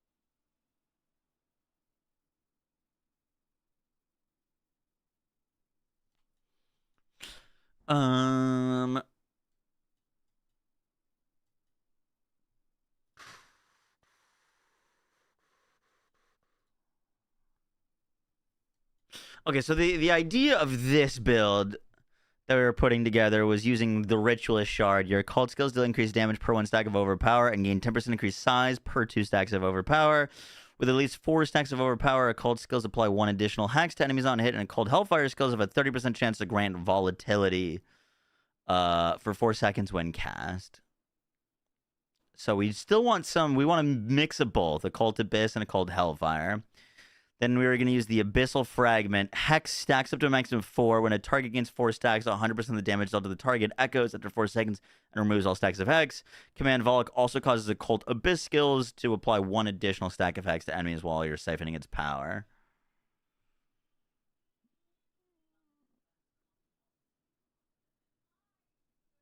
So we were working on this yesterday, but I didn't record it. We're using Hell Fracture. Withstanding within the Hell Fracture exposure gets you volatility, and additional fractures explode 1 additional time. You could go, I think you go Abyss here technically for the AoE pull plus. Pull plus making it an Occult Abyss skill, so it just applies Hex on its own. Otherwise, you have to apply Hex for it. I think it'd be really nice quality of life to apply Hex on its own. The base damage of this isn't, like, anything too impressive, but if it's exploding a bunch of extra times, it should look solid.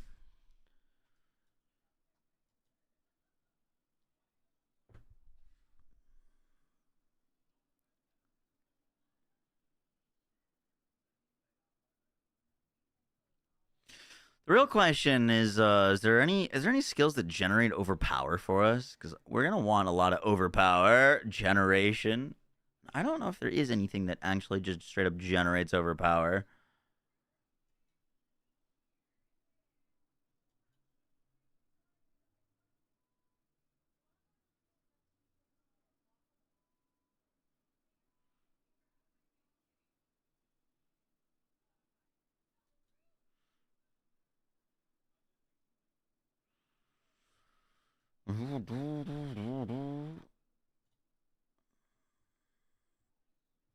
But we can add one more skill to this.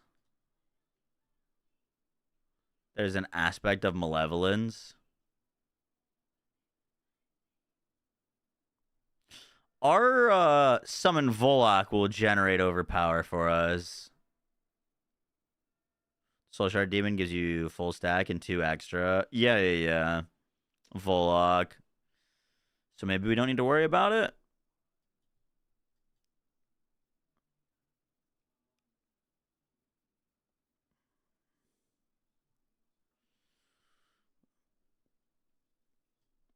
We might just use Metamorphosis, honestly. Or not Metamorphosis, Nether Step.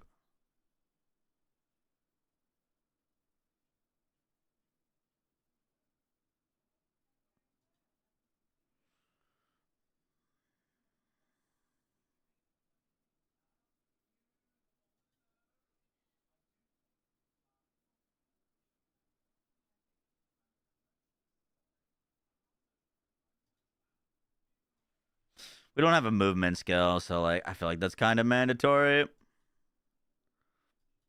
Probably your dominance sync, yeah. Which works out well if we don't take any of these dominance skills.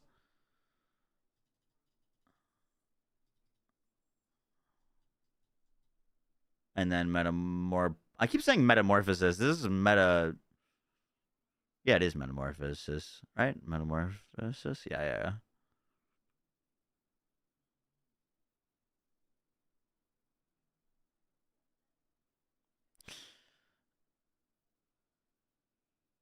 Or Warlock for start taking votes. Can't go wrong with either. Summoning Necro looks really strong.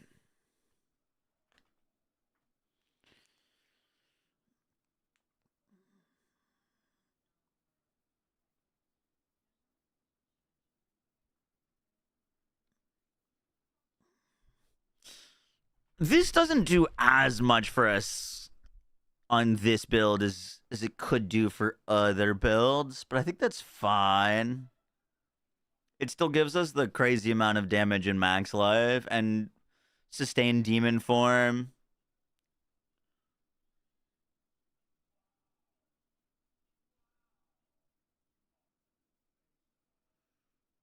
Yeah, Locke will be able to go full summoner.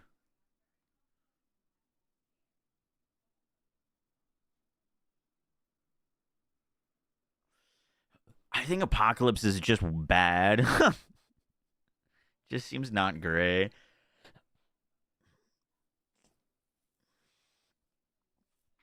It also doesn't benefit from cooldown reduction on a 60-second cooldown. Like, what? You know what I mean?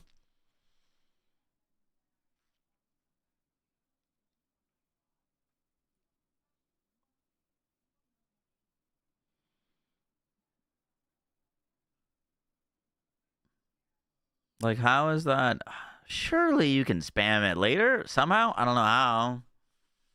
There's the boots that when you like dash through enemies, you get cooldown, right? That would probably work. Well, there's the boots that when you dash through enemies, you gain like flat duration of cooldown and refunded for your ultimate. That probably works. When the sun goes, strain words come on out of a grown man's mouth when his mind's drunk. Pictures and passing time.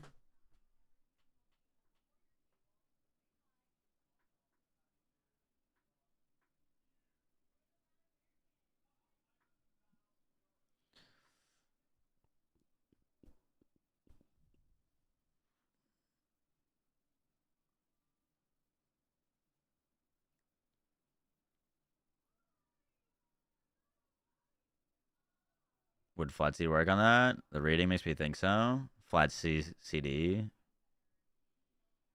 I'm not sure. Surely something has to affect it, right?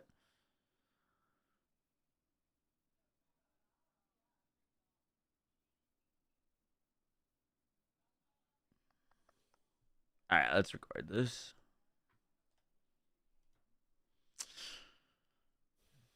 Yo, guys, what is up? Max in our Diablo 4 video.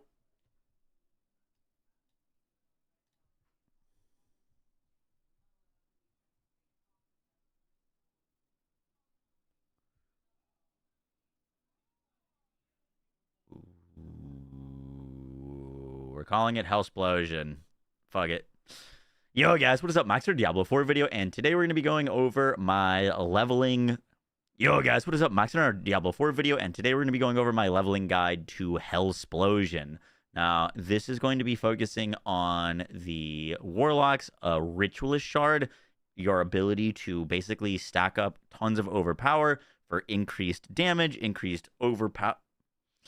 Yo, guys, what is up? Max in our Diablo 4 video, and today we're going to be going over my Hellsplosion Warlock. Now, this is going to be a leveling guide to take you from level 1 to 70, and it's going to focus on the Ritualist Shard on Warlock, which we'll talk more in depth in a second. But the core of this build is using Hell Fractures, having tons of them on the ground, constantly exploding, scaling their... Fuck. One more time. Yo, guys, what is up? Max here, Diablo 4 video, and today we're going to be going over my Hellsplosion Warlock leveling guide. Now, this build is going to be focusing on the core skill Hell Fracture. Hell Fracture is going to allow us to rip open the earth and spawn these huge hell explosions. We're going to be scaling tons of AoE to have these overlapping, and there's some mechanics with the Ritualist Shard that we're going to be able to take advantage of. Should be really cool. We're going to be going over everything you guys need to know. Hope you enjoy. Let's do this. So the first thing to talk about is the Warlock's Ritualist Shard. This reads that occult skills deal 4% increased damage per 1 stack of overpower and gain 10% increased size per 2 stacks of overpower. Now, this is really important because overpower by itself is a brand new mechanic. Overpower is changing the way that it used to work. Overpower used to be this you have a random chance or a small chance to deal a bunch of extra damage that was based off of your health. Now, overpower is basically a buff. You get it, and while you have overpower, your skills deal more damage. We're going to be overcapping our overpower and getting more max overpower to get more damage and more size. And we're going to be pairing that with the Hell Fracture skill, which is going to be causing huge explosions for us. Now, there's some really cool mechanics with this, and that has to do with these next nodes. With at least 4 stacks of overpower, Occult skills apply 1 additional hex to enemies on hit, and occult Hellfire skills have a 30% chance to grant volatility for 4 seconds when cast. Now, Hex is a mechanic that allows us to gain increased crit chance against enemies. Volatility is another mechanic that the Warlock has that is going to empower your skills to deal 50% increased damage. However, where I think this could potentially get really nutty is with the Abyssal Fragment. This reads that your Hex stacks up to a maximum of 4. When a target gains 4 stacks, 100% of the damage dealt to the target echoes after 4 seconds and removes all stacks of Hex. Command Warlock also causes your Occult Abyss skills to apply 1 additional stack of Hex to enemies while you are siphoning his power. We'll explain that second part in a second, but this is going to allow us to basically double our damage. And if it works like how anything that echoes in the past, I'm imagining this is going to be pretty broken. A lot of the times in Diablo 4, anything that echoes can often double dip and do some crazy amounts of damage. Now, I think this is going to be really, really crazy for when you're pushing and like going up against harder content. There are some other nodes here, such as the Twisted Fragment, which our Occult Hellfire skills consume Hex to do 25% increased damage, and our Occult skills can get empowered by Volatility, and also we get free Overpower generation. I think this is going to be great, and I'm probably going to be messing around with both, because one just gives us another free source of Overpower to give us even more damage and more AoE, and one potentially is going to be really, really strong for like the later parts of the game. Both of these will be interesting. Probably recommend starting with Twisted Fragments and then go Abyssal Fragments for the later game, but that is kind of the overview. We're going to be using Occult skills to build up Hex stacks on enemies and scaling a lot of Overpower to do crazy amounts of damage.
Now the other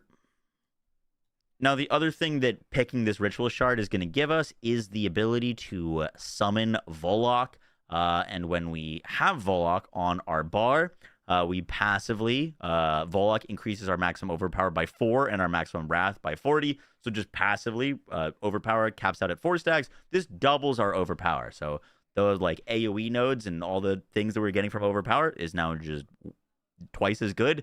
And then the active, we command Warlock to siphon its power to overfill our overpower by 2. So now we're going to 10 stacks of overpower, and it increased our wrath regeneration by 150% for 6 seconds. So when we activate Warlock, that's going to be like our big damage window to spam our Hell Fractures. We're going to get tons of overpower, but we're also going to be getting lots of wrath generation so that we can spam our skills more. I didn't record that. We'll try that one more time. The other thing to mention is by picking this Ritualist Shard, this is going to give us the Summon Warlock skill. While we have Warlock on our skill bar, who costs 20 dominance to like do the active, but the passive allows Warlock to increase our maximum overpower by 4 and our maximum wrath by 40. By default, we only have 4 stacks of overpower, so this doubles our overpower stacks, which is kind of nuts. And all of the things that we were getting AoE from previously, we were only getting 20% AoE. Now we have 40% AoE just by having Warlock on our bar when we have max overpower. And the active ability of commanding Warlock allows us to siphon our power to overfill our overpower by 2. So now we're going to an additional to 10 overpower stacks, and it increased our wrath regeneration by 150% for 6 seconds. So we are going to be getting a ton of wrath, so we can spam our abilities. This is kind of like a big part of our damage window.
For leveling, just for some early Wrath generation, we can go Molten Bomb with the Cluster Bomb augment. This is going to turn it into a Occult Hellfire Abyss skill. So we're getting like Volatility generation and Hex generation from this.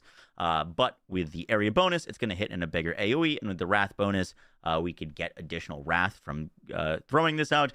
Basically just going to build our other skills. We're going to be getting Volatility, we're going to be getting Hex, we're going to be getting Wrath, and so we can use our main skill, which is going to be Hell Fracture. Now, this summons the Fires of Hell to fracture the ground, dealing damage to enemies in an area. The fracture remains for 15 seconds and explodes up to 2 more times when you cast Hell Fracture again. So the initial base damage of the skill isn't anything too crazy. Where the real craziness of this comes in is having multiple fractures up at a time that are all exploding multiple times. And with the additional fractures, it'll explode up to 3 times once we place them.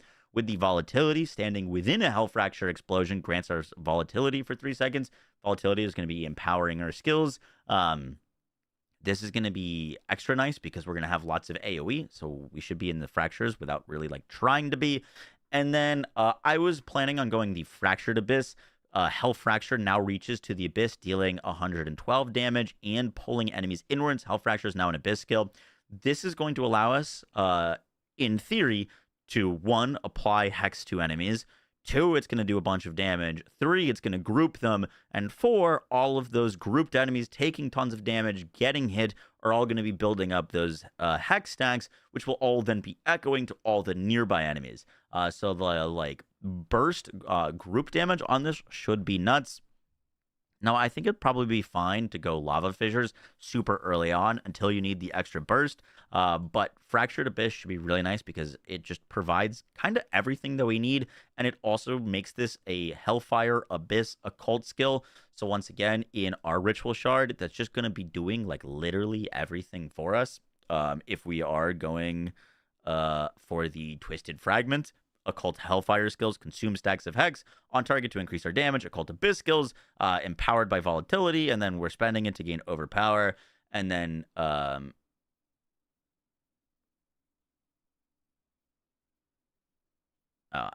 we don't actually really need that.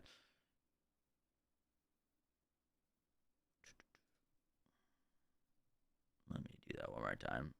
Technically, we're fine with just that augment because the other one works for that.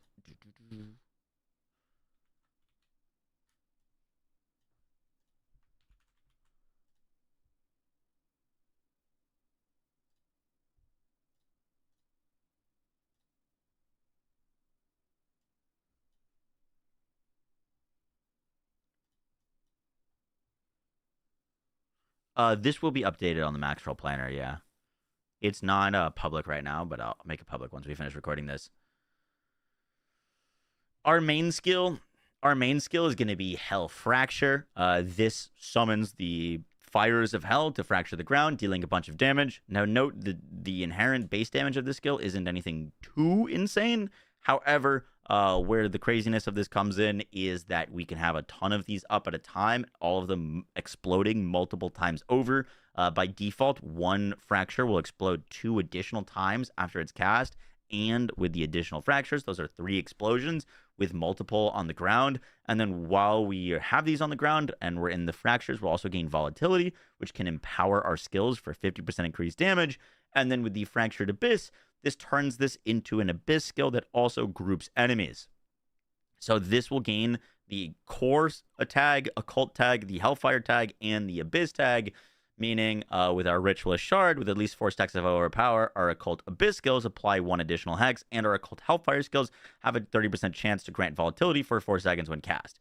So this is doing both of these in one skill, plus it's going to be grouping enemies for us and doing a ton of damage. So the Hell Fractures should be doing a lot of legwork, and we're going to be scaling the AoE of them with more overpower. Then we're going to be using Dark Prison.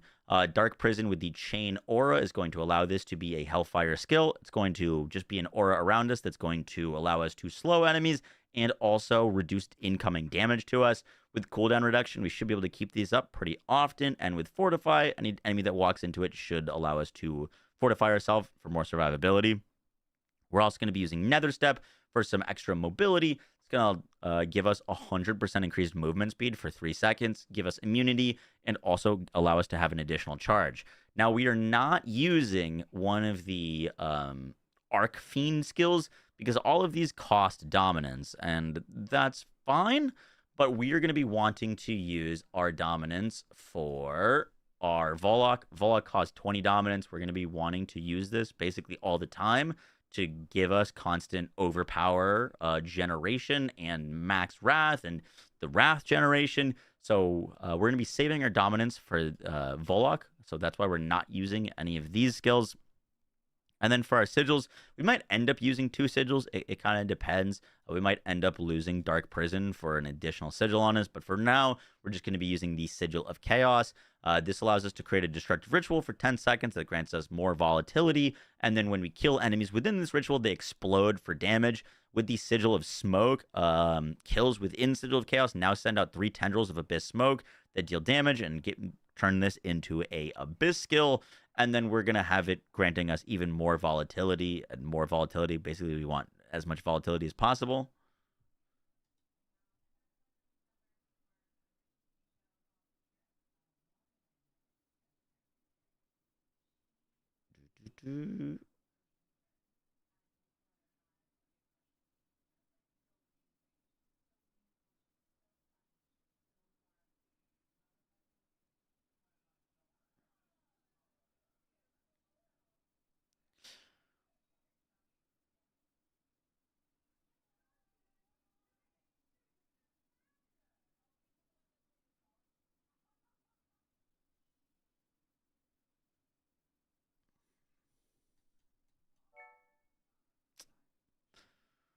Trying to think if we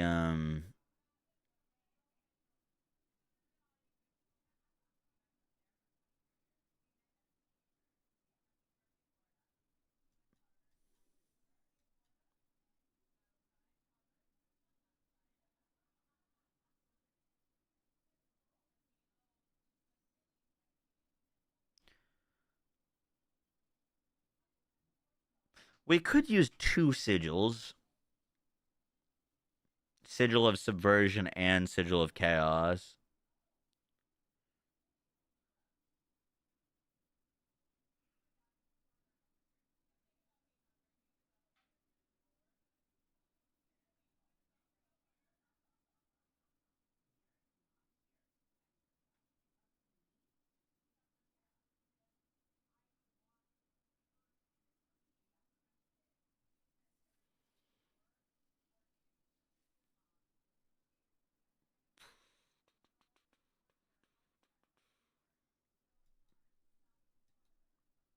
I like this being an aura that just slows everything and gives us a bunch of survivability too much.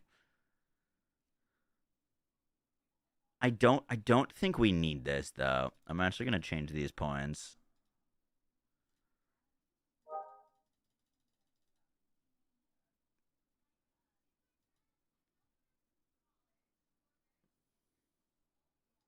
With the Sigil of Lava.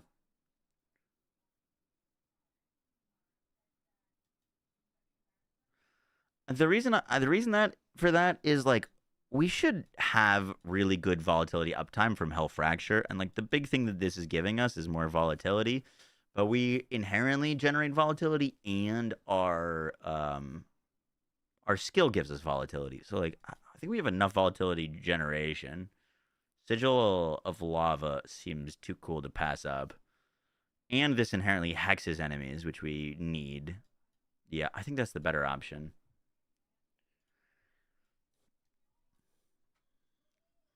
Our next skill that we're going to be using is the Sigil of Subversion. I was originally going to pick Sigil of Chaos because this can grant us volatility. However, on paper, we should have tons of volatility generation from both Hell Fracture and our inherent Ritualist Shard. So I don't think we're going to be struggling on that. What we do really want is great hex generation. Sigil of Subversion is going to be hexing enemies that are in the sigil. It can also grant us Shadow Form for increased movement speed, and we can get 15% movement speed while we are in the Sigil of Subversion trails, which is really nice. We can also convert this to a Occult Abyss Hellfire skill, so once again, hits all those skill tags and now it'll create lava trails that deal 350% damage and make it a Hellfire skill. And with the cast range roll, we just kind of place this wherever, lock enemies into this ritual, and then just blow them up with our Hell Fractures. Should be really nice.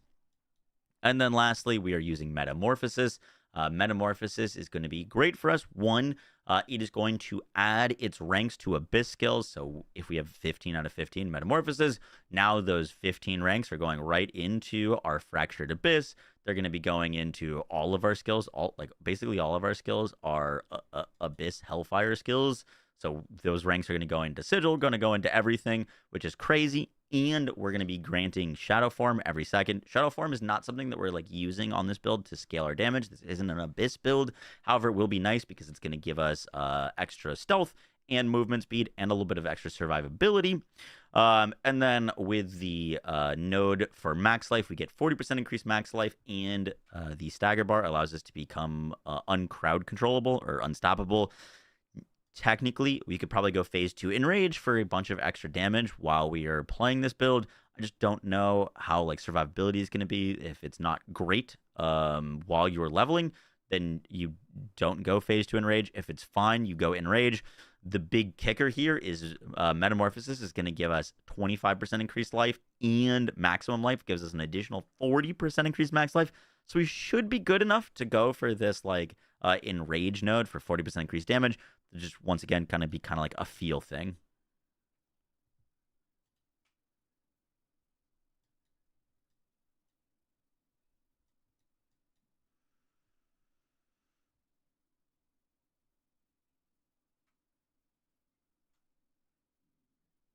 I'm not positive that it keeps the tag.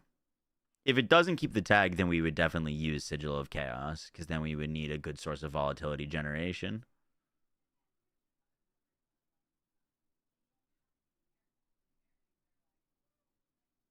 In hindsight, it seems a little too overpowered if it would keep both tags. That seems OP.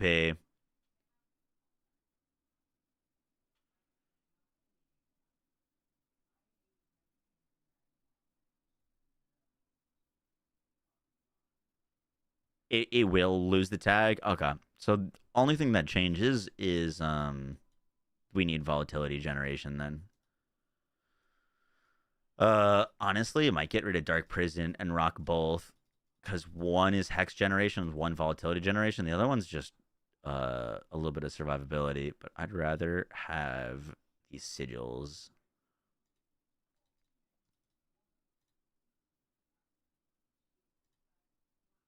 With the Hellfire aura.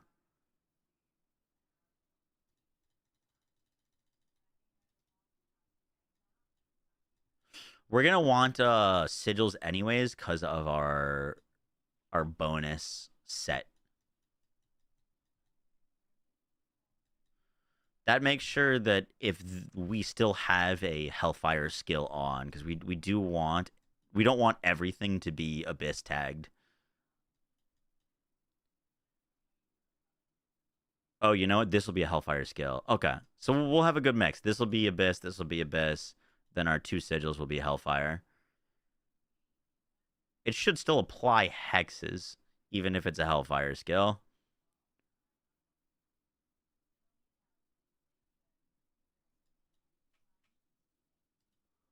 Okay. Let's record that again then.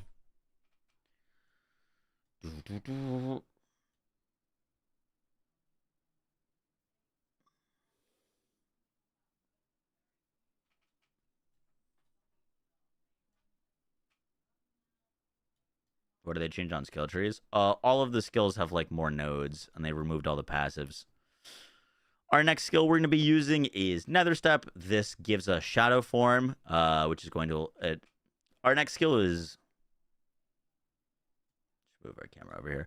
Our next skill is Nether Step. This is going to give us Shadow Form, as well as 100% increased movement speed for 2 seconds. So really, really great kind of mobility skill. We'll talk about why we're using this in a second. But now with this upgrade, we gain the 100% movement speed for 3 seconds. Gloomwalker is going to make us immune while we're using it, and the extra charge node is allow us to have 2 of these, so just tons of movement speed. Now, we are not going to be picking a Arc Fiend skill, Tyrant's Grasp, Rampage, Infernal, Profane Sentinel. The main reason we're not going to be doing that is because these all have a dominance cost. And in theory, we want to be spending all of our dominance on Command Warlock. Command Warlock has a higher dominance cost of 20, and whenever we are activating this, we're going to be overfilling our overpower, giving us tons of wrath generation, and I would prefer to spend all of our dominance resource, which is a rare resource for us, on Warlock rather than these other skills. I don't want to ever not be able to summon Warlock when it's off cooldown, so that's why we're not going an Arc Fiend skill. And then we're going to be rocking 2 sigils on this build. Now, this decision will make a little bit more sense once we look at the set bonuses. There's some set bonuses that are going to really empower you if you're using multiple sigils. So the Sigil of Subversion for us is going to give us increased movement speed, and it'll also hex enemies for us, which is really nice, and it can grant us Shadow Form. The Sigil of Lava will transform this into a Hellfire skill, which does a bunch of lava damage, and the cast range is going to allow us to cast this on basically any area on our screen. And then the Sigil of Chaos is going to allow us to grant us volatility. We need a good source of volatility. Sigil of Chaos, whenever we cast this, we're going to be gaining volatility. Enemies will explode inside of it. We're going to make it an aura on us, so it'll just basically follow us around. And then volatility empowered cast within the Sigil of Chaos count as triggering 3 kills. We need to build kills in this to gain its full effects. And then the volatility duration means that volatility from Sigil of Chaos now lasts for 10 seconds after we leave the area. This is a little bit less important because we're going to be putting it on a Hellfire aura. I don't know if we're going to want to rock Blood Ritual, but in theory, once the skill runs away, we still should be in volatility empowered so we can cast our next attack. Now, note that volatility randomly empowers our Hellfire skills.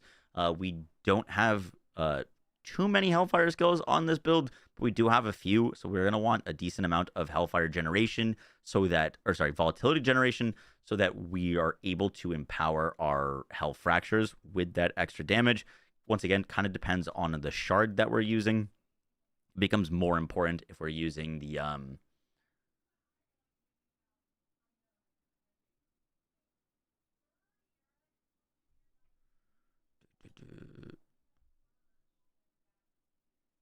technically only works if we're using the Twisted Fragment. Occult Abyss skills can be empowered by volatility and cause explosions when hitting an enemy.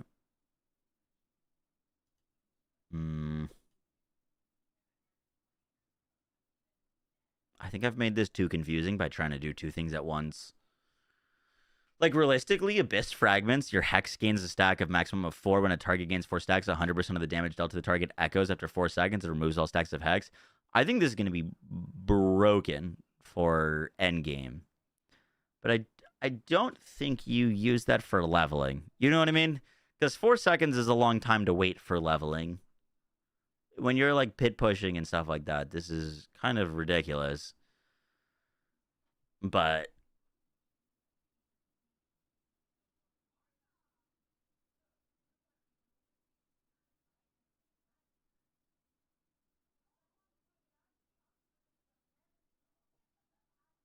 I think we go Twisted Fragments for the overpowered generation early on.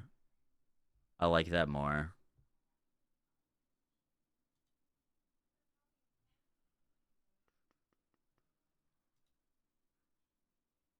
What are you building? We've done a build around the Shadow Form and Abyss skills. We did a build around Vanguard, and now we're trying to do an Occultist or Ritualist build.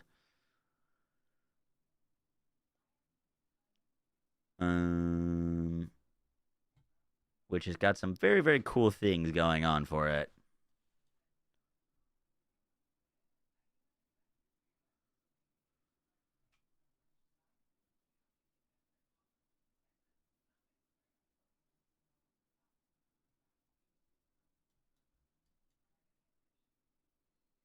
This should still grant its own volatility.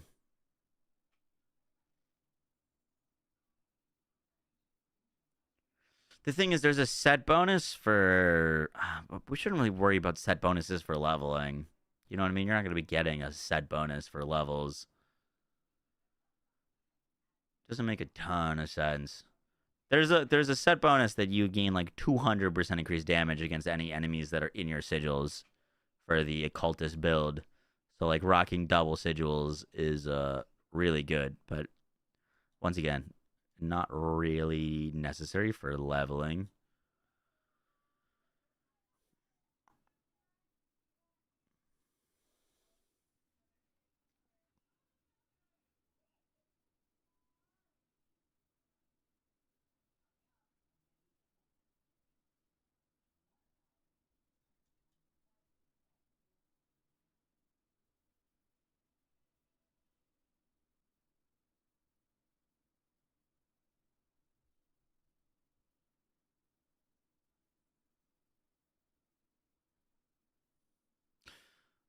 With at least 4 stacks of overpower, occult abyss skills apply 1 additional hex to enemies on hit.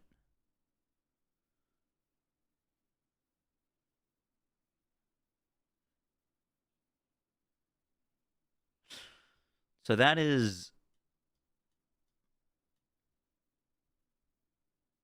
I don't know if overpower gets consumed unless you have a thing that consumes it.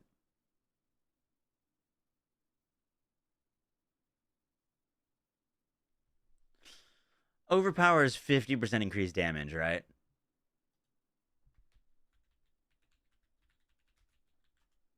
%50 increased damage. You can have 4 stacks of it. Does that mean it empowers your next 4 attacks?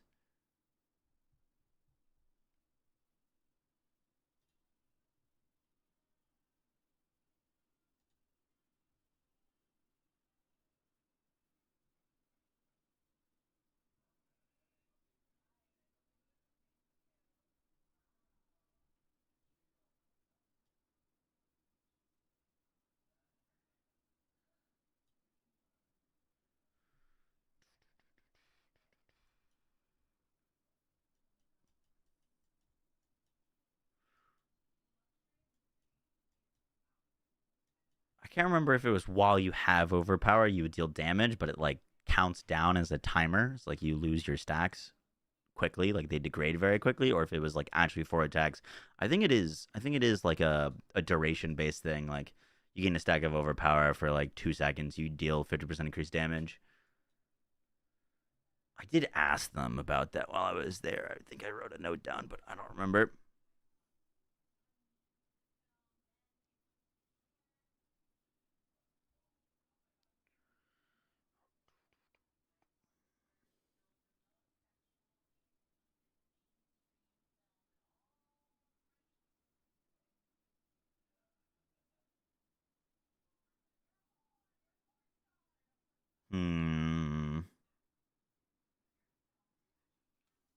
Yes, it's just a 4-second timer, not consume. Okay.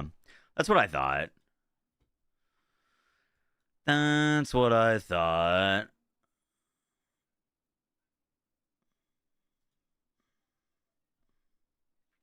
You just lose 1 stack, so it's kind of easy to sustain. Gotcha. And every 2 casts of Hell Fracture should give us 1 overpower. So our generation should be pretty great. All right. I think we fixed this. I understand now.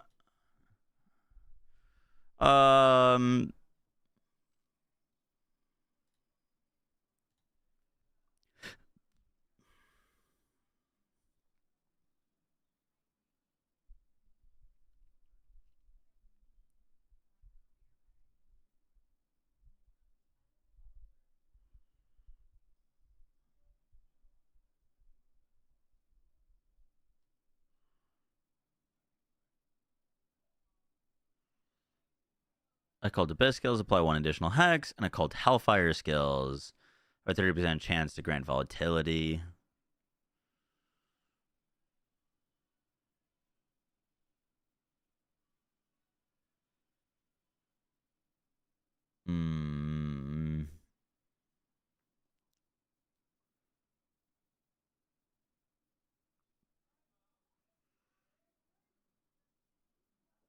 So the question there was, do we want to keep Hell Fracture as a Hell ability or a Abyss ability?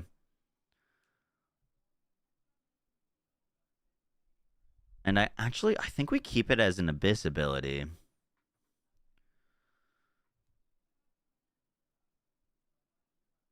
Because that allows us to empower it with volatility. And it does additional damage.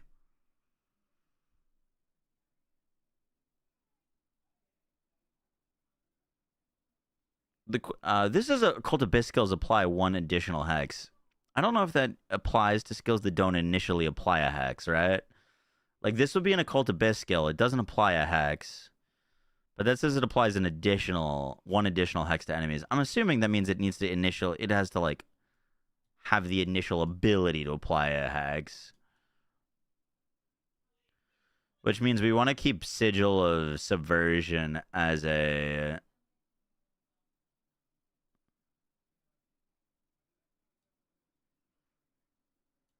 into the Seeker's node to keep things locked into place.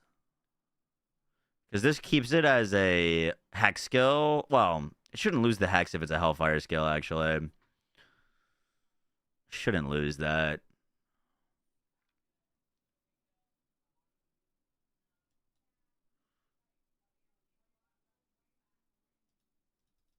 I do think we lose this. I'm having a hard time justifying it when our Hell Fracture should just be giving us volatility.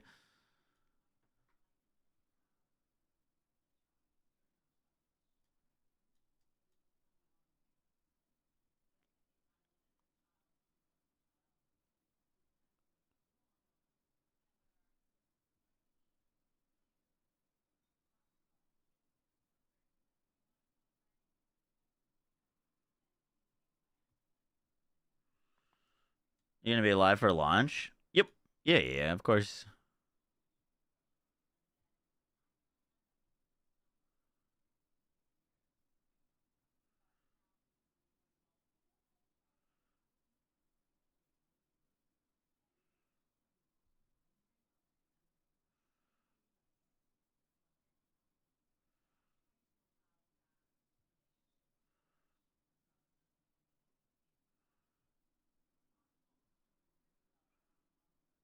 This is 75 damage.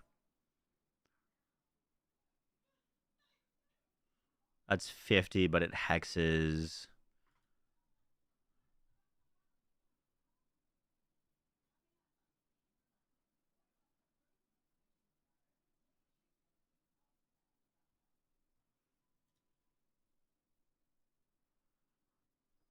Can you please explain the 30-minute delay between launch and release? I'm confused. They said it's a Steam thing.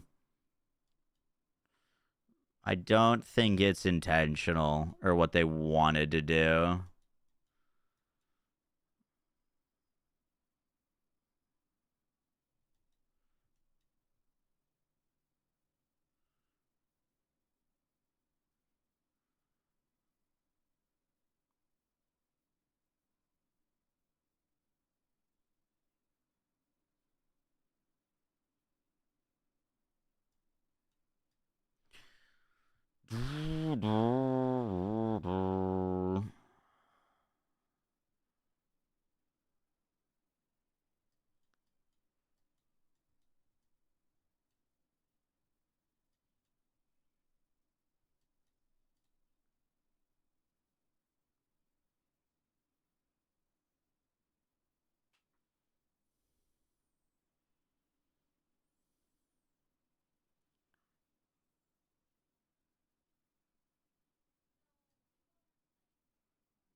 Okay.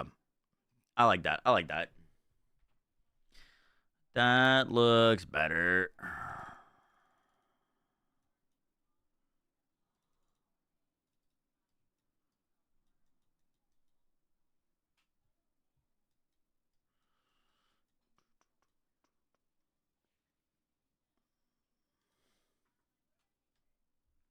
We'll try this one more time. I'm imagining there's a lot of like pieces of gear that are gonna really enable this kind of play style. So the first thing to talk about is the Ritualist Shard. This reads that your occult skills deal increased damage per 1 stack of overpower, and you gain 10% increased size per 2 stacks of overpower. By default, you can only have 4 stacks of overpower. Just with the skill tree alone on this build, we're going to be able to get to 10 stacks, which is kind of wild. Oh, wait, no. We should be able to get to 6 stacks. 4, 2... No. Yeah. It is 10 stacks. So the first thing to talk about is the Ritualist Shard. This reads that our occult skills deal 4% increased damage per 1 stack of overpower and gain 10% increased size per 2 stacks of overpower. Overpower is getting changed. So overpower used to be this kind of like chance to do big damage that was based off of your health. It is now a buff that you can gain that decays over time. You can have 4 stacks of it, and while you have overpower stacks, you just deal more damage. By default, you can have 4 stacks of overpower. With this build, we're going to be able to get up to 10 stacks of overpower, which is kind of nuts. So we're going to be getting tons of extra damage and size, which is going to be really important because we're going to be wanting to like just kind of blow up the entire screen with this setup. And then with at least 4 stacks of overpower, our Occult Abyss skills apply 1 additional Hex to enemies on hit. Hex is another mechanic for the Warlock that increases our crit chance against enemies. And our Occult Hellfire skills have a 30% chance to grant volatility for 4 seconds when cast. Volatility is another mechanic on the Warlock that empowers our abilities at random to deal 50% increased damage.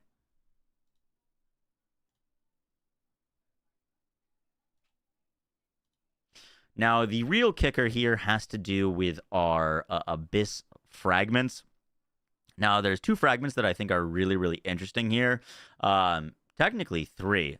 There's the Abyss fragments where your Hex stacks up to a maximum of 4. When a target gains 4 stacks, 100% of the damage dealt to the target echoes after 4 seconds and removes all stacks of Hex. Command Warlock also causes Occult Abyss skills to apply 1 additional stack of Hex to enemies while you're siphoning its power. Now, I expect this to be just insane for like pit pushing and things like that.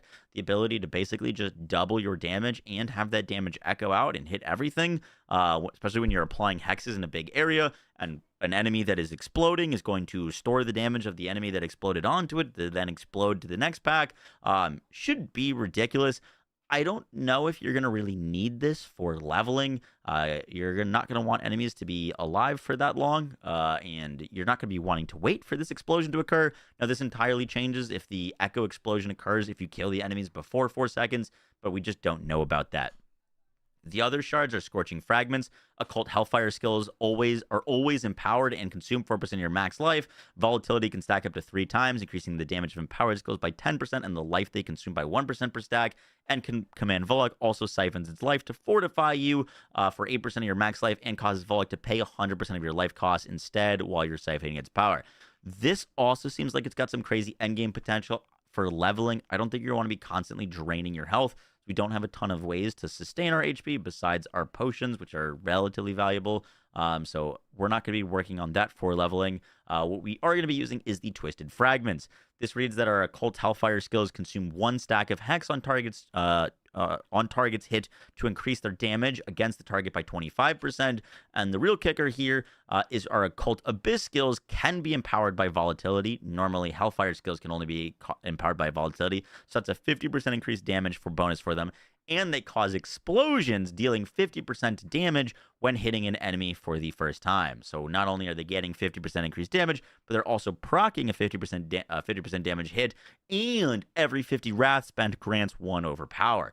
So this is awesome because 1, it gives us multiple damage sources, And it also allows us to basically be full on overpower at all times, which we care about because we can have 10 stacks of overpower, which is going to give us massively larger AoE and damage. So there's a few things that we're doing to achieve that.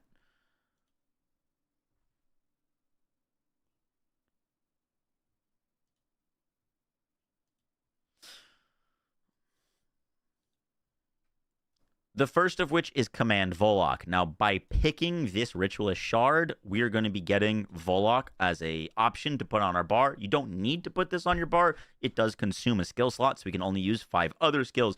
But Command Warlock is insane for us. It's cost 20 dominance to use. We are going to be allowing us to cast a lot of dominant skills with this, or specifically Command Warlock with this setup. But its passive is it increases our max overpower by 4 and our maximum wrath by 40. So just off the bat, now we're at 8 stacks of overpower, which is crazy. And our active Command Warlock allows us to siphon its power to overfill our overpower by 2. So now we're 10 stacks of overpower.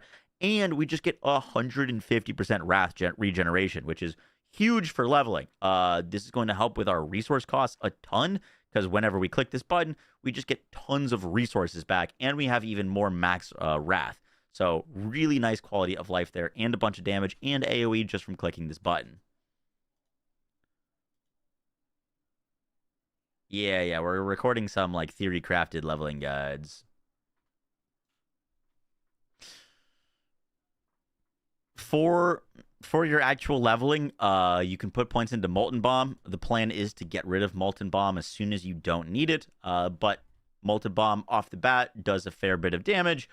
We can increase its AoE by 30%, but deal 30% increased damage to enemies at its center. We can also grab Cluster Bomb. This makes it an Abyss skill, and it lobs a bunch of bombs, and that is important because Wrath generates 1 additional Wrath on each impact. This makes it do a bunch of impacts, so this should be a good, like, just basic source of generating Wrath when we're starting out, so that we can cast our Hell Fracture. Once you have your points or your Wrath generation solved, don't need to use this, can get rid of it. And then we get down to the core of the build. The quite literal core skill is Hell Fracture. This allows us to summon the fires of hell to fracture the ground, dealing damage to enemies. Basically, this looks like the world splits open and a bunch of explosions come out of it. Now, this fracture does solid base damage. Note that it costs 35 wrath, so just 2 casts of this generate 1 stack of overpower. So our overpower generation is going to be awesome. And then these fractures remain for 15 seconds and explode up to 2 more times when you cast Hell Fracture again. I'm old and I'm an alcoholic, right? God damn it, Baggin. With the volatility upgrade, standing within a Hell Fracture explosion grants you volatility for 3 seconds. This is really nice because volatility is allowing us to empower our skills. We are going to be making this an Abyss ability, and with our upgrade, Abyss abilities can be empowered by volatility, and this pulls in enemies, so this should be grouping up enemies for us to just kind of have all of these fractures hitting the same pack at once. So even though this is technically like a little bit of less damage than the base, the actual damage of grouping all the enemies on it should be really nice. Later on in the game, you can get like runes to do grouping for you. So you could potentially use the lava fissures, but I really do think that the Fractured Abyss is going to be the way to go for leveling. And then we also pick up additional fractures, which allow us to explode in additional times. We go from 2 fracture explosions to 3 per fracture that we cast. So even though this is 192 base damage, you could basically multiply this by 3, and we're going to have multiple ones overlapping as well. Then we come down to our next skills. These are our defensive skills. You'll note that we are not using an Arc Fiend skill. These Arc Fiend skills are very cool. However, they cost dominance, and for leveling, I don't expect us to have many sources of dominance generation. Command Warlock is going to allow us to get tons of wrath generation, overfill our overpower, and I think anytime we want to spend dominance, it's going to be here. So we're going to be using 2 defensive skills. Nether Step, which is going to give us a bunch of movement speed. This is going to give us 100% movement speed for 3 seconds with the movement speed passive. Gloomwalker allows us to get immunity from it, and the extra charge allows us to have 2 charges of it. And then we're also rocking Dark Prison. Dark Prison is going to prevent enemies from moving, so we can just lock them in place in our Hell Fractures. It's also going to allow us to fortify ourselves with the chain aura. It's going to create an aura around us, which is going to slow enemies out or within it by 80% and reduce incoming damage by 35% from anything outside. So we've got like a slow lockdown basically. And then any enemy that dies that's affected by Dark Prison is going to reduce our cooldown of this. Should be able to just keep this up like pretty often as not only a utility but also survivability. We are skipping the dominance Arc Fiend skills just because we want to use that for our main skill. And then we get to Sigil of Subversion. Sigil of Subversion is going to be huge for this build for a few reasons. One, this creates hexes. Hexed enemies can take more damage. They have more crit chance against them. And this will give us Shadow Form, which will give us Unhindered and Stealth and movement speed. And while we're in these subversion trails, we get 50% increased movement speed. So a lot of quality of life there. But with the Sigil of Lava, we can turn this into actually like a pretty decent damage skill. It's going to create lava trails that do 350 damage. And once again, enemies are going to be pretty locked down on this build in not only the AoE pulls of our fractures, but also the lockdown of our Dark Prison. We just cast Sigil of Subversion to kind of have overlapping lava trails. And then the cast range allows this to cast at kind of any AoE. So this should be a solid supplement in addition to our damage, but it's also going to be supplying a lot of the source of hex for this build. So definitely needed. And then lastly, the Metamorphosis is our ultimate. It's going to allow us to transform into a demon. While we are a demon, we gain 25% increased life. We deal up to 100% increased damage based on how many kills we have.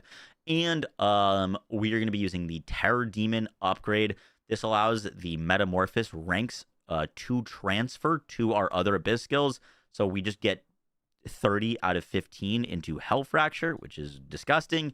And our Metamorphosis is going to grant us 4 Shadow Form stacks every second, and our Abyss skills do not break stealth, meaning we can cast our Hell Fractures from stealth, which is really, really nice. Kind of a sick upgrade for us. It does have a 30-second cooldown, but it's going to allow us to keep all of our skills on our bar. And then we're going to be picking up Stagger Bar to give us Unstoppable and Maximum Life to gain a total of 65% increased life. Now note, once you are more endgame, I imagine you're going to be picking up damage scaling in Phase 2 and Rage, but once again, this is a leveling guide. For now, we should be chilling. Is the Warlock paid DLC? Yes. Yep.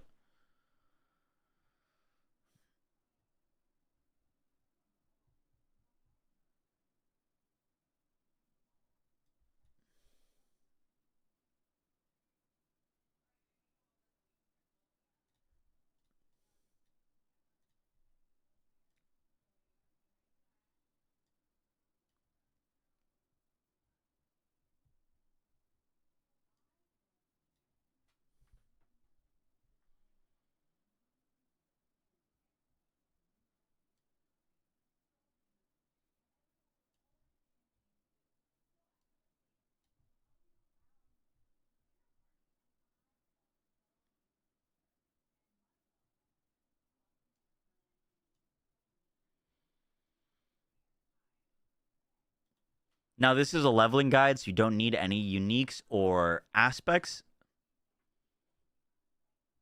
Now, this is a leveling guide, so it's designed to be able to be played without any aspects or uniques, but just to call out some specific ones, the Spine of Tathamet allows our Hell Fractures to deal 120% increased damage, and every third cast creates a triple fracture.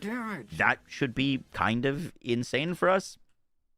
Probably our best in slot, and it's also a one-handed mace, which allows us to also wear like a shield or an offhand. So that should be really, really good.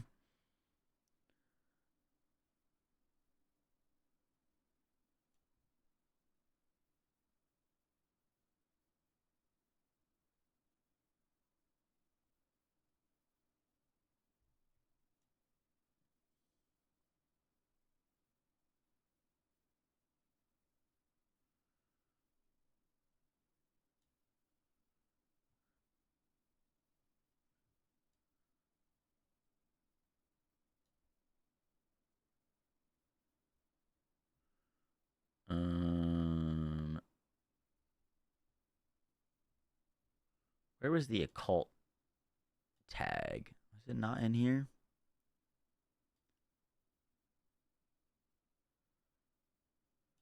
Oh, it was on D4 builds.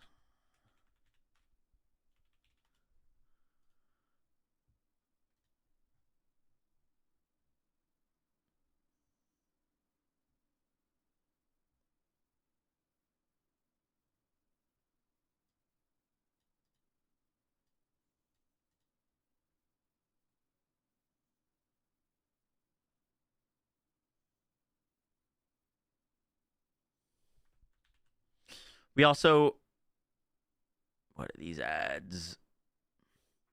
We also know that there is a set bonus for like a ritualist playstyle that seems kind of insane.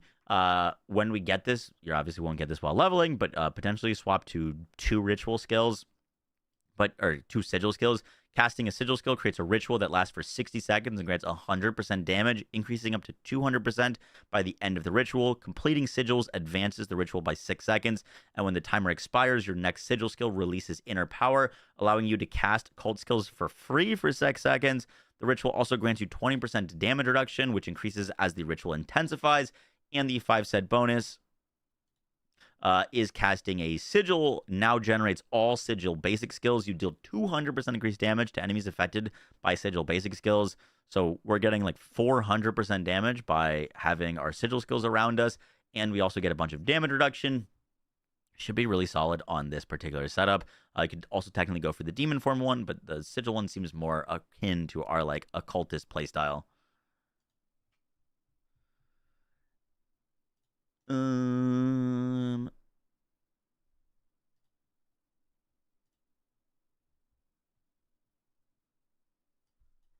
Where's that planner we were just working on?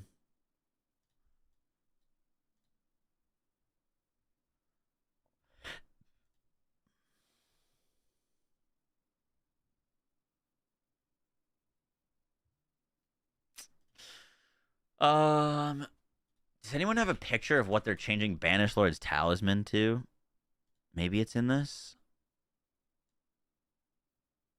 We know Banished Lord's Talisman is changing, and it looks like really good for this particular build.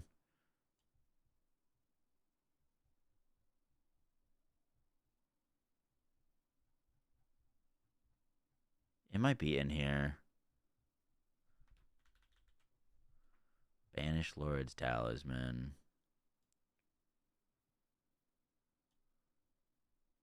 Those are all Warlock specific ones. Maybe Woody had it.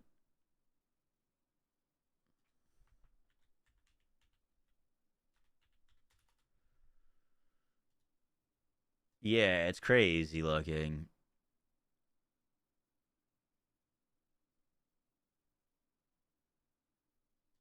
Hi everyone. So we just there it is, literally the first one of this video.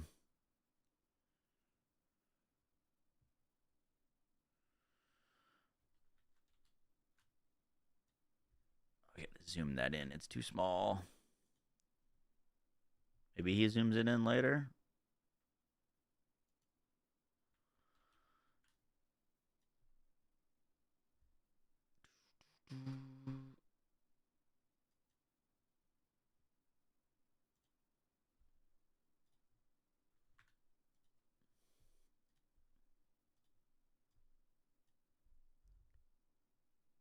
every few seconds. It gives you a bit of additive damage and some.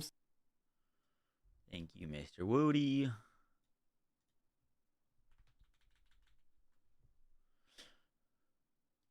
We also know that Banished Lord Talisman is getting changed in this upcoming update. It now reads that after you spend 275 of your primary resource, you gain 4 stacks of Overpower, which is kind of whatever. We have great Overpower regeneration on this build, so that's not as important to us. What is important is our critical strikes deal 18% increased damage per stack of Overpower. That is, in theory, 180% increased crit damage for our crits on this build, which we're going to be critting a lot because we're hexing enemies, and we can stack up to 10 stacks of Overpower. And it seems like these are different lines. Like, after we spend a bunch of resources, we gain stacks of Overpower, but just in general, our crits just deal increased damage per stack of Overpower. We should have great Overpower regen even without this. So just like a wildly amount of damage for this build. Should be really nasty.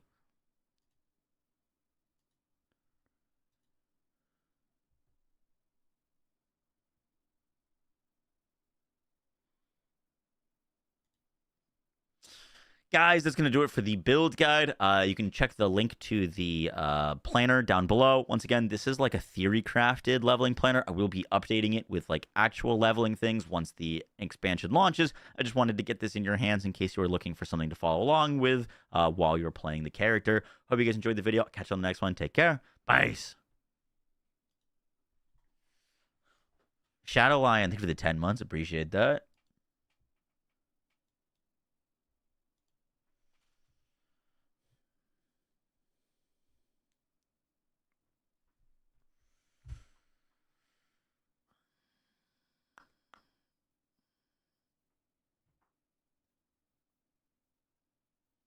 Boy loves his veggies. Indeed. Indeed, indeed. Yeah, it's like 2 hours. The reviewers said that the campaign took them anywhere from 5 to 10 hours. Some took 10, some took 5. If you're blasting and skipping cutscenes, you probably do it in like 3.5. Any place to play Soros? If it comes to PC, absolutely. On PlayStation, probably not, to be honest with you. It doesn't matter. Elegot, all the builds are changing. Everything's changing. Listen to your own playlist. Hey, good taste.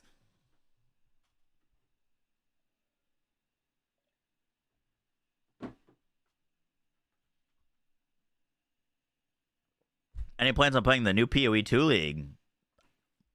Excuse you? Yeah, absolutely.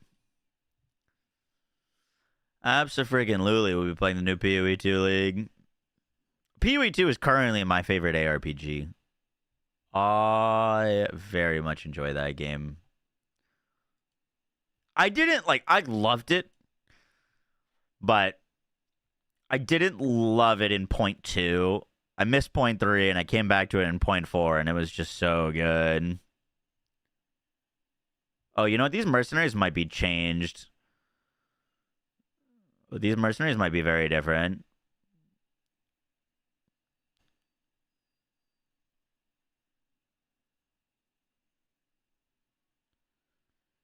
Like, this is like guaranteed overpower, but that doesn't work anymore. But we're probably going for Yana.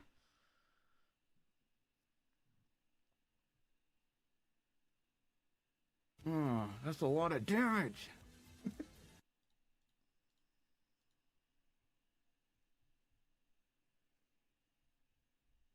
Big Ugg, thank you for the Twitch Prime. Appreciate that.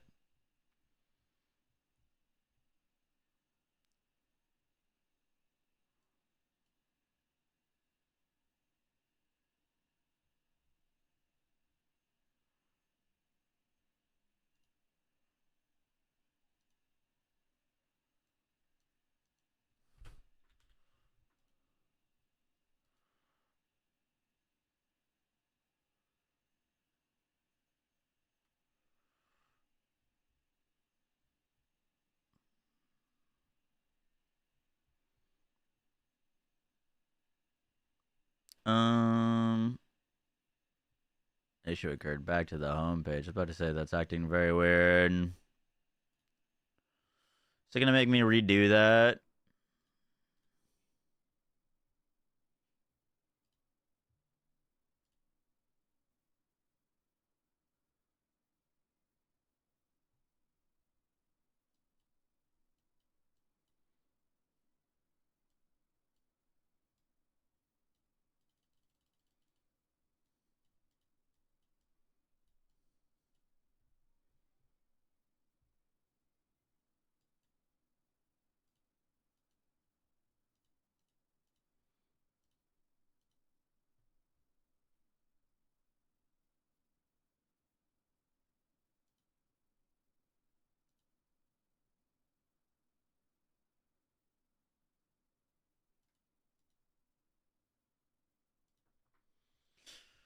Cool.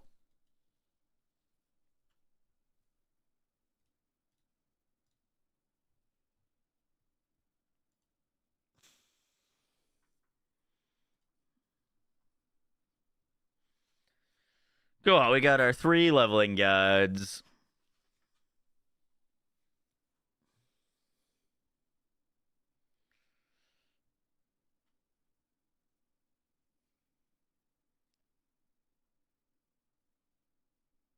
Are we excited for D4? I'm very excited. Are you playing Rogue, Baggin?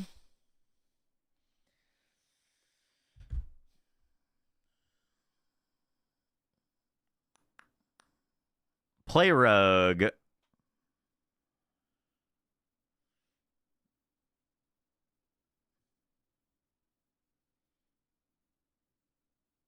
It's decided. Okay. I'm going Warlock. You're going Rogue. Why is Pee-wee 1 not your favorite? It's actually complete. It's very different for me with Pee-wee 1 and 2. Like,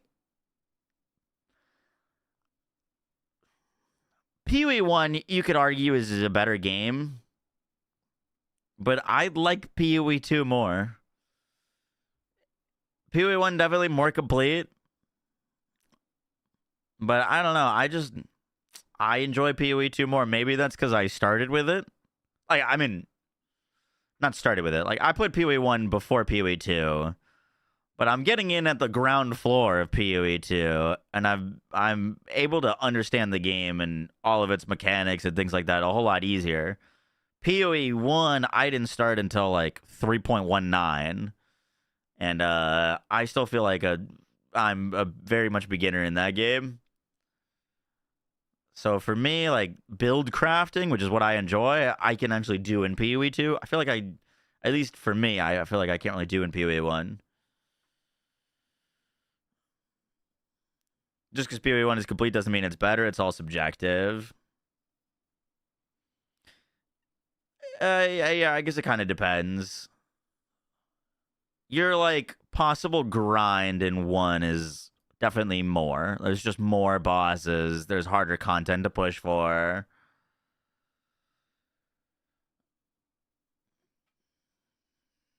It's got a lot of skills. It's got a lot of freaking uniques. I don't know. I enjoyed 2 more. If anything, the gameplay of 2 feels better to me. Like, the combo that they go for, not my favorite, but once you got a build going in 2, it just feels so good, man. Plus, personally, I prefer the, like, gear and skill management of 2 much better. Like, the having to get a 6 socket with the right colors, not a fan of that. What do you want to see the most from PoE 2? I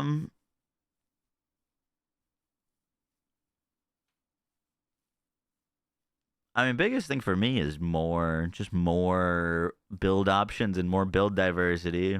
More endgame would be really great. I definitely want that, but I'm very excited for them to keep adding new classes and new ascendancies. Like that's like if it was, I think that's more exciting to me personally. Is all the new classes, new weapon archetypes, new skill trees, new ascendancies, like that kind of stuff is crazy. Very excited for an endgame revamp, but like, dude, the funniest thing about PoE 2 is like, I could be crazy about this, but people like complain about PoE 2's endgame, right? But I feel like the people that complain about PoE 2's endgame are only complaining about it in comparison to PoE 1, because PoE 1 has the best endgame ever. Right? No game can match PoE 1's endgame. It just isn't. There's just nothing that can match it. But PoE 2's endgame, compared to like most other games currently, is still better than them. You know what I mean? Like, it's not like PoE 2's endgame is terrible. It's just not as good as PoE 1's. It could definitely be improved. I definitely think there's areas of tension and things that are annoying that I just don't like doing, but I don't think it's like a bad endgame, if that makes sense.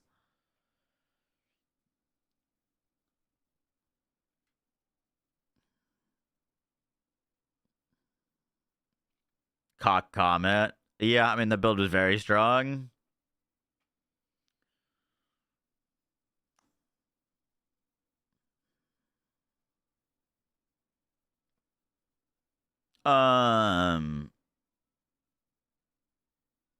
But yeah, I'd really love to see like more viable builds and setups and stuff like that.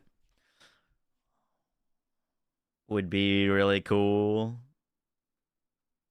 I never played the cast on crit comet build, but you know, there's usually very quickly hard metas.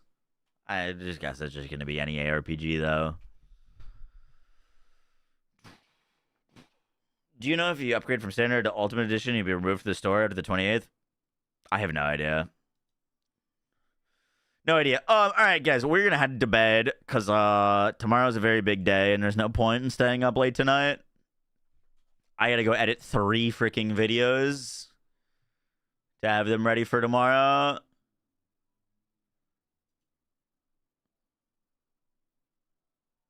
You never tried? No. Not Comet. Not Cock Comet. Tried other versions of COC.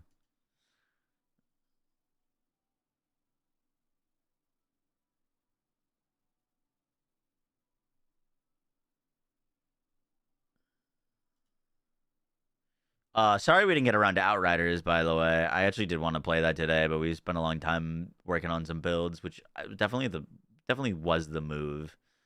Definitely was the move to like hammer that out. I figured if we finished all the builds for D4, we'd go play Outriders, but it took longer than I was expecting.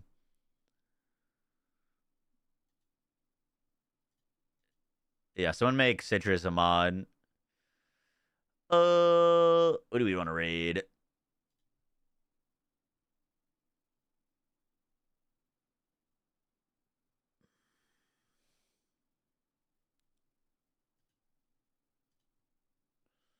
Let's go raid Panda Glass Jaws. I never raided them.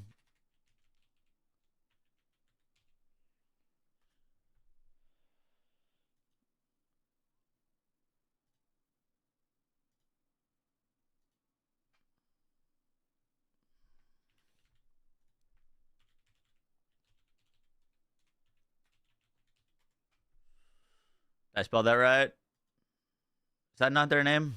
Panda Glass Jaws? Oh, it's Panda Glass Jaw.